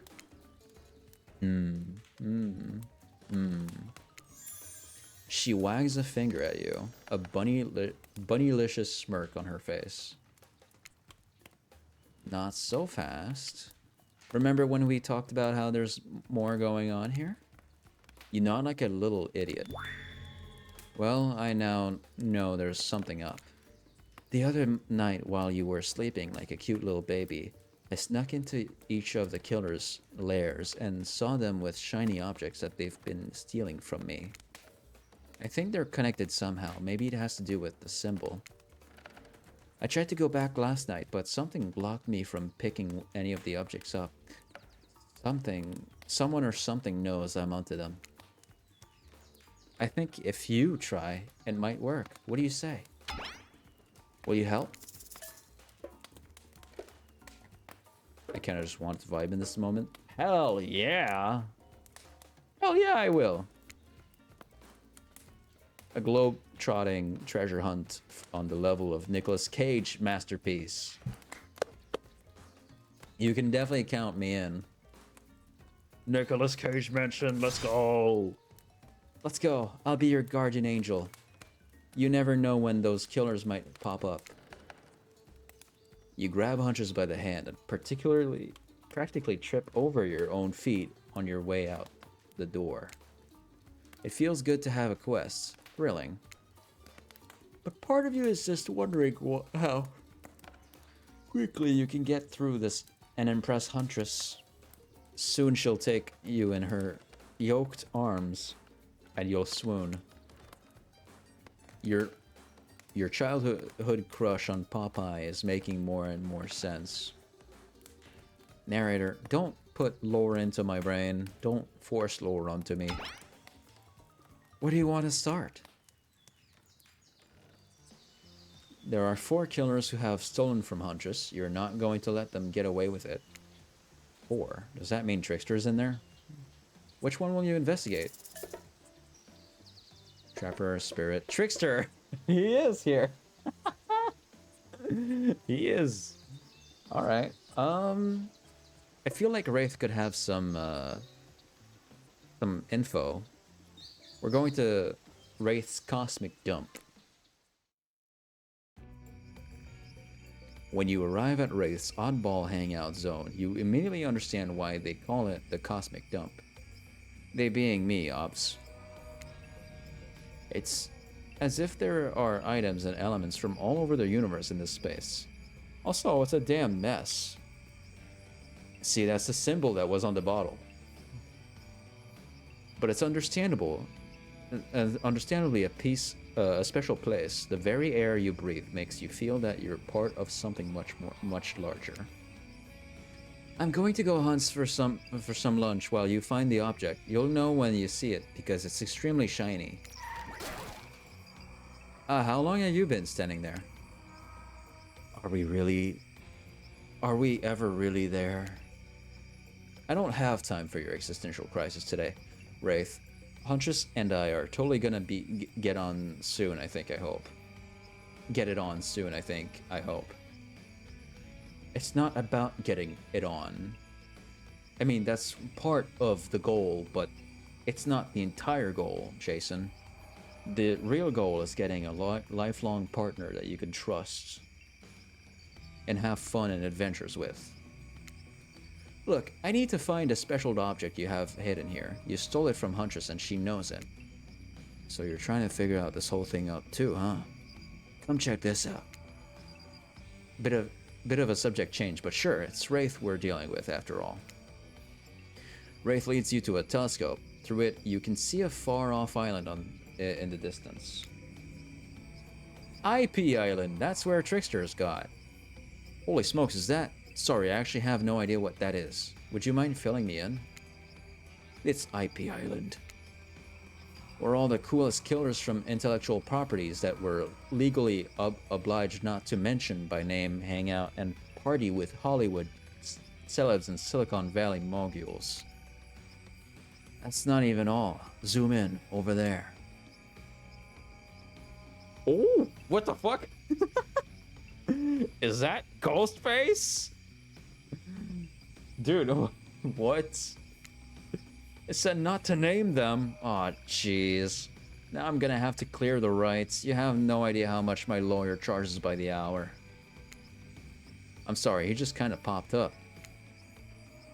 I'm telling you, something crazy's going on here.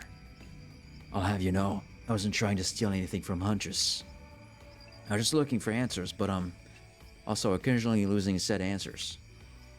Yep, that's right. The thing you're looking for, I can't actually find, so... good luck, I guess? Oh good, a minigame. Haven't seen one of these before in the past 10 seconds. Yeah, it's that one. Oh yeah, okay. I'm ready.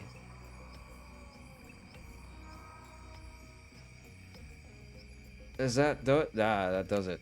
That did do it. It's also that coin that the corpse had at the start in its mouth.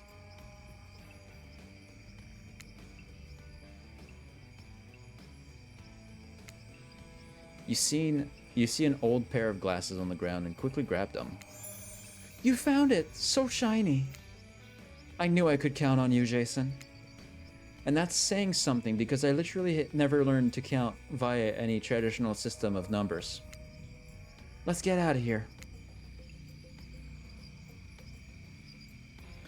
It's hard to believe that these old glasses really mean anything special, but a lady like Huntress deserves whatever she wants.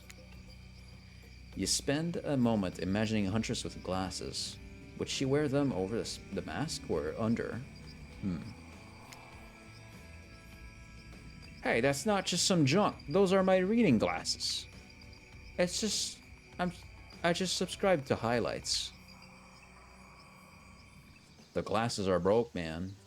It's not like your eyes are gonna see any better. There are 4 killers who have stolen from Huntress. You're not going to let them get away with it. As for Wraith's hangout, that's already covered. Which one will you go investigate? Let's go see Spirit. Spirit's Lighthouse. This place is spooky as heck. Wasn't the beach sunny and beautiful just a moment ago? So you're telling me that your precious shiny thing is up there? It's pretty great, right? Finally a good chance to activate these quads. You don't get legs like this from standing still. But you already know I love a good workout. Running, jumping, climbing, roughhousing. Gulp. Get that damn shiny thing before your immeasurable horniness melts your brain and it runs down out of your ears already. Yeah, I called it out. It's obvious to everyone. Just own it. So shall we? Inside the lighthouse, it's so dark that you can barely see the step in front of you. But that's okay, because you've got about 100 stairs to practice getting the hang of this in the dark. However, something about this gloomy place is really wearing you out and messing with your otherwise happy, horny aura.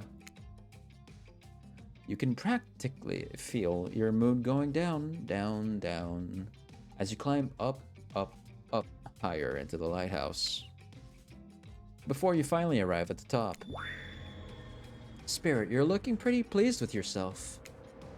Yeah, I'm getting the hang of this whole being dead thing. Did you totally get the closer you got to the top of the tower? That was me, baby.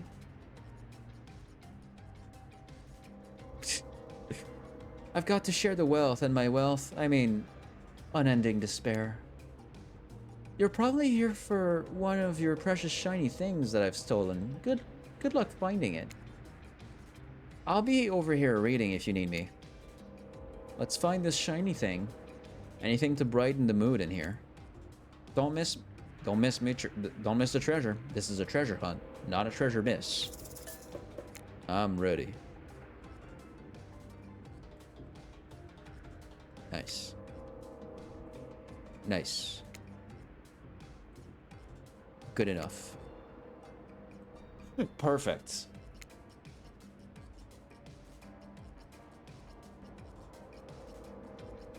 Oh, it doesn't miss. Good. Yes! You're really going a long way to prove your dedication to me. You know, I noticed, right? I can see a raccoon lick itself from 200 yards away in pitch darkness. I definitely see you working that little butt off for me. Ooh, I like this one. Shiny thing. Shiny thing get. You found a bottle opener? Really? This is the fancy item? Whatever. You're a real team player. That's a cool bottle opener. Hey. No. Stop. Spirit doesn't even look up from her book. I think you'll be fine if you just peace out. Hey, wait, where are you going? Oh, that's it. Man, chapter 3 is great. There are 4 killers. Yeah, we get that. Let's go see Trickster.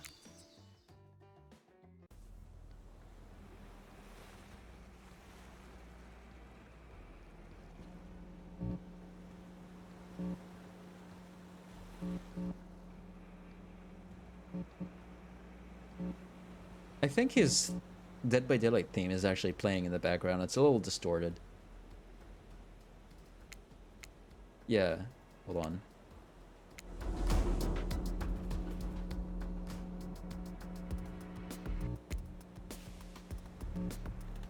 You arrive at Trickster's stage, but there's no one here. Not Trickster, not an audience, not nobody. Anybody. Nothing eerier than an empty concert venue. Think of all the fringe that once swayed here. Beers that sloshed over red solo cups. Mosh pits, tall guys standing in front of you for the entire show. Lifelong friendships that actually only lasted for one summer. Good times. My concerts are always an experience. You should really come to one of my after parties sometimes. They're a real scream. I'll put you on the VIP list. I prefer acoustic balalaika music. Trickster, I've never listened to your music, and I think sampling the sounds of people scream is very... is very been there, done that. Hey, no one talks to Trickster like that. And you do know about my samples. Somebody is obviously a much bigger fan than they're letting on. Show me where Hunch's shiny mysterious object is, or I'll wipe that grin off your face with a chloroform-drenched rag. Way to harsh my mellow. Deranged violence and torture is only cool when I do it, because it's my commentary on a shallow society, and I make it look sexy as hell. Your thingamajig is that away. Trickster backs away from you and resumes practicing an intricate dance routine. The way you stood up to that bootleg Backstreet Boy just now was... wow. If I weren't so strong and stable on my feet, I'd swoon. But it just wouldn't be believable. Find me my shiny thing, champion. Perfect. Not bad. Missed it. Oh boy. Oh, nice. Nice. You did it! Your ability to find the unfindable is quite uncanny. A natural hunter, I must say. Do you think I might be able to find your heart? I would hope so. It's very important to locate and remove all the internal organs of your prey, as I skipped that. Sorry. My clumsy finger. All the way back here? Oh boy. I didn't save.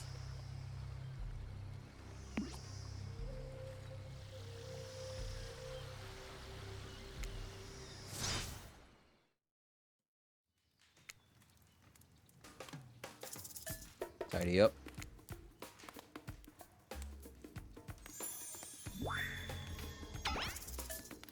Hell yeah.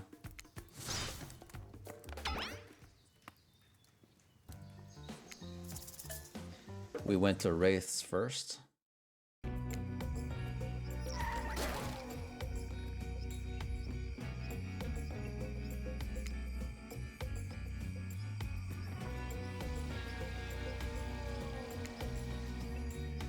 Why does Ghostface have hard eyes?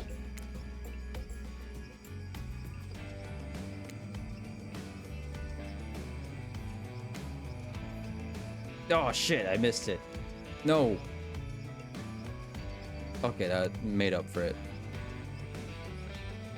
Ooh, that was close.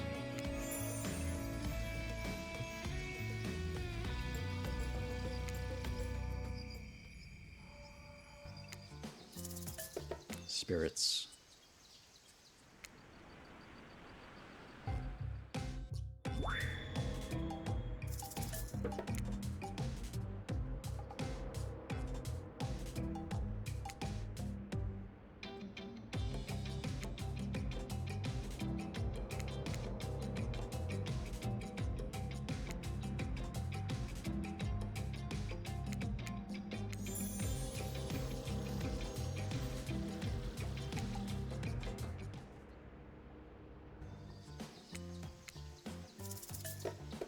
Tricksters.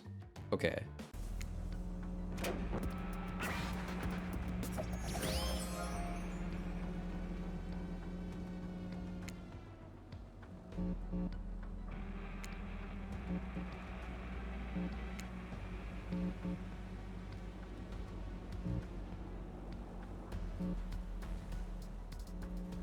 Ooh. Okay.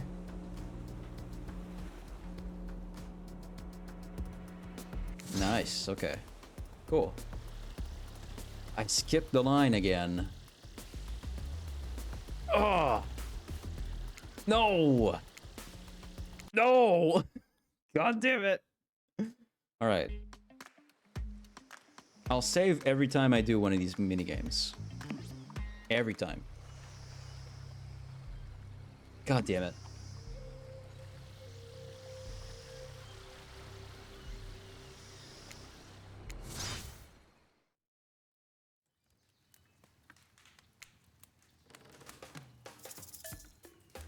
Tidy.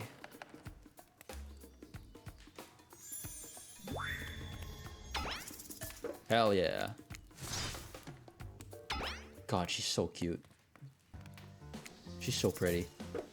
Wraith.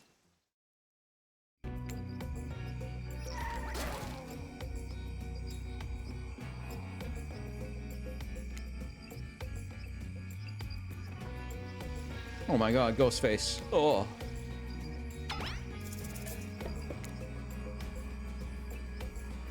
Ooh. Ooh. Sorry, that was way too satisfying.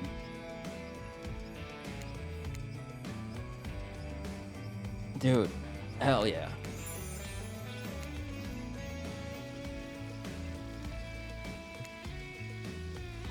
Save.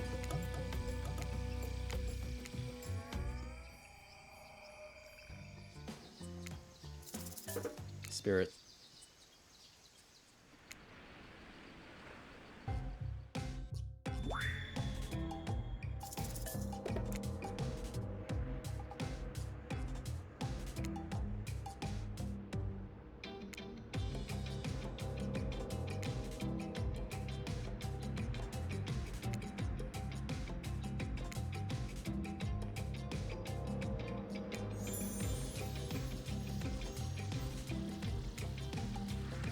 Save.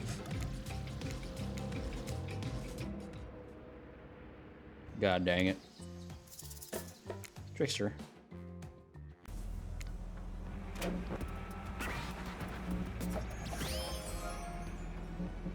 Okay.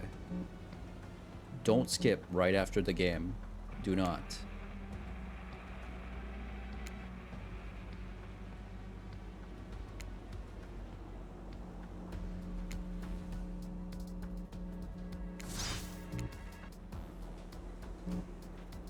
Natural hunter, I must say. Thank you by your heart.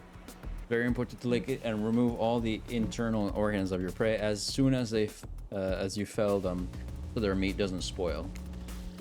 Okay, got it. Oh, what's this? You found a golden coin. The same gold coin that was in that one dead person's face at the start. There are 4 killers who have stolen you. Yep. The most dangerous one yet, in terms of being pissed off, I would say. There are 2 ways to get to the Trapper's Cave. Due to the whole, you know, trap-based character theme he's got going on, you can rest assured that either one or both of these pathways is filled with traps.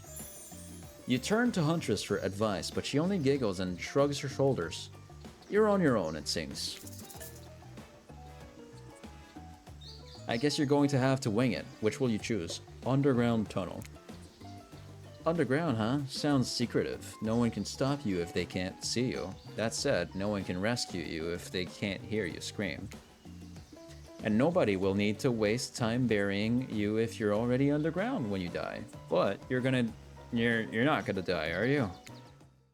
No, I won't. Surely a dimly lit tunnel like this must be rife with traps. However, you managed to make your way along, distinctly uncaught by any traps, rusty, bare, or otherwise. I got this. You're doing great. You're not at all afraid? You, me? Nah, I gotta say, this is up there among the nicest damp and seemingly abandoned tunnels I've ever wandered through. Look, it even has lights. Inspired by Huntress's bravery, you dig it deep inside yourself and summon courage of your own, which is good, because you're going to need it if you're going to head through that very murdery-looking passageway ahead. You enter into a humid, shadowy cave. Dipping water echoes all around you. It's definitely not cozy like the cabin you left behind. You wonder, how deep does that pool of shiny water go?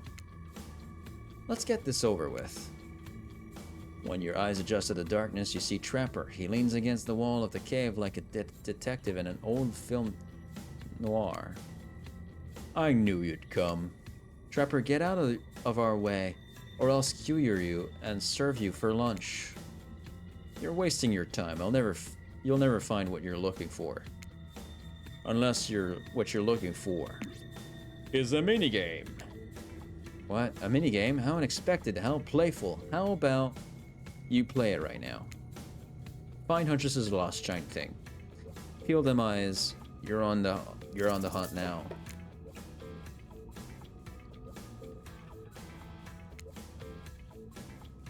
Ooh. Ah. Can I do it 4 times in a row?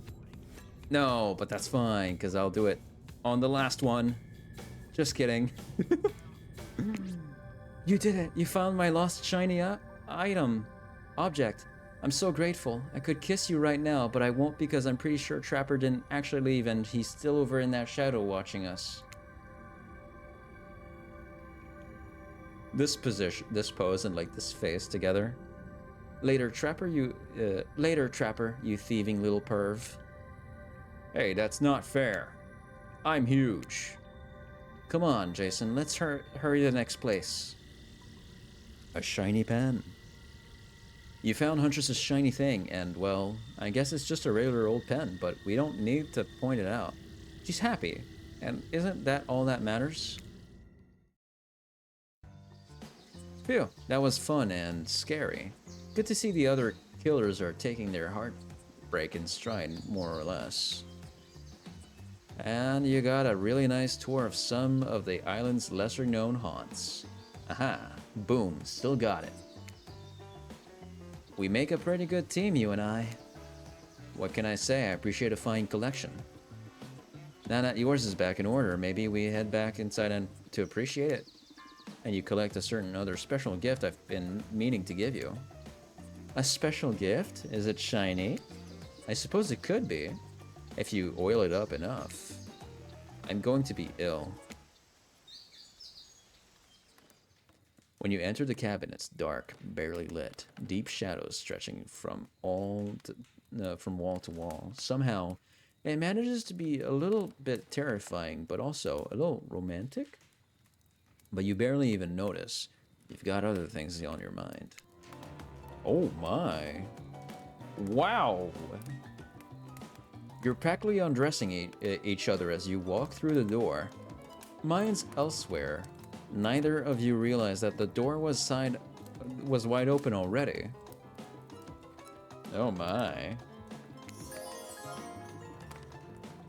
You were incredible. Every time you found one of the objects, my heart beat faster and faster.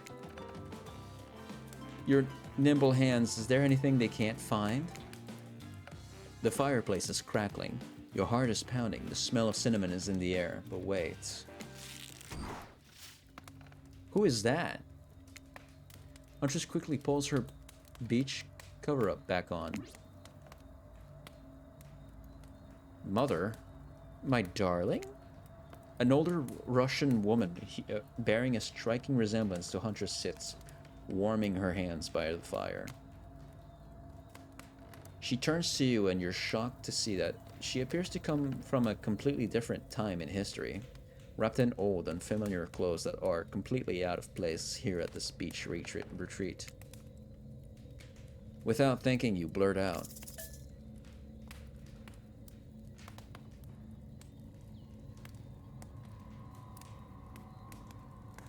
"What an honor.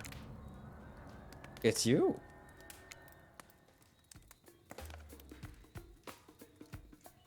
I can't believe this. You're the Mama Huntress. The Mama Huntress. I've been dying to meet you. Well, nearly. Can I help you with anything? Glass of vodka? A hatchet for revenge on the elk who slayed you? Oh, no, my child. I'm quite content. Just happy to know that my little darling is taken care of. Huntress chuckles nervously. Hi, Mama. Claudette and Dwight burst in like they're in a prank video. Bet you weren't expecting this date to conclude meeting her mom. Meeting her mom? What? Hey, Huntress, how do you feel about your dear old mama coming to interrupt your date? Huntress throws a hatchet directly at the two survivors that skewers the wall in between them. Without another word, they quickly scurry away. Good girl. Huntress turns to you. I hope this is alright. Of course! Of course it's okay. I give great parent. Huntress breathes a sigh of relief. It's just not the mood I thought we were coming back to, but I'm here now. I'm in it. I'm ready to meet your mama. Thank goodness, because my mother is the only person, most important person in my life. We Russians invented tea. Did you know that? Mama Huntress shoves a cup in your hand, and as you drink your tea with her, the air becomes warm and around you. Your Huntress, Huntress and her mother sit by the fire and exchange stories and anecdotes. Mama pulls out some old-timey pictures of a young Huntress in black and white holding bloodied animal corpses with a chilling dead-eyed stare. You all laugh and eat raw meat of some kind. It's a lovely time, almost like you're back home. You've forgotten that you're on a possibly cursed island atop what is likely some sort of hellmouth. Look, that's not official lore. It's just, I just call it like I see it.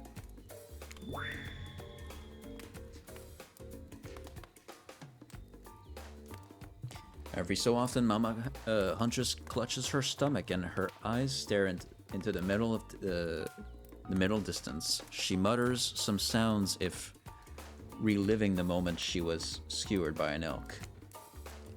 It's very grim. I like you. Thank you for indulging me in tea and stories. So tell me, what are your intentions with my... I imagine that says daughter.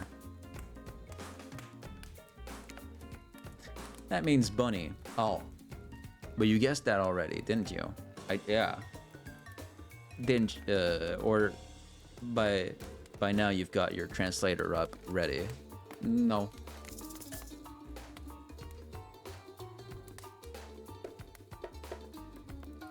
To keep her safe, I guess.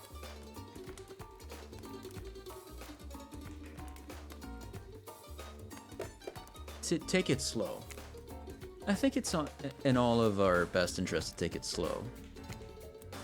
Move to the city, maybe get a job with good insurance. What is this insurance you speak of? Is it like salted pork? It's not even as useful as salted pork. This game just became a commentary on the American healthcare system. Ooh yeah. My time on this plane is coming to an end. The weird magic from that ghost girl's black lighthouse won't keep me here for long. I don't want to get into the logic of this, but yeah, the black lighthouse can bring ghosts back to life. If you're still here, you're willing to believe anything. It was Spirit who brought you back? I'll have to thank her. Huntress's mama begins to fade. Huntress cries. You can picture her at 6... Sorry, I had to look over at Banshee. Like 6 years old, lying over her mother's dead body. I'm keeping my good eye on you. If you break her heart, I will send Baba Yaga after you. You try to chuckle good-naturedly. But you should really be afraid. Baba Yaga is no joke. We place a shuffleboard every third Thursday, and she's absolutely ferocious on the court. Bye. Safe journey home to the realm of the spirits. Mama Huntress fades away, leaving you and Huntress alone again. Not a second later, Claudette and Dwight storm back in, never alone for too long on this island. It's time for a dramatic scene between the lovers. Shall we adjourn to the forest clearing for ambience? Okay. That's good enough for today. Let me save. biome. Main menu. Holy cinema, am I right?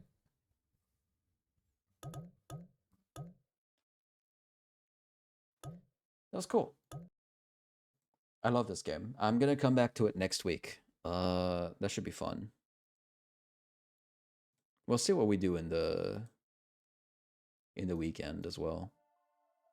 Apart from fuck, which one comes first? Sunday or Saturday? I'm always mixed up. They should have called it first day and second day.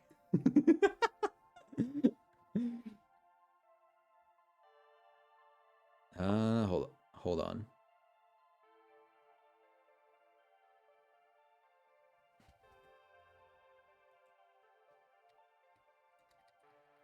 Weekdays. Saturday, Sunday, okay. Yeah, no, Sunday is my birthday, so we'll have a stream together.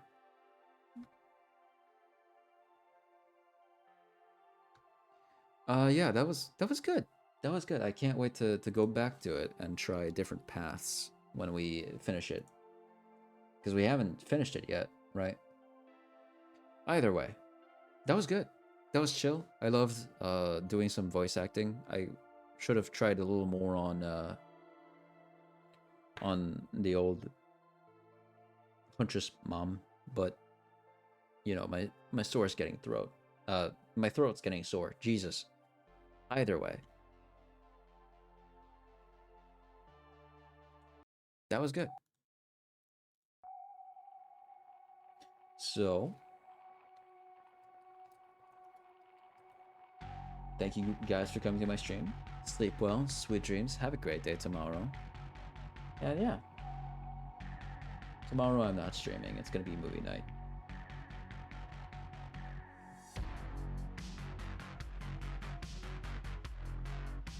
Hold on. Yeah, Bean has ads.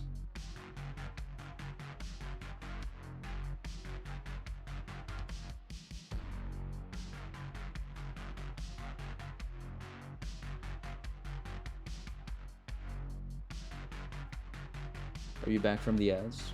Yeah. I guess they're not skippable, are they? Sometimes you can skip them, I think. Take care, Jason. Thank you for stream. Yeah, no problem, man. Alright. Bye, Chaotic Bean. Bye, Luna Noir. Rose. Roxanne. River. Xenix. Nanalia. Too Slow. And other people that may or may not have shown up today. I'll see you guys tomorrow. No, I'll see you guys Sunday. It is Sunday that comes second, right? Yeah. Alright, bye.